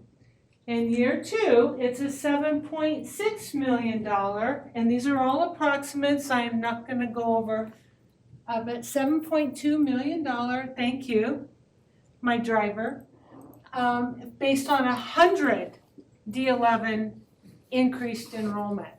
And in year 3, if we add another 200 D11 students right here, we're still going to have a recurring deficit of 2.3 to our general fund. But then we'll get out of declining enrollment averaging. Right now, this model is based on current enrollment conditions, current declining average enrollment numbers, and that break-even number is approximately 1,460 students, okay? So this is a moment in time snapshot. It will change, but that's what this data is based on. So let's move on to scenario 2. And to highlight the lump sum cost then of scenario 1. Okay, thank you, Superintendent Gall. This is based on 5-year averaging, and this deficit is $13.6 million of recurring reallocations, reductions, but they have to be recurring in our budget. Which just means prior to having a charter transfer conversation, the district needs to reconcile, and prior to going from 5-year to 3-year, because that would make it even more faster. If that happens, We have we call it reallocation of dollars to get us, and Director Daniels, you commented we've been saying this is coming. This is the coming. That is not a cut. That's us getting paid for the number of kids that we actually have. Because we've been being paid over as a nice relationship with the state because, and if you read through the rest of that document that our legislative liaison brought forward, many districts in the state are continuing to suffer from declining enrollment. The state overall is seeing a decrease. And so, but the state is wanting to go in a slightly different direction. So there's a $13.8 million lift on the district outside of my rename part of my enrollment strategy. So, when you say the 1,400 to break even, when I add up these numbers, it comes to 2, 4, 6, 700. In 1 year. In 1 year. So In if- 1 year. If we could Break prove- This is even- year 1, year 2, year 3. Yes, ma'am. If gone I down. were to bring in 1461 in the first year, in 1 year, it's a break even per year. I'm sorry I didn't clarify that. It's a And it great changes question. over time because the way this number changes. So that's why I wanted to go back to this, if I could. Is it okay if I go back to this? Absolutely. Okay. So it's important to see this, that it gets better for us to get out of declining enrollment the further out we go, because our higher years are dropping off. And we're trying to grow, we're growing. So that's that vector, or that's that break-even point. So you'll see this is next school year, right here. And then this is the year after that. See, we lose that next highest year. So we're almost down to COVID enrollment numbers, which were our lowest point. Does that make sense? Okay, I'm gonna go back to the So model. when you look at that 2017, 18, 18, 19, those are the two big years, 25,000, and then the next year is 24,000. Oh, no, Yeah. right there, Boom, yeah, there, boom. And yeah. once you drop off of here, Yeah. you're now within the range. The delta between the high and the low is only, actually it's just over 1,500. But your average, you're bottoming out. Yeah. And so districts that are ebbing and flowing plus and minus a couple of percent over years is normal. And you don't have this overfunding relationship. We have been in a long, steady decline well before your all's arrival. This has been happening to the city for decade plus. And so we're getting to a place where we're getting ready to bottom out.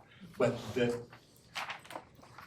confluence of the time and COVID make it even worse. So Yep. if you look at what was happening here, these numbers that dropped off, it's a fairly steady precipitous decline. But then when you get to the COVID year, you're now making a $2,000 and a $3,000 student delta. Yep. When we get to where this is the average, then we're gonna be, and we get paid for the number of kids that we have. Yay, we got 100 kids more. Oh, we lost 55 kids. Maybe we need to make a change in that leadership. Maybe we have the wrong pathway. That's the place we wanna get to. But right now, we're getting really close. Thank you. Perfect. So did that help? I just wanna make sure you see this. This is the declining average enrollment model. Thank you. I'm at a loss for words. I apologize. So let's go back to that Wait, model. before you go, so with the 5-year, if they change it from 5 years down to 3 years, are you gonna talk about that later? No, because that's futuristic. I can talk about it at a future meeting if you would like, and we'll put together some impacts of what worst case scenario could look like with the legislative issues. But tonight, I was just gonna focus on. If you just what go we back to Yeah, that go slide back for a to second, that it's a worst case scenario. Yeah. Yeah. So this is the last year where we get a big year on top, which helps lift up our average over 5 years. If you say, so we're planning for this budget year now, 23, 24, where we're getting ready to plan for that. If you take away these last top 2 years and make it a 3-year average, we're gonna lose whatever Yeah, that right. number is. So we're only gonna get paid for the 21,300 kids. Okay. Instead of when you add those in, we're gonna get paid for roughly 22 or 22,300. And Chris, if you move that, move it down a little bit, it shows you the 1, 2, 3, 4, and 5-year average. Yeah, move it down. Just roll the I'm the trying, spreadsheet. it's Okay. just that this doesn't wanna, There we Right go. there, 1, 2, 3, 4, 5-year So average. for this coming year, stop, the 3-year average would be 21.3, where the 5-year average is 22.2, so that's almost 1,000 kids. And do the math, 1,000 kids at $10,000 a Yeah. kid is $10 million. wow, those are such big numbers. Okay, Thank you. thank you. Great question. So. But as Director Daniels said, I told you so, is what, either Glenn or others would say. This is a reckoning that has been coming for some time, which is why on scenario 1, we as a district have already preserved, what was the number in the fund balance task force? It was 6.4 million plus we had extra additional 10 million. 6.4 million that you didn't spend from the 50. Remember we Right. spent 43.6 And and then we had 10 million in reserve or the undesignated fund balance. And just to- Mr. Gall committed to finding 6 million in inefficiencies. We've already planned for Okay. $12 million to help with this. But that's one-time money and this is recurring, just to make sure. Well, and as The we 6 find million. inefficiencies in the budget, those are recurring. Recurring, the 6 million he's talking about is recurring. So we set lump sum money aside in the fund balance task force that we brought to the board to get us through this year. And then to build budgets that are tighter going forward to be able to handle the recurring costs of just scenario 1, which is we have to account for we've been overpaid for kids that aren't here. And no matter how fast we move in all of these scenarios, it's just impossible to make kids fall out of the sky. We're leveling in a place where we're going to be comfortable and accountable. And when you go back and look at the history of District 11, like Director Daniel says, goes and look back 20, 30 years, the tradition has been declining student enrollment, and how previous boards have addressed it is when they reach a tipping point, they say, we cannot keep a school building open, and so we have to close that. So when you go back and look at that, every 6, 7 years, a certain number of schools have closed, okay? And we are trying to avoid that narrative by coming out our declining enrollment averaging as quickly as possible. And making sure, and the only way we can ensure that this doesn't happen is we got to increase enrollment in our traditional D11 schools. It's a combination of those. If we absorb charters, which helps us get out our declining enrollment, but our traditional schools keep hemorrhaging kids, then we are going to come back into this declining enrollment averaging pretty quickly. So we got to be able to address both of those simultaneously if the strategy is going to work. We got to be able to turn around enrollment in our traditional elementary, middle, and high schools. Chris, can you explain how the math changes as you come out of decreasing enrollment averaging on the per pupil, the percentage that we get per pupil? Not well. Okay. Generally, we are penalized at a per pupil amount. Right, for right now, let's just say the, and it's in the, what we get from CDE, but let's just say our PPR is 9,500. Because of declining enrollment, we get less PPR, so it's at, this is using 9,888, but I think the actual was over 10,000 PPR. So we get a lower amount, but more students, and more students that we have. So we get paid for more kids, but we only get about 90 to 95% of the kid because we're in this model. When we come out of this model, we get 100% per kid. We get back to just keep it simple, stupid. Tamara brings a kid to the district, we get paid full per pupil for that child. So there's an advantage. So the measure is there an advantage in staying and decreasing?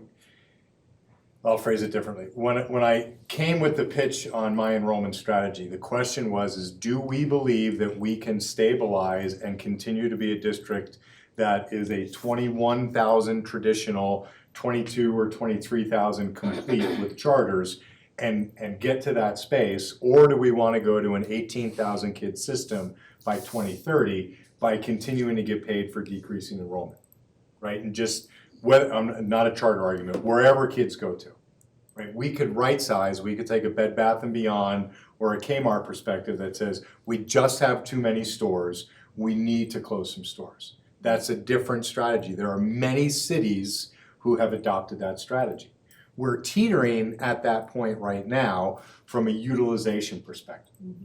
We are strongly filled in small elementary schools, which is both a blessing and a curse because we have small elementary schools. The good news is they are filled. We're stabilizing at middle school, but there's really not a lot of rhyme or reason to the 9 middle schools and how they fit into the feeders. And there's this confluence of them in the middle of the city where they're low achieving, low enrolled, and massively underutilized. So there's some rewickering there. And although we are opting in, we looked at the numbers today, last year's numbers, we opted in over 800 kids out of district into our high schools. We still are massively underutilization from a high school perspective. Our high school utilization and middle school utilizations are running in the upper 60s to low 70%. And so generally, a healthy system is running above 75% for every building. We have asked for a new demographer study that we will push through. We believe that the previous one is pre-COVID. A lot of things have changed. It was done in 2018.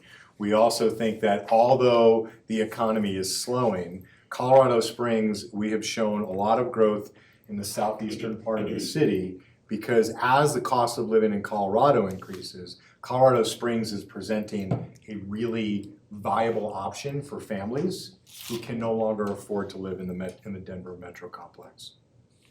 But a demographer study will show that. Winston. Thank you.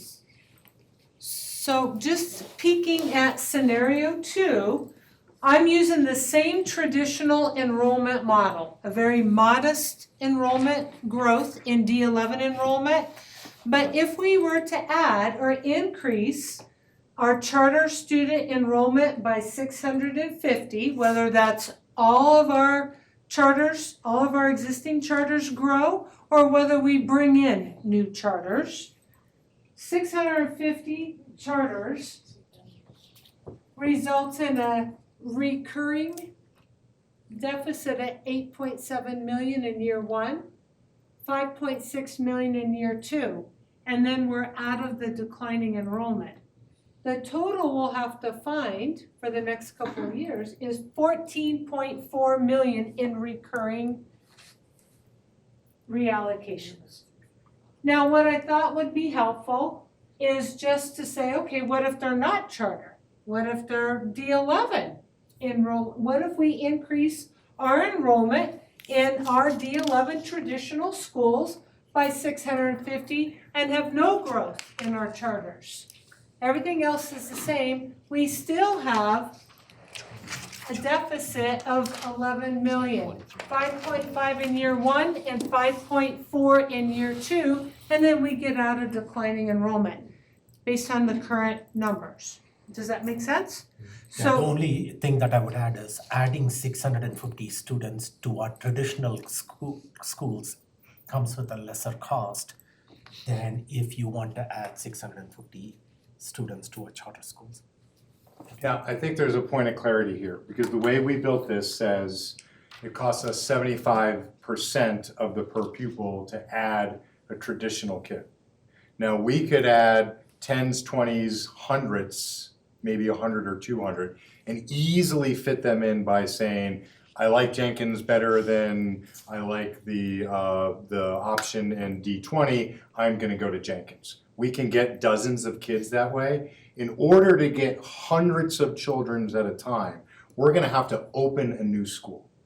We're gonna have to open an innovation zone. We're gonna have to say, I loved what CMA said, I just think we can do it better. This does not calculate that cost. This cost is about squeezing kids within those inefficiencies that we have. Yep. Which we are doing, it is part of our enrollment strategy. But when we make the comparison of charter is more expensive than district, if we're thinking about 1,500 kids, I'm telling you right now, we're never getting 1,500 kids by just doing gain and retain. We're gonna have to open new schools, which we are exploring innovation schools and opportunities. Just know that they too will be equally as expensive.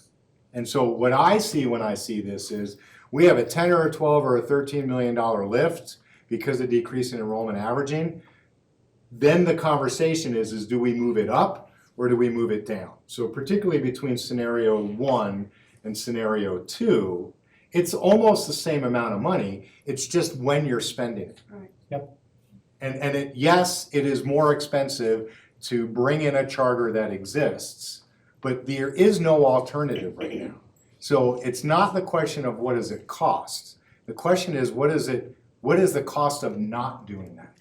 The cost of not doing that is staying and decreasing enrollment averaging for a much longer period of time. And in scenario 1, it still costs us $13 million over 5 years. The general fund impact is pretty much minimal, even without adding charters, So, because we are losing our 2 higher enrollment years. We are going to take a cut to our general budget, general fund budget. so projecting out, given the state of the economy, that if last year and the start of this year is any indication of what we can predict on, then we, as far as revenue that we're gonna get, then would you say that we're in a better position if we look at scenario 2 to take the hit now before the cuts come?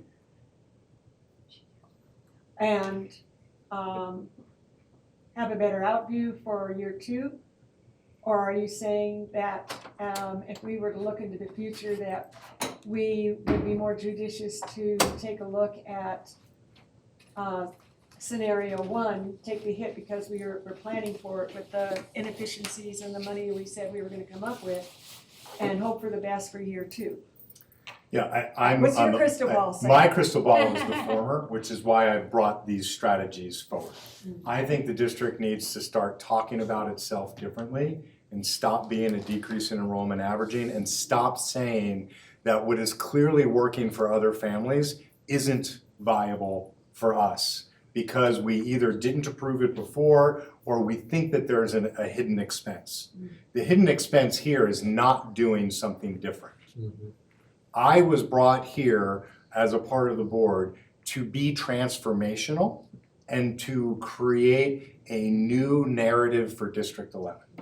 We can continue on the same path and we can shift, and I can also be that guy. I did the budget cuts in other districts, I've done this before. When you need to lean, I saw the Air Force go from 600,000 to 300,000 in the 25 years that I was in it. We can do that work.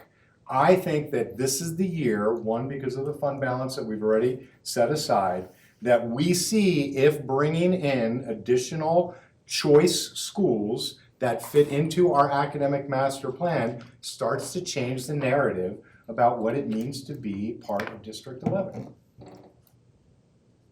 Go ahead. I don't mind changing the narrative, but you only gave me one. Can you give me like 2 other possibilities other than just doing that one thing? And I would like to have a little bit more, like, I don't know if it's research or not, to just see what other districts have done to overcome or somehow redesign, configure this. But it's only one way. I don't have any other way. No, and so the larger plan is, in the first year was for us to, they all fit within a portfolio strategy. There are different ways to get to a portfolio strategy. They don't all have to be authorizations of charters. We are exploring through legal consult to understand the statute in the state of Colorado, innovation zones. Right now, Mitchell High School is designated as an innovation school. That is the extreme use of innovation. Other districts in other states have brought in a myriad of school types into an innovation zone to allow for different autonomies, some of which were charters, some which are of high-performing schools, some of which are mid-tier schools, and some of which are low-performing schools. Because the innovation space gives the freedom of maneuver at the school level. And so I will cite Indianapolis Public Schools, and I'll share the documents. They're not mine, they're research that comes from the Center for Rethinking Public Education, which is proponents of a portfolio strategy, which is much of the work that Denver did as well that Tamara can speak to. Creating spaces for schools to meet the needs of families is the goal. Can I just say, for me, this is me speaking, right? It feels like I have 17 kids and you're trying to tell me that it's okay to bring one more in the house. And I'm still trying to figure out how to feed 17. And I don't want to be seduced into thinking, no, baby, that's a great idea, we should do it, when I have nothing else to go on. So I have to stand strong and say, you know what? I appreciate you saying that, honey, but that don't make any sense to me. I have 17 already. Right. I don't see how adding 1 or 2 more is gonna help me figure out how to feed them. Now, you may not like pork and beans and wieners, but that's how I like it. You might want steak, but I don't know how we're gonna do that with additional kids to feed. That's how it feels, and I feel like at the same token, if I don't say yes, that somehow, you know, everybody around me is gonna be whispering and talking and all that, and I don't really need all that. You're not taking care of 17 kids, I am. So don't try to tell me I need to, you know what I'm saying? And That's how it feels. so I've done breakfast for dinner as well, so I get the challenge. I'm only offering a strategy of which the board makes policy. If the board doesn't like that strategy, then we need to shift our strategy to say, it's time to talk about, if the 17 kids is that concern, we gotta go into collapse, closure, and consolidation. I get it, but we also haven't talked about anything else. And the other option out there is, we already have 6 charters. Why do we keep those 6 charters? If we deny those 6 charter reapplications, we get to keep more to feed the 17 that Director Daniels is talking about. Then we got to go no charter strategy at all in our school district. And you all are the elected positions, and I just, my answer to that is, when I gave the reference that the size of Cheyenne Mountain is already opted out of District 11, those are all voting families in District 11. This district lost its last bond by 12 votes. 11, great, thank you, I'm sorry. 4,500 to 6,000 families, 4,500 in CSI and 6,000 total charter supported families in District 11. I don't know what the proportion of their vote was for that bond. I would just imagine it was certainly more than just 11 plus or minus. All I'm saying is, if you're gonna ask me to feed another mouth, you need to come in with more than just one. You gotta bring a little bit more to me for me to be able to give and say, okay, honey, I hear what you're saying, we can consider that. But I don't make rash decisions like that, and I don't have anybody bringing in anything I need to help me know if this is what's gonna work. I feel like you're trying to smooth me, but at the same token, I still don't get what I need. I don't agree. I don't like it. I don't like the way it feels. And I'm already like, look, trying to be clear about what I say and how I say it without having to say too much, because I already know this situation is not new, right? But at the same token, I need a little bit more. I need a little bit more on the bone. I can't be like, oh, honey, this is just, no, that's not enough. I'm sorry. And I'm sorry. Director Daniels, you have, as a board member, like you said, it's about your decision in this, and you can rationalize your decision by saying, hey, this is how you are going to support or not support this. And the rest of the board can do the same thing. We heard you, and what you're saying is you have, and then we got to say what is the value in keeping the 6 charters that we do have right now, because some of the money that the district has is going to those 6 charters. At the same disproportionate rate that these scenarios Right, apply. and then if we keep those money, we can feed the 17 kids more, so why are we feeding the 6 charters that we have? And my thing is, that could at least be a conversation where it's not showing up like we're not gonna have any opportunity to work together as a team to really see what's possible beyond just one thing. It's, what do they call it? I'm not trying to throw shade. Yeah. I'm just trying to say at the same token, what it feels like is if I don't have a team of people that can come in and tell me this is where we are and this is how we can work together. I personally, if I don't have a team that's sharing anything or letting me know what's going on as a board member, everybody's gonna make it look cute. I'm not here just for the cute dress. There is something more to consider when I have to feed more mouths. And if you're not bringing me more than one situation, I'm not gonna sit up here and just be like, oh yeah, baby, that's great. No, I'm not. I wouldn't do that in my real life, so I'm not Director even gonna do it Jurgensen. here. Director Daniels, with all due respect, we had this material from before Christmas break. You're not hearing me. I'm hearing it from, let- I need more Okay. than what is given. Okay. Because I'm not a first generation person. I'm not gonna just jump on it first time out the chute. Okay. Let I Director need more. let Director Jurgensen provide a response back, Yeah, and then if you you can would respond. not interrupt you to hear where I was going. We had the information from your earlier questions tonight before Christmas break.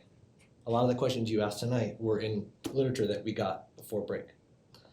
The team that brought that offered that, emails, questions, attachments, got you the supplemental information, that was all available.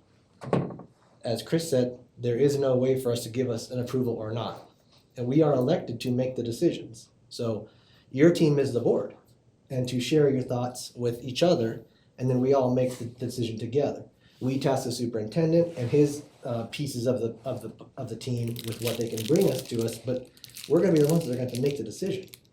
The We've decision seen, isn't excuse the me, issue. please wait. We've seen these numbers from Glenn since 2019 when we first got here. You did, I saw it in You were on the board with 20 me. No, I saw it before that is my point. Great. And I'm trying to say, once again, when we were in the conversation about moving all of this stuff, it was there then. There was no working together to understand that 4 or 5 years later, oh, you're gonna step into it. And we finally Some of have a us have been in it superintendent over who's wanting 10 to address years. it. We finally have a man who And I'm wants to address saying, it give me more than and one. right size it and give it to us. And I said, give me more than one. That's what I asked for. So if the You want will board of the support board for is that? for an alternate strategy, than one. the More district than- will provide the alternate strategy. I am not trying to jam a single strategy.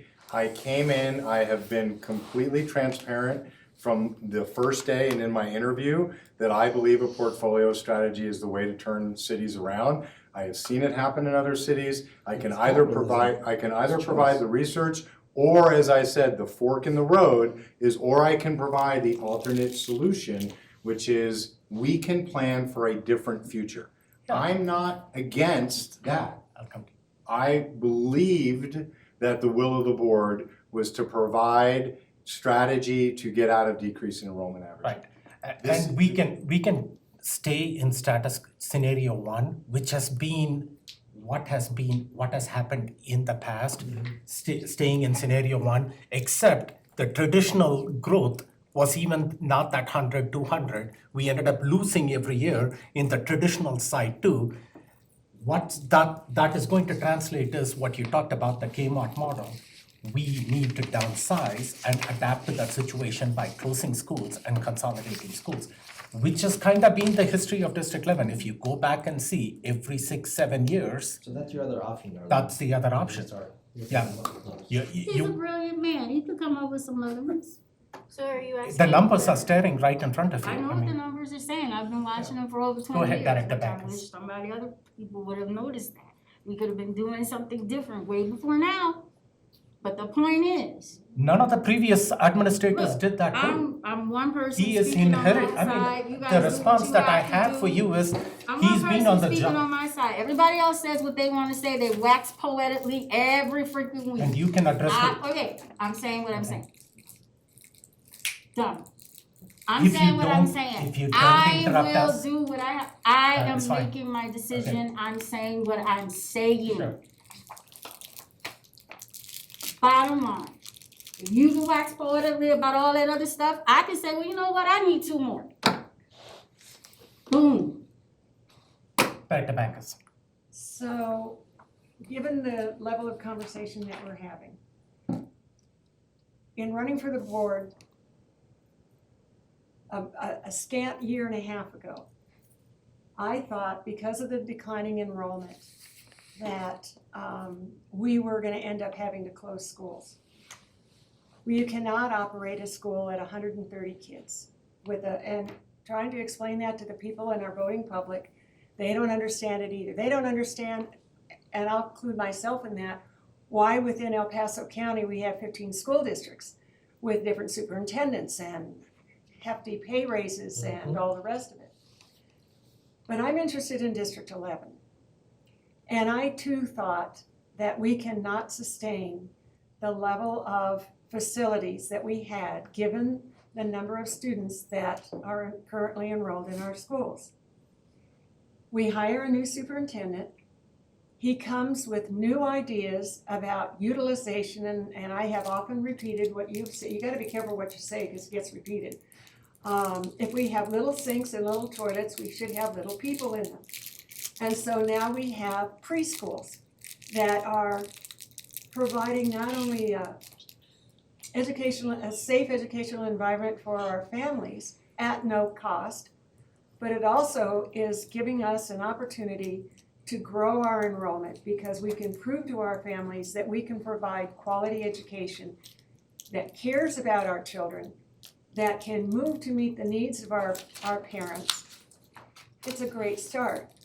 So in talking to folks, and some of us went to ESP this morning, a teacher or an ESP or two had said something about their school with such low enrollment and is it gonna close? And I repeated what you have said more than once, and that is, we have availability in our facilities. We need to fill them. How are we gonna fill them? And I'm interested in knowing how we're gonna do that. When we talk about closing schools, lots of us already remember Wasson when it was closed. People are still, how many years, decades ago? People are still angry about that. Peak Elementary, where the charter school is now, the academy. Pike has Academy for Advanced and Creative Learning. Exactly.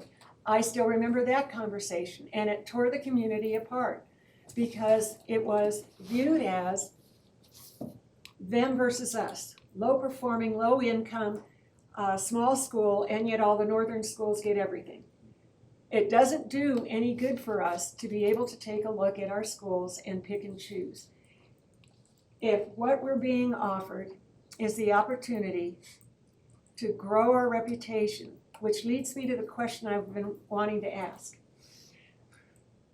If we look at a charter school that's low performing, what does that do to the status of District 11, who is also struggling? Does it bring us down? Does it keep us level? It can't move us up, but what does it do to us as our reputation and our report? That's a great question. Yeah. Yeah. That we need to consider that while we gotta be picky and choosy about. Just remember, I didn't go out and shop. No. These are charters that came because they see the portfolio strategy. So I'm not advocating for anybody that comes in front of the board. This is not me saying these are the two best charters who are applying. Just as I have no say in LSIA, I have no say in Independence Hall. These are just the people that have come over. That's a great question. That's a question for the board to discuss. The evaluation that I asked my team to offer was enrollment, achievement, and niche. What is that fit? We talked about creating an algorithm, but it's not our decision. It's the board's decision. The question on the table for CMA was, does the board believe that it's niche enough and that they're going to improve their achievement, that it is beneficial, one, from a numbers perspective, but more holistically from our reputation? And if the answer is no, then the answer is no. But then we also have to ask that same question when Globe comes up for renewal, and Roosevelt comes up for renewal, and Academy ACL and Community Prep and Westlake and SEBA come up for renewal. It's the same standard. Yep. And we as a body haven't had to do that yet, because none of those contracts have come up. They have prior. Well, no, and I the mean, board has not, approved. not as Yeah, this not- group. not as But this that's the same hard question we always have to ask. Yeah. And this is the first year, at least, well, I can't say the first year, it's my first year. In this first year, we asked that hard question of our own schools. And we saw strong, very strong school improvement plans. And we saw mediocre ones, and we saw some weak ones, of which either they heard it from me, or they heard it from the board president, or they heard it from any other director, which was, we are going to hold you accountable to that. And going back, one more thing to reset the Okay, before you go on. So using that same, if we're gonna be fair across the board, and we have our other charter schools, and I'm thinking of one in particular that is near and dear to my heart, their scores are not lovely. And yet I would hate to see that school go away, because for the small amount of kids that go to that school, it serves a purpose, and those kids would Perfect. not have an idea, Yes. not have a plan, not have an education. Right. But now we're talking about a school that has hundreds of kids. And I don't know what the effect of that is, and I'm just trying to, It's the same, it's the Mitchell conversation, and so I actually appreciate the direct nature of Director Daniels' comments. We're talking about a specific topic tonight. 2 weeks ago, we launched a groundbreaking initiative to accelerate the turnaround of Mitchell High School. That has nothing to do with charters, it has nothing to do with preschool. It's about investing in our schools to fill the utilization, to increase enrollment, to increase academic achievement and opportunity for the students of which we all are here to serve. These are all multi-pronged strategies. And so although I know today might feel like I'm offering you one thing, I think I have been completely transparent in the myriad of ways that I'm moving around the spectrum of opportunities for this district. I have not said, don't spend that money at Mitchell, go buy all 1,400 charter kids and get out a decrease in enrollment this year. I didn't do that. I didn't do that at all. I asked with the help of Director Nelson, when we did the fund balance task force, how do we build a hedge for 1 year on decrease in enrollment, regardless of any charter decision? Because that train's a-coming. And it's a great year because although COVID was an awful experience, it saved us a lot of money. We have, I'll finish in just a second. We have another $15 million of unspent budget from this year because of the 80+ teacher vacancies and the 90+ ESP vacancies.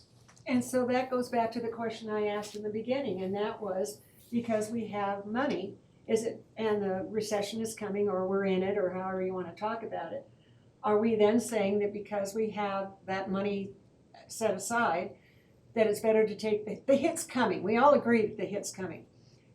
Better to take it now while we've got it, so we can see our way out in 2 years. year 3, than to wait.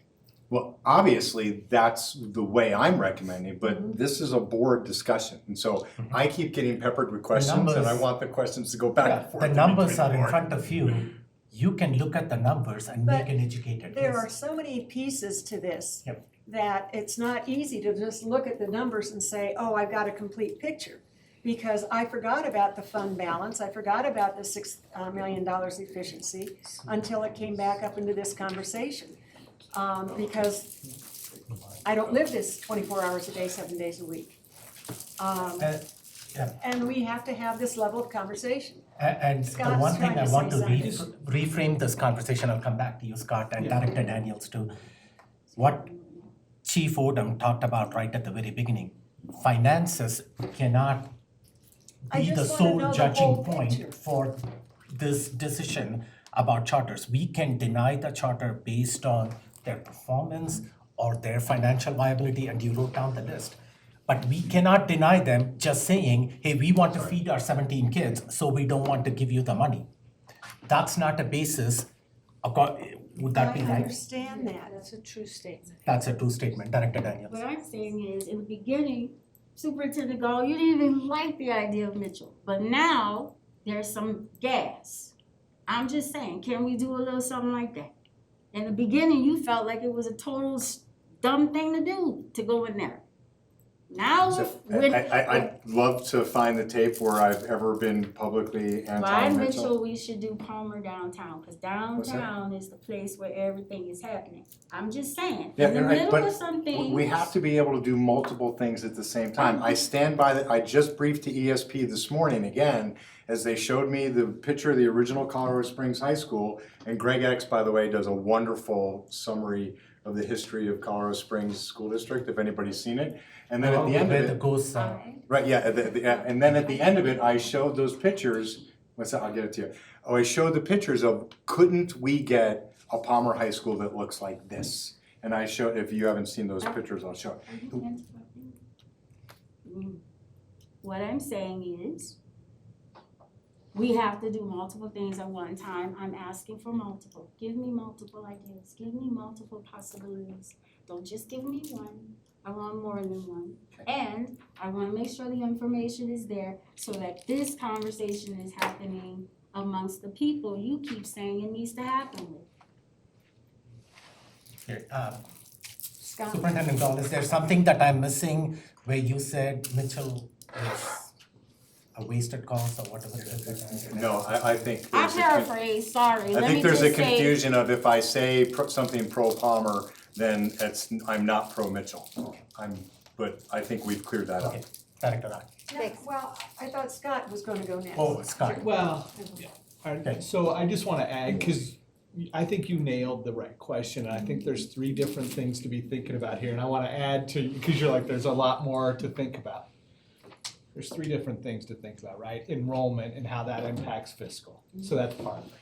The second piece is the niche piece that Superintendent Gall talks a lot about, and how that, and all these go together.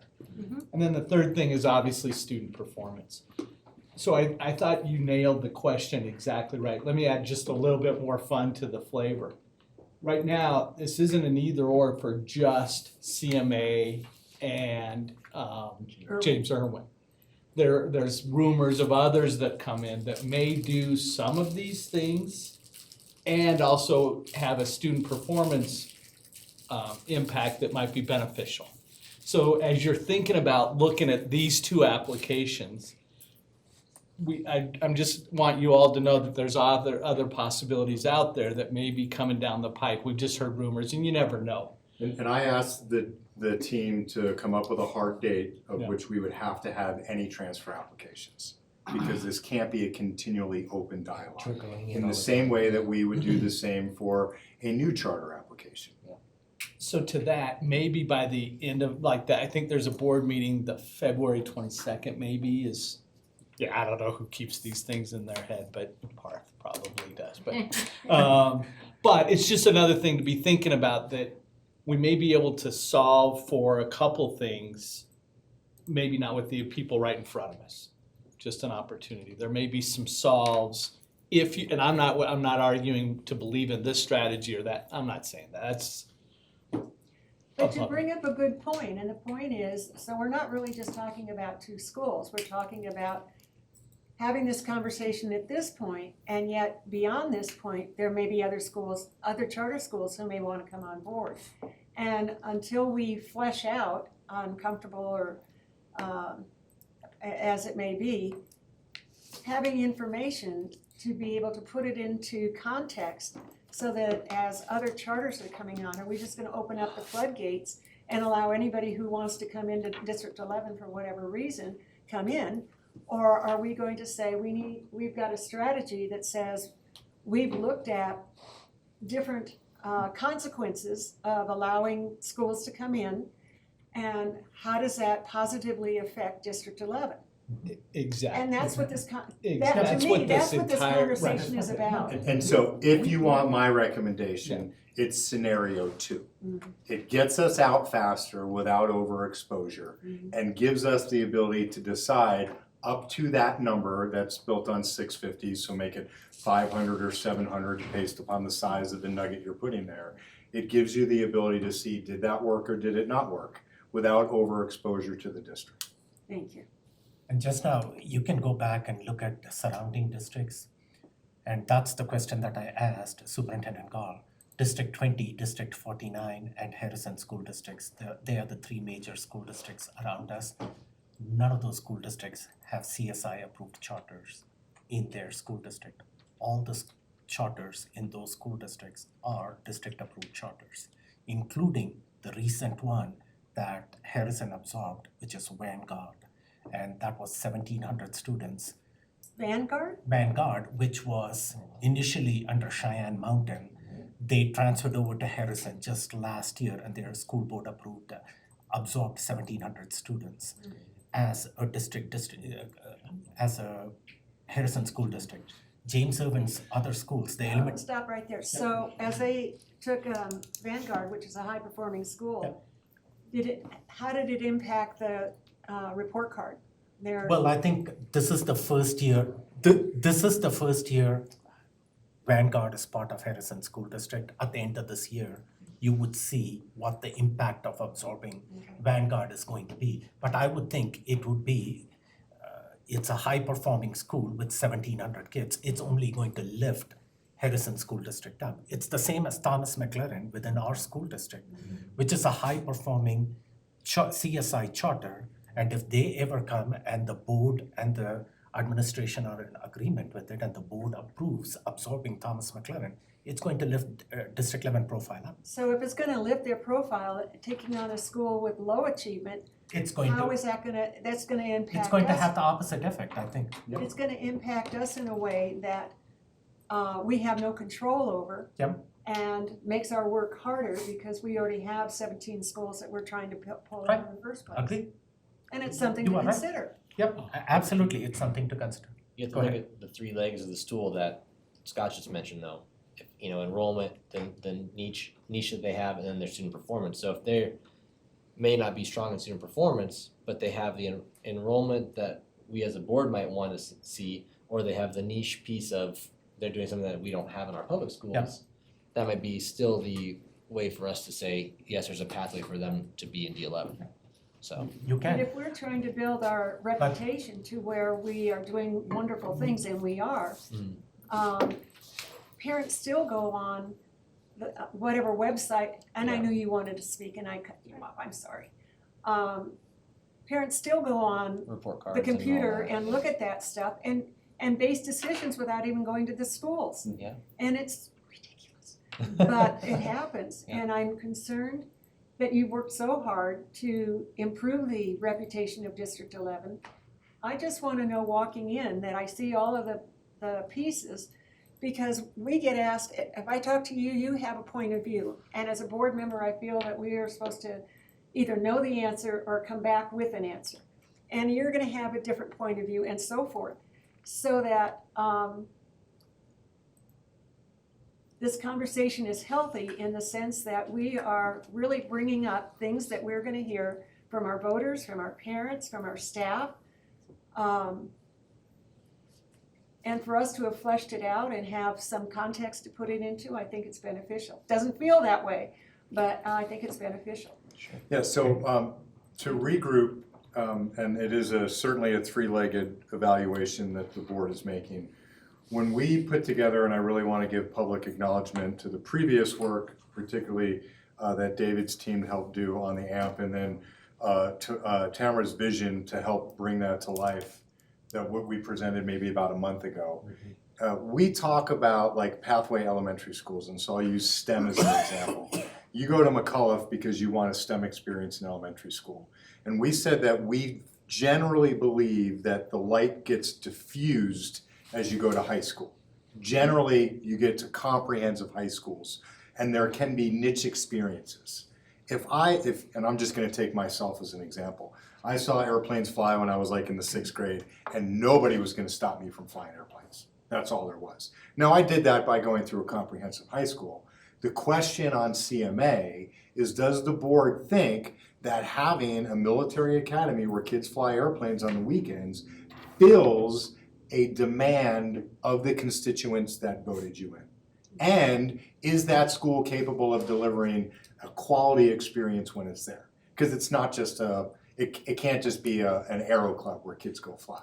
But one of those slides that we built in the AMP actually shows that the feeder goes from McCullough, and you saw it when we talked about Mitchell. Mitchell has a strong aviation sciences program. We had a rudder kit outside, kids fly flight simulators there, but we don't put them in airplanes.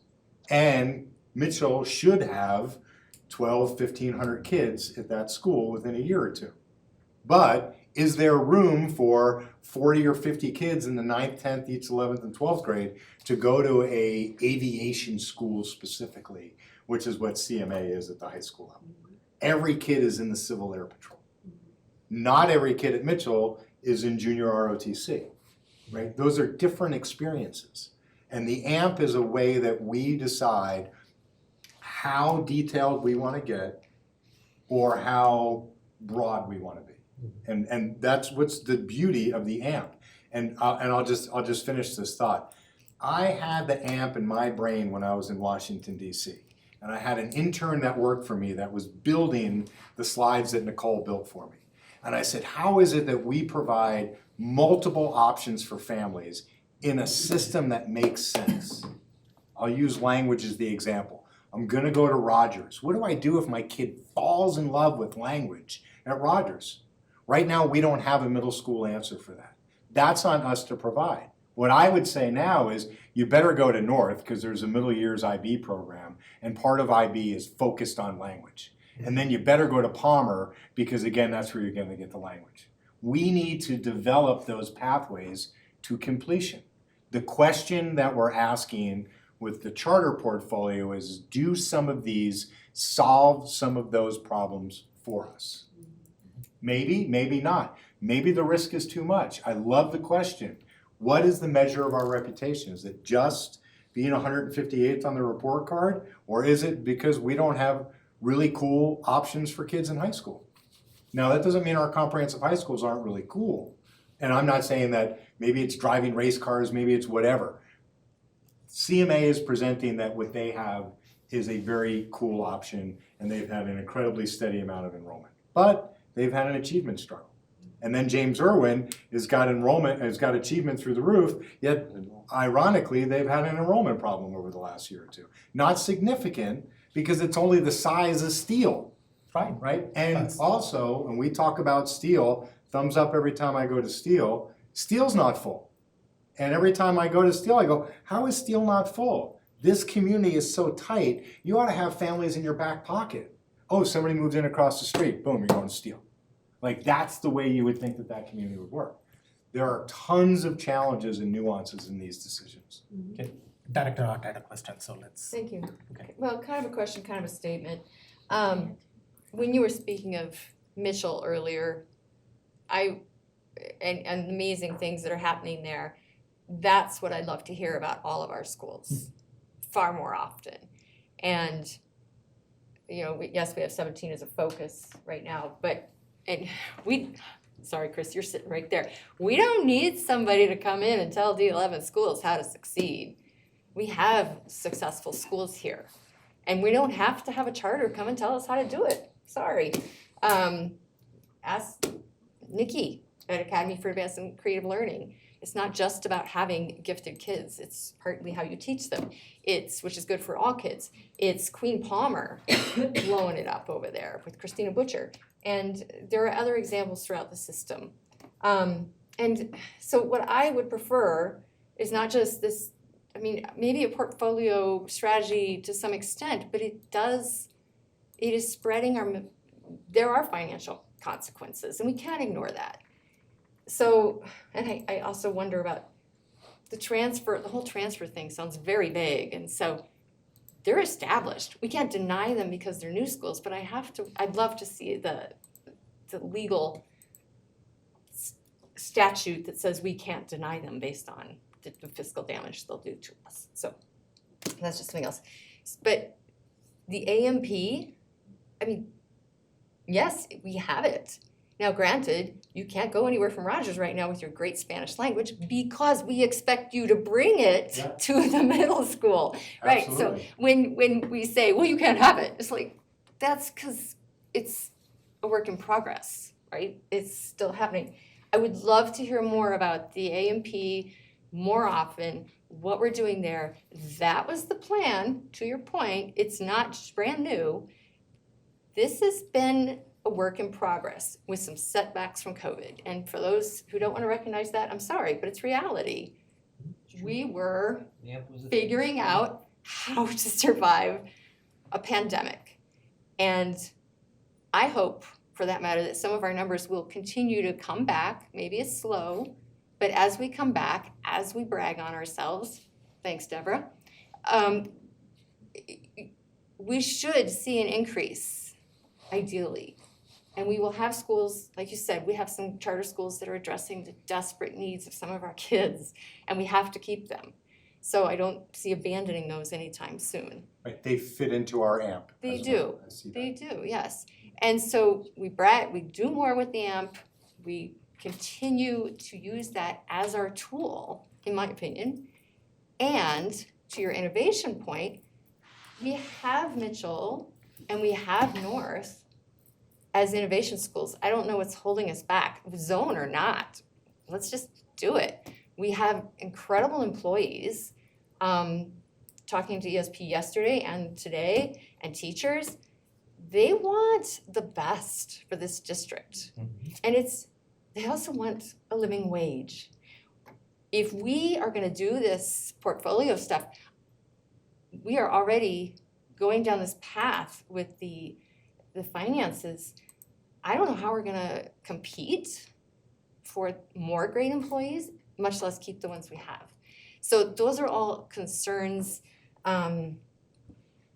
basically making sure we have sustainability, and I don't necessarily see that even with portfolios. I want our little schools to be the best they can. And, I'm gonna revisit Mitchell. We have a JROTC program, yes, and Doherty has their ROTC program. But why not fly planes? Why not? We're promoting an aerospace program there. Why don't they get to work with the Civil Air Patrol and go jump in planes and fly them? And I have to admit, I kind of wish the CMA folks were here. I want to ask them how many of their kids actually get to fly a plane, because I think I saw somewhere where it was just a couple. So you How can. many kids? I thought I wrote down 20 to 30 hours a month. So that might be their air lab. Is that? And I wonder if that's actually the kids in the planes. And if you're a regular student over there, I wonder how often you get to go over. So that's something we can check with them. It doesn't have to be about this, but I do suspect Chris has far more to tell us, and we've wandered off. Maybe rightfully I think so. she's got the MLO thing to present too, but Director Nelson had some comments and questions too. Yeah, I'll try and keep it brief. Yep. I just wanna point out that this has been a problem for a long time, and recognize the hard work that's gone into creating this solution, this possible solution. Nobody has come up with it. I mean, this has been a problem for like 20 years, and there hasn't been a solution. Right. So No other superintendent or board has come up with a solution other So- than closing schools. I totally appreciate your question of asking for an alternative to maybe this solution. I appreciate that ask. We have been talking about this for quite some time. I don't think it's a surprise to any of us that Mr. Gall has presented this portfolio idea. So I'm not sure what the timing is of all of this, what the timeline would be. I think that will be my ask for once this conversation wraps up, kind of an idea of what we're looking at timing wise, so that we know how long we have to come up with an alternative to the charter portfolio option. So thank you, Mr. Gall, thank you, Chris and Glenn and Laura and Parth, because I know you guys have put in so much time into figuring out where this district is headed, regardless of whether we adopt charters or not. We're looking at a $14 million problem, recurring. And so circling back, I wrote notes as people were talking, I've been waiting a while. Circling back to the charters and what they bring to the table, and I think everybody in this room knows how passionate I am about academics, but there is something to be said for the charters that maybe aren't performing well, that parents are still choosing and they're still viable. So, I just wanna put that out there that there might be people watching and please don't start spreading rumors that we're thinking about disconnecting from current charters. That's not what is being said here. We see the value in the charters that are in current existence. And I would just ask Director Daniels if you could give specifically what it is you're needing, because you've mentioned several times not feeling like you have the information, and that was even during the presentations that were given by the charters tonight. What is it specifically that is lacking that would help you? I think that would be a benefit to the admin team to know what it is specifically, because they have done a ton of work and provided a lot of information. So if you can do They've been doing that for 4+ years, more like 10, 15, 20. It's really the executive team that does the legwork in order for people to not take gossip and build platforms to come in and start doing things that they know nothing about. And all I'm asking is, when it comes to our team, they're the ones who have to give the board something. If we don't have them supplying what we need, we can't make decisions. And the decisions are vital to our kids. So I would ask, So what for is me, it that you're not getting? It's not just not getting it from the executive team. There has to be a willingness to recognize we can't just keep pushing things forward without having enough information to make the right questions happen.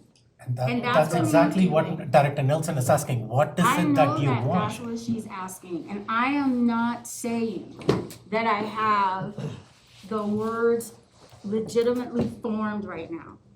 But I had a better clue on what we had to do if it's Maricela saying to me, well, this time we need to do this time we need to do that. For me, I just feel as if I need to have all of the information and maybe a little bit more time to know when it is critical to make decisions versus just doing it because it's like, I don't know, we're not a working board, we're just a listening board.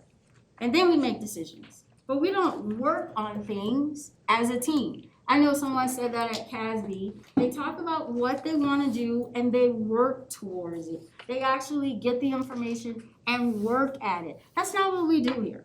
We expect the executive team to do the work, but we don't do it. The information is up there. We can work to find a solution. If you have a suggestion on how we can be a working board, please share it with us and we are willing to listen to you. Without any input, and all you say is you want information, and you don't categorize that as what information you want, and you're just tasking the superintendent, give me more. It will take everybody to get on the same accord to know what a working board is. If I have that information and ask for you guys to look at it to do that, it would take everybody to consent to it. All I'm saying is, just based on working through things, just like I asked the charter schools. Everybody's got that conversation in this community that, we shouldn't do it. I said, if we're gonna have the conversation, let's do the work. But we haven't had that conversation as to why that is out there, why that reputation is out there, why there's a breakdown for it, because that type of work is what really makes the difference as to, parents are choosing charter school. Who did the work for them to know how to do that? Like, who said that this is where you needed to go? That stuff began somewhere. It wasn't just, the parents said it out of what context? They talk, it's their friends, they research. Okay, yeah, you're Their parents talking- are educated. Okay, we are going in circles. Let's give Chris Odom some time to finish this conversation. Go and finish the rest of the information. Thank you. Okay, thank you. Just to wrap this up, this was intended to highlight how we can get out of declining averaging enrollment by growing and ways to grow and how those ways impact us financially, knowing that because of our declining averaging model, we have a bill to pay next year. I do wanna point out that historically, as long as I've been here, 17 years, we've always been in this situation when we're faced with a new charter application, which there will be new charter applications. That is not gonna change. That we always were faced with a financial hit. I will tell you that it looks like there is an opportunity to go up. And that's what this was trying to provide. Glenn has told me this is probably the best time to get out of declining enrollment averaging. So when we are in declining enrollment averaging, we pay for charter school students.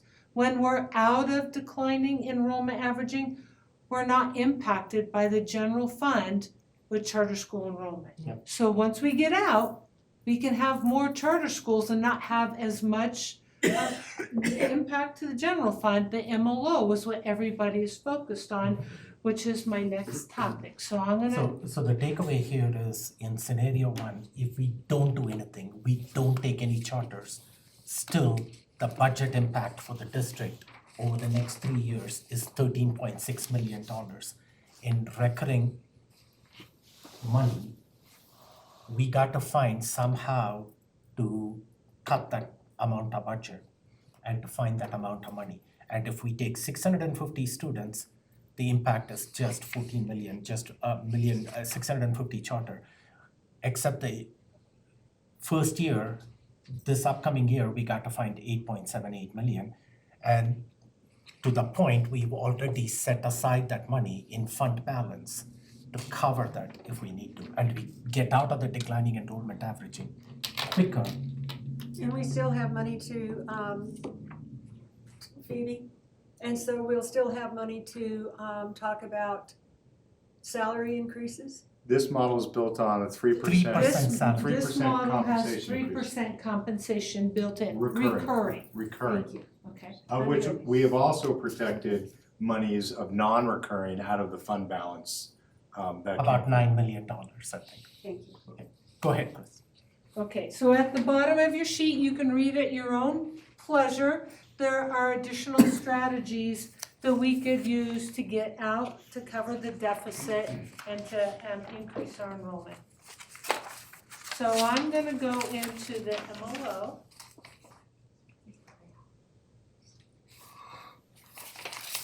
That is page 3 of your packet with the 5 tables.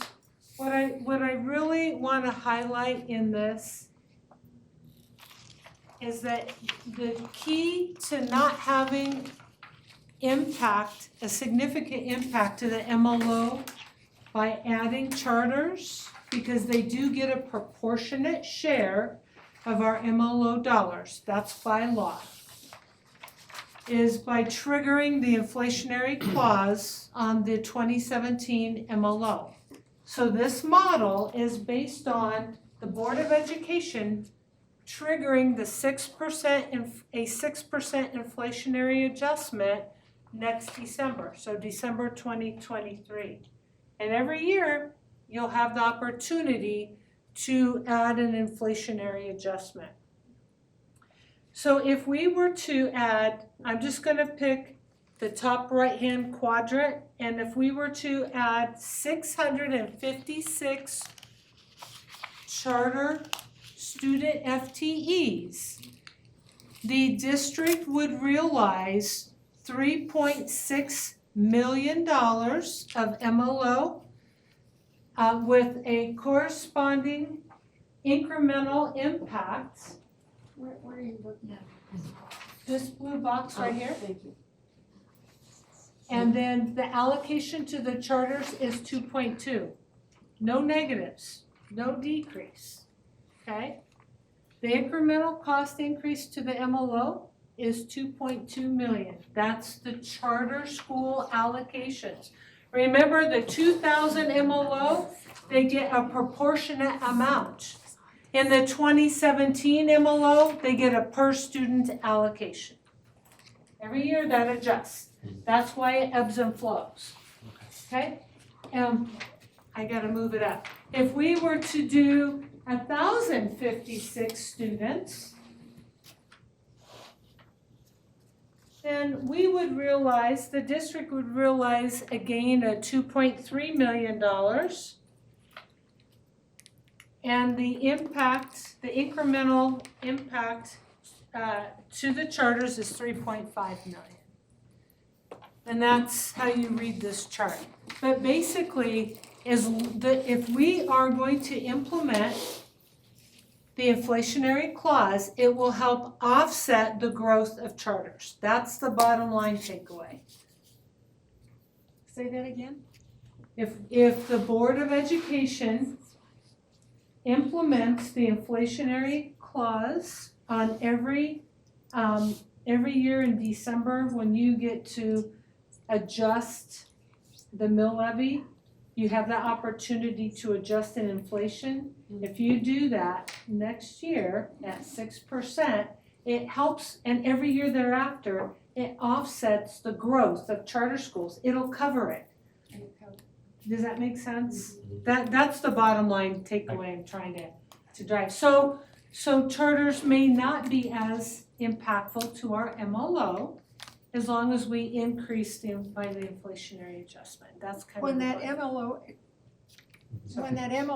I forgot, when that MLO was put before the voters, what sort of promises did we make? That's what I'm trying to say. If there's going to be an impact to the amount that the voters approved for District 11, does it take into consideration that money could be spent in ways that were not part of the ballot question? So that requires a plan amendment. Plan amendments. But the answer generally is no, because charters were in the district when the MLO was passed. They were in the PIP. They were advertised as part of the 2017 MLO, and then statute came along at that same time and said you have to give charters their allocation. It's a state law. So our voters, and Lyman, you were one of these folks, so our voters would not look at absorbing more charter school students and diluting the amount of money available in our MLO by the allocations that go to charters as being untruthful to them when they pass the MLO. I believe that to be a true statement. On the contrary, I would say one more thing. Chris, if you move to the fiscal year 23-24 spreadsheet, okay. The fiscal year 23-24 at the bottom. I know this is, Yep, oh, sorry about that. oh, you want this? Yes. Okay. And then go up to the top or okay, go to the fiscal year 2017 MLO. Do we have this? No, we don't. This is part of the can you move it down? Move it down. Yeah. I know, I'm trying to. Yeah, that's okay. And then move it to the very far end. All these calculations go into calculating this table that is up there, and then if you move it further down. Is that? Yeah, there you go. So when you look at, Sandra, to answer your question, when this was initially put to the citizens in 2017, what the citizens approved was $42 million as a MLO, which is what is there in that green box at the bottom. Mm-hmm. That 42 million has now grown into 51 million because the board over the last 5 or 6 years has repeatedly imposed the inflationary clause on it. That's a board decision. The board could have said no on it. All we put in the question was that the board had the capacity to impose the inflationary clause. So previous boards and this board in December also imposed that inflationary clause, and that 42 million has grown to now 51 million. And when the community approved it, we had close to 27,000 students. So the 42 million was divided among 27,000 students. Now our number is 22,000. So we have increased the MLO amount to 51,000, distributing around 22,000 per student MLO money. You can go and ask Glenn too. We are the highest in the state of Colorado. We get more than 35 to 4,000 now as we go declining and we keep increasing the thing. We get 4,000 extra dollars almost per student in MLO money because we imposed it. So And that- yet our academics haven't gone up. There's that. There's also COVID, so there's that. Well, we weren't going up before COVID either. Okay, well, I'm not commenting on It took a long time that. to get to this answer. No, Thank I'm you. not commenting on it. I'm just saying No, where no. it is with the numbers, that's all. What the community approved was 42. What the board has done since then has increased it to 51. And the So number of that students. inflationary number, that comes out of tax revenue or the money that we get from the state because we've increased the inflation rate? No, it comes from the taxpayers. Okay, On your the property MLO money In their taxes? in their taxes. Oh, I see. In their property taxes, That's which very is. generous. Yes, yeah, in the property taxes, because that's what we said, we are going to increase the inflation numbers, which has added up to, this includes, when you see the column number 75, this includes that the board saying next year, we are going to impose a 6% inflationary increase next year. We already did 3.5 in December. Now we are saying we are going to impose another 6 million, and this is in perpetuity that. 6%. 6%, okay. Thank you. Thank you. That's all I had. That's good. It was good. So you mentioned that it would offset growth, but we also have our own inflationary costs to deal with. So I wonder if, looking at 5% for the next year, that just gives us in a way, if I'm thinking of this right, 1% that we would be actually being able to offset. Does that make sense? I guess. A larger percentage would go to charters because you're increasing line 9, which is the number of students in charter schools. Right. So I mean, nobody's trying to be evasive about that. Yeah. The question is, if there is concern about MLO, and I appreciate Dr. Melpackham's reminder that the MLO is passed at 27,000 kids, so the amount per kid that these community thought that they were voting on. Some families have been so dissatisfied with their service for the MLO that they voted for that they left the MLO on the table. Which means now we get more per pupil because of the total, the lower number of kids. This is, in my eyes, and I wasn't here in 2017, didn't vote, so not saying that, but this is coming back up to what is it that the MLO is supposed to be serving. The MLO is in service of students within the district, of which there were 6 charters in the district at the time.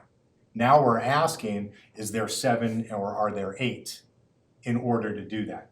When LSIA was approved last year, if they would have brought 650 kids to the table this year, we would have been having this same conversation. How do we absorb the dramatic shift in MLO towards the new enrollment in charters? That isn't what happened with LSIA or with the existing charters if they would have brought it.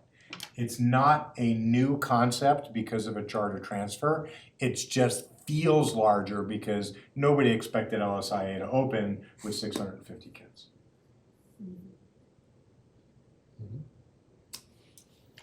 And when you go up to the 2000 MLO, that doesn't have an inflationary clause. So over the years, it stayed steady at the same number. But the 2017 MLO, that's why it was imposed. And rightfully so, the board has imposed it.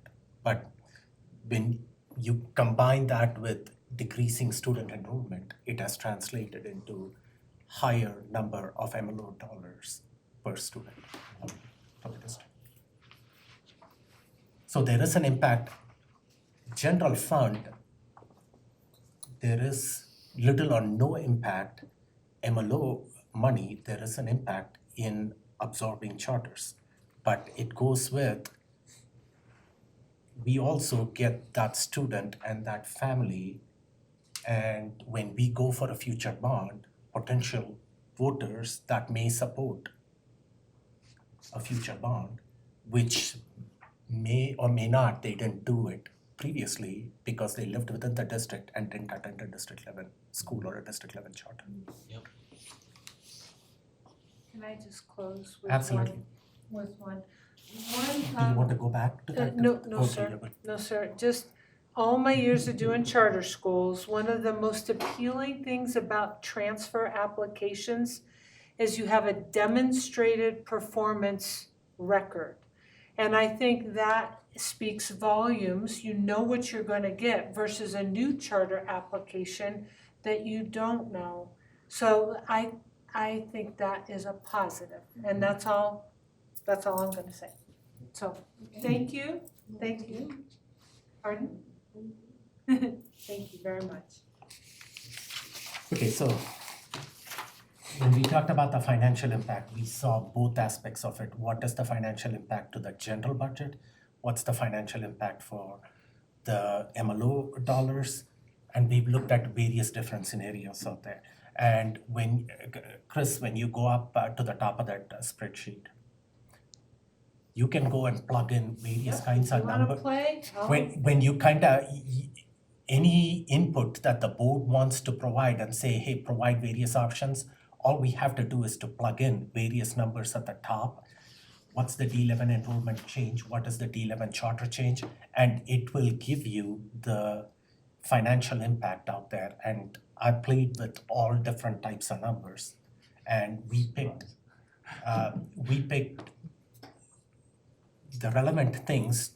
Hey, this, we can, but if the board has some suggestions as to, hey, I want to see this, what this is, we can do that too. That's the beauty of Glenn's model that he's developed out there, that we can plug in various different scenarios. Can we get the model for ourselves? Sure, and that is, Chris. I will send it right now. As soon as I unplug from here, I'll send it to Maricela and all the board, if that's good. Yep. Would that include all of the information here, Chris? Yes, ma'am. Okay, thank you. And if we can post this on the website on board docs? I sent that to Maricela right as we were starting. So on it, thank you. She's probably even posted it. So we have to figure out, is this the strategy we wanna take? Like, that's ultimately the first question that has to be answered. I can't hear you. I said, we have to figure out, is this the strategy we wanna take? That's ultimately the question that has to be answered first. And it sounds like there are board members who aren't quite even sure if it's the strategy we wanna take as far as transferring in charters. So we have to answer that first. Then we can start looking at which ones, if it's the ones that are currently asking, or, maybe there are going to be, I can't remember what you said, we can approve with conditions, maybe it's something like that. So I'm not sure what the timing is. We feel we need to be entering into negotiations, which would be 60 days by the end of February. I forget, what was the date? February 22nd. February 22nd is the last board meeting of February. 60 days from then puts us into April, which means we are done, we are good to go. That we feel gives both the charter and us enough time to be prepared for school opening in August. And we would shut that window down for a next year opening. If somebody wanted to come, just as anybody comes with a charter application, any time of the year, the board would decide when they want to put that on the agenda, but we would close out next year by February 22nd. And we just have heard rumors of other existing charter that is interested. And then the open question, which you all are aware of, is the lawsuit against Orton, which was opened through EBOCES, which that is an unresolved situation of what happens at the end of this year. Is it that they are asked to close? Are they then going to try to apply to become part of District 11? Will they try to apply to become part of CSI if they came to District 11 and were denied. Because they, for all, just to simplify that situation, that's not the way they opened. Right. And that's another portfolio school that we need to see if dyslexia school is part of the district level. That's right. Which again fits or doesn't fit into a potential AMP solution. With, and I just leave it at that. And then I will circle back to Director Art's question where she asked if we can deny an charter application purely on the financial impact that it would have on the district. Is that something, that's a question that you wanted answered? Well, I assume that you know this, but I'd sure love to have the source material to review. Well, we can consult our legal counsel. Yeah, I think that's the best answer. The staff is going on previous practice of how we've taken charter applications, and that disclaimer has been, you can't say no because it costs more. But now this is an existing school. We totally agree this is all new ground. I recommend that the board contact legal counsel for a review on that statute and exclude the staff from that. Absolutely. I will reach out to legal counsel and figure out that thing. And please let us know. Okay, we will let you know. And then, so what is, again, you talked about February, this can come in front of the board till February 22nd? That's what we're proposing. Okay. I mean, again, we are at the bequest of the board. If the, what's that? Is that the contract or the No, approval that would be the last time we would, allow what would happen tonight. The Approval deep after the dive transfer conversation with the charter of their transfer. And then are we saying that after that time, if a charter wants to come, it'll have to wait till next year? It would have to wait till the year after. A year after, a year right, from now, right. okay. I have to draw a line in the I sand agree, somewhere, right? I agree. You asked a recommendation, scenario 2, so if you find one, you get to 650 or we get to 622, we could just say we're all full up on our capacity on what we need to prioritize as a board for the year. If that, I think Director Nelson's question is the most relevant one, is this a strategy that the board wants to continue to pursue? And then, whenever the board feels like they're where they want to be, you can continue to entertain or not entertain. You can say, boy, giddy up, I really liked one of those two tonight, and I think that gets us in this direction, let's go that way.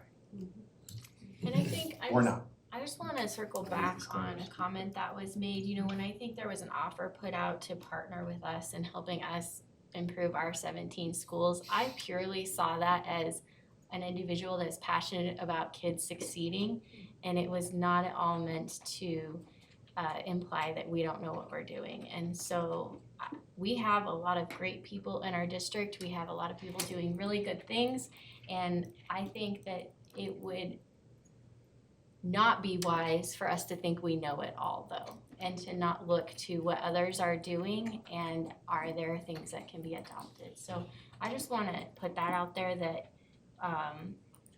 the schools that are doing really well, we have a lot to learn from them, whether it's in District 11 currently or outside of District 11. And so are there ways that we can partner going forward with charters? I thought about maybe we have things that we can offer to their schools where they don't have music or they don't have sports. Maybe if we were to take on CMA, they have someone who wants to go play football at Mitchell, that kind of thing, it could go both ways. So just thinking through what could these partnerships look like with charters, because the reality is parents are choosing them, families are choosing them, they bring something that we aren't, and so how can we, instead of it being an us versus them mentality, how can it be we want kids to succeed, and that's gonna look different for every kid, and how do we build that out in District 11 in Colorado Springs? Ditto. Thank you for the feedback, Director Banks. And to follow up, I was gonna let the comment go when it was first made, but people who are interested in teaching kids have a mission. And when we take a look at the principals in our schools in District 11, they all take pride in their schools. They all want to do well for their schools. But But there's also that piece of competition. And we see it sometimes from teachers in the classroom who are doing really good stuff, but they won't share because it's their stuff. And sometimes we see the same things in our building leadership. They're doing great stuff and sometimes may not share because someone might take and run with it even better. With the offer that was made earlier, I agree. That spoke to me as an educator that said, we're doing what we're doing and it's working for our kids, and if there's something that you can learn from us, then come and take it and we'll share. And I think that's what this is all about. And so I'm glad that you brought that back up. And I think that when you have the distinction between being a District 11 school and a charter, there's less of a barrier in the sense that charters have more leeway. And what is it that we can do within my school or with my school population that I'm not already trying to do that I can take from this school and it's not going to negatively impact either one of us. And I think that says a lot for what we're all about, and that's educating kids. So thank you for bringing that back around. Okay, so, Can I okay. thank you for your comments, I appreciate that, you're right, absolutely. We can learn from other schools and charters, and I feel that way honestly about the entire country. There are places that are doing things better, and there are places that are doing it worse. But you know, what can we learn without having to reinvent the wheel is pretty awesome. So Perfect. I do want to note one other thing. Somebody mentioned hidden costs, and when they were I know that we have GT people who will have maybe. I can't understand what you're saying. All right. When she mentioned the assistant principal who was working with the GT kids, and she mentioned CSI and working with CSI, and it was like, oh, that's right. You know, then they would work with perhaps our GT person, and as we had transfer, if we approve transferred charters or approve them themselves, that does have perhaps a hidden cost for our own administration. And I don't know that that's gonna be hugely significant, but if you doubled the number of charters, say, in theory, you just doubled the workload for the equivalent of Scott, you know, or potentially, it's dispersing some of our own staff. And so that is a potential, maybe small, but another hidden cost. And so we seek in contract negotiation to have no hidden costs. There are buyback services, there are maximum amounts, and they can be at no more than the actual cost. Special ed is usually a very good example because the depth of special ed services that we get from an economy of scale is usually so much greater and deeper than any, what I'll use the term, it's not meant to be disparaging, but single charters are often called mom and pop charters, single site charters. They're never gonna have that. In other cities or other states, it's normally the BOCES or the RISA where they can buy that service from, or from the larger host district. Many of the folks that we heard from over the last couple of weeks already get our food and nutrition services from us. And so something like Gifted and Talented, if it were going to be a I don't want to say a drag, but an additional requirement, we would negotiate that into the contract to make sure that we're getting that quarter FTE or 0.1 FTE added in that contract such that there's Emily plus 0.1, because now we have this incredible opportunity with the gifted and talented students from Charter X, Y, or Z. So those are all negotiables. And that's a great problem for us to have, which is how to serve when you look more gifted and talented kids. Superintendent Gall, correct me if I'm wrong about this. This is assuming we are sharing our full MLO funding with them too. Would you put that down? I can't see your face, I can't hear Okay. you. It assumes that we share full MLO. And we can work with the contract to also offset some of the costs. I want to, the statute says charters are offered full MLO. I will say that there are existing contracts of where that is graduated in over time when there are large charters that come in that are absorbed by systems to minimize that impact. But the goal is never to not get the charter, the MLO, of which the community voted for. Again, so I mean, this really goes back to the genesis of your question is will constituents feel that that's a misappropriation of MLO? I think that really depends upon how we talk about it. We currently give MLO dollars to 1,200 charter students within District 11. I don't know the size of what those charters were in 2017. Let's just assume they were static. That was already in there. So I believe the MLO belongs to the voter, not that the MLO belongs to the district. We as a district are just learning this language ourselves, and how do we talk about dollars? Even when we started decreasing enrollment averaging, it took a long time for our own staff to say, it's not a budget cut that's coming, it's a reallocation of dollars based upon the formula of how we're supported by the state. Now, you can surmise to say that's a budget cut, but we can't think about being cut for being held accountable for the number of kids that are in the system. It is the analogy I use all the time is, if I get 15 grand a year for unemployment and I can make 14.5 by working a service job, why do I want to go work the service job? Some of us would argue that that's the problem in America right now, is why should I get paid for not doing the work? I'm trying to get us to a place where we're talking about winning and supporting all of the community. This is the strategy that I brought forth. The board wants to go in a different direction. We will shift and we will come up with pivots to be able to meet the demand of the board. What I'm trying to do is make us winners. I do it all the time. I want to be District 1. We're not, we're District 11. So let's be number 1 twice in enrollment and achievement. Any closing thoughts on this, board-wise, quickly going around? We've discussed this too. There's any closing thoughts? And my takeaway from this is, from the board's perspective, you have all the necessary information now to make a decision. You've got the funding impact for the district.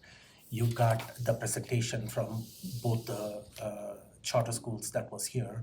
And then that should give you all the necessary information to make an informed decision, okay? So then we need to circle back as a board as to how much time do you need to analyze all this information, and when can this come on the board agenda as an action item, okay? So we had this discussion today, so So I'd like to propose as early as the last week in January, because I believe by the next work session of the 18th, we will know if there are other applications coming forward. Okay. And if they're not, then we'll just cut it where we're at, and I'll move that February date up. So are you comfortable, What's that? I can see, I don't think. Well, Director I'm Ott just asking, Understood that. yeah, I'm just asking, is the board comfortable if this comes Sorry. on the board agenda on January 25th, which will be the end of the month, so that'll be 3 weeks. Is it 3 weeks? Yeah, 3 weeks from today. As non-action or action? It will come as think we're at action action. because it's already come as non-action. Okay. Yeah. So, go ahead. I was giving you those eyes of surprise because you think there would still be another charter school this month.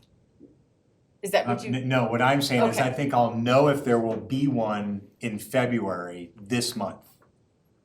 So you anticipate that still this, I in the think we- next 2 months, we could have one more charter school Yes. apply? Yeah, I'm not interested personally. I'm Well, like let's done not with worry about for the that. Let's year. worry about these 2 charters that are in Yeah, front of us. yeah. Are you comfortable with the Definitely. January Yeah, 25th? I'm comfortable with next week. January 25th? Yeah. January 25th? Yeah. January, okay. I'm excited to see what might be coming. Okay, that's fine. So, but let's decide on January 25th, so you have time. And in the meantime, I know that we've discussed this. If you need any further information, reach out to Scott, reach out to Superintendent Gall, and they can request the additional information that is necessary from that respective charters. And then I will add this to the board agenda for January 25th. That gives us 3 weeks' time to look at this data, look at the pros and cons, and then analyze this. Okay, moving on. Yeah, go ahead. Oh, I thought you were gonna say we're done. We are done. I just have a couple more things to quickly add, not related to charter schools. Well, I just wanna make a closing remark, and that is, And I quit complaining about the sunshine laws, but you know, if we don't come together and talk in the way in which we've talked tonight, and at times was uncomfortable, where else can we make learned decisions? Where else can we get the information that we need? Where else can we probe our own thinking thoughts so that we can develop them, so that we can come together? And I would like to leave this meeting today saying that we all came with opinions, we all came with questions, sometimes uncomfortable, sometimes comfortable. But at the end of the day, we're all working for the same stuff, and that's for our kids. And that's to make sure that we are professional in our ability to relate to one another. And then from this core, we go out to our public and we present not only what we are thinking, but we listen to their response, given all of the information that we've had. So I thank you for all participating and making sure that your voices were heard. Thank you. Thank you. That aptly summarizes everything that I could have said. You said it better than I could have. So one quick thing, couple of quick things I wanted to get the board feedback on this. The board agenda right now, the general meeting agenda reads the school spotlight, public comments, board members report, superintendent's report. That's how it goes. What Superintendent Gall requested was that during his superintendent report, over the past several weeks, he has had several students highlighted and spotlighted. And the public comments and the board member reports end up taking an hour and a half, sometimes even close to 2 hours to get through that while the students are waiting out there. So his request was if the board is okay with moving the superintendent report after school spotlight. And I want a feedback on that, and so we can adopt that at the next board meeting as our board norms or meeting board norms. We say students come first, and this is with that idea in mind that we don't want to keep our students waiting until 8:30. And the last time I remember was the Martinez students were here at 8:30, and they were under the superintendent's report, and they were making the arts presentation, and we get them waiting. So anybody opposed to moving the superintendent's report right after school spotlight, and then comes public comments and board member reports? I think it's good to move and have the students go early and not make them wait. I just am wondering, sometimes you have kind of more business related stuff in your superintendent's report. Will that also then happen at No, that I'll time? keep it all school focused, and we'll find a different way if we have to build them into the agenda, like when we do some of these regular reports. I'm not So saying that wouldn't maybe- be bad, I just was curious. Okay. So like if capacity report or something like that comes, maybe we just put it in the agenda as a non-action item, Non-action. capacity report. Yeah, that's So fine. that's on me to make sure we have that in advance so it can be posted and all those Okay. things. Anybody opposed to the suggestion? Are you good with that? If we bring it up next board agenda that way? Great. And the next thing that I want to quickly address is next week there will be executive session, and that executive session we already talked about before at the December board meeting. That would be about the feedback the board has to the superintendent pertinent to his mid-year evaluation. Okay, and then there is no formal rubric for a mid-year evaluation. We have a rubric for the end of the year evaluation. I will forward that rubric to Superintendent Gall, what we have used for the end of the year evaluation, so that he is aware that this is the rubric, and then if he's got any feedback. But for this mid-year evaluation, it's an informal evaluation, which the board hasn't even done in the past in executive session. We are adding that now to collectively do that to the board. So we can provide that feedback, and if the board is agreeable, at that point in time, we can come and make an announcement about whether the board is pursuing a contract extension Well, with. You can't make the decision, right, in executive. No, we are not, we are you not. just- We are just providing that feedback, and then we are coming back to the board dais to make that decision. Okay. Will you send us the rubric also? Yeah. Please? The rubric? Yes. so we The- can refamiliarize ourselves Absolutely. with the rubric. Yeah, I've already asked Okay. Ms. Hidalgo to forward the rubric, so Thank you. absolutely. And the last thing that I wanted to talk to the board about was that based on some of the nature of the conversation that is going on, this would be an ideal time for us to refocus with the board retreat facilitated by, again, Dr. Walt Cooper, okay? Is if the board is agreeable to it, I am going to look into a date, and I've already talked to Dr. Cooper, he is willing to do that at this point in time. So I'm going to look at end of January or beginning of February timeline, and this would give us an opportunity to recenter about some of the concerns that Director Daniels brings about, the working board and all those things, and having somebody facilitate that conversation and the board relationship from the dais, all of those things. We can have Dr. Cooper there. Is that something the board is comfortable with? Yeah. Okay. Is it possible, or do you guys want this scheduled on a Wednesday, or is it possible that I look at an alternate day if our normal board agenda, the Wednesdays are filled up? In interest of time, I'm not postponing this till March or April. Are you open to doing a Friday afternoon or something like that? Or if that's not possible, then even a Saturday, something like that. Sure. Okay. Any comment or feedback Maybe on just that? provide a few dates. and then Yeah, we can- I will provide after talking to Dr. Cooper. Okay, that's all I had. Superintendent Gall, on any feedback or final thoughts from you? No feedback from me, happy to be here and the continued conversation, so Okay. thanks for the support. With that, we are officially adjourned at 8:55. If there's another, we'll stop. Basically, I'll just go.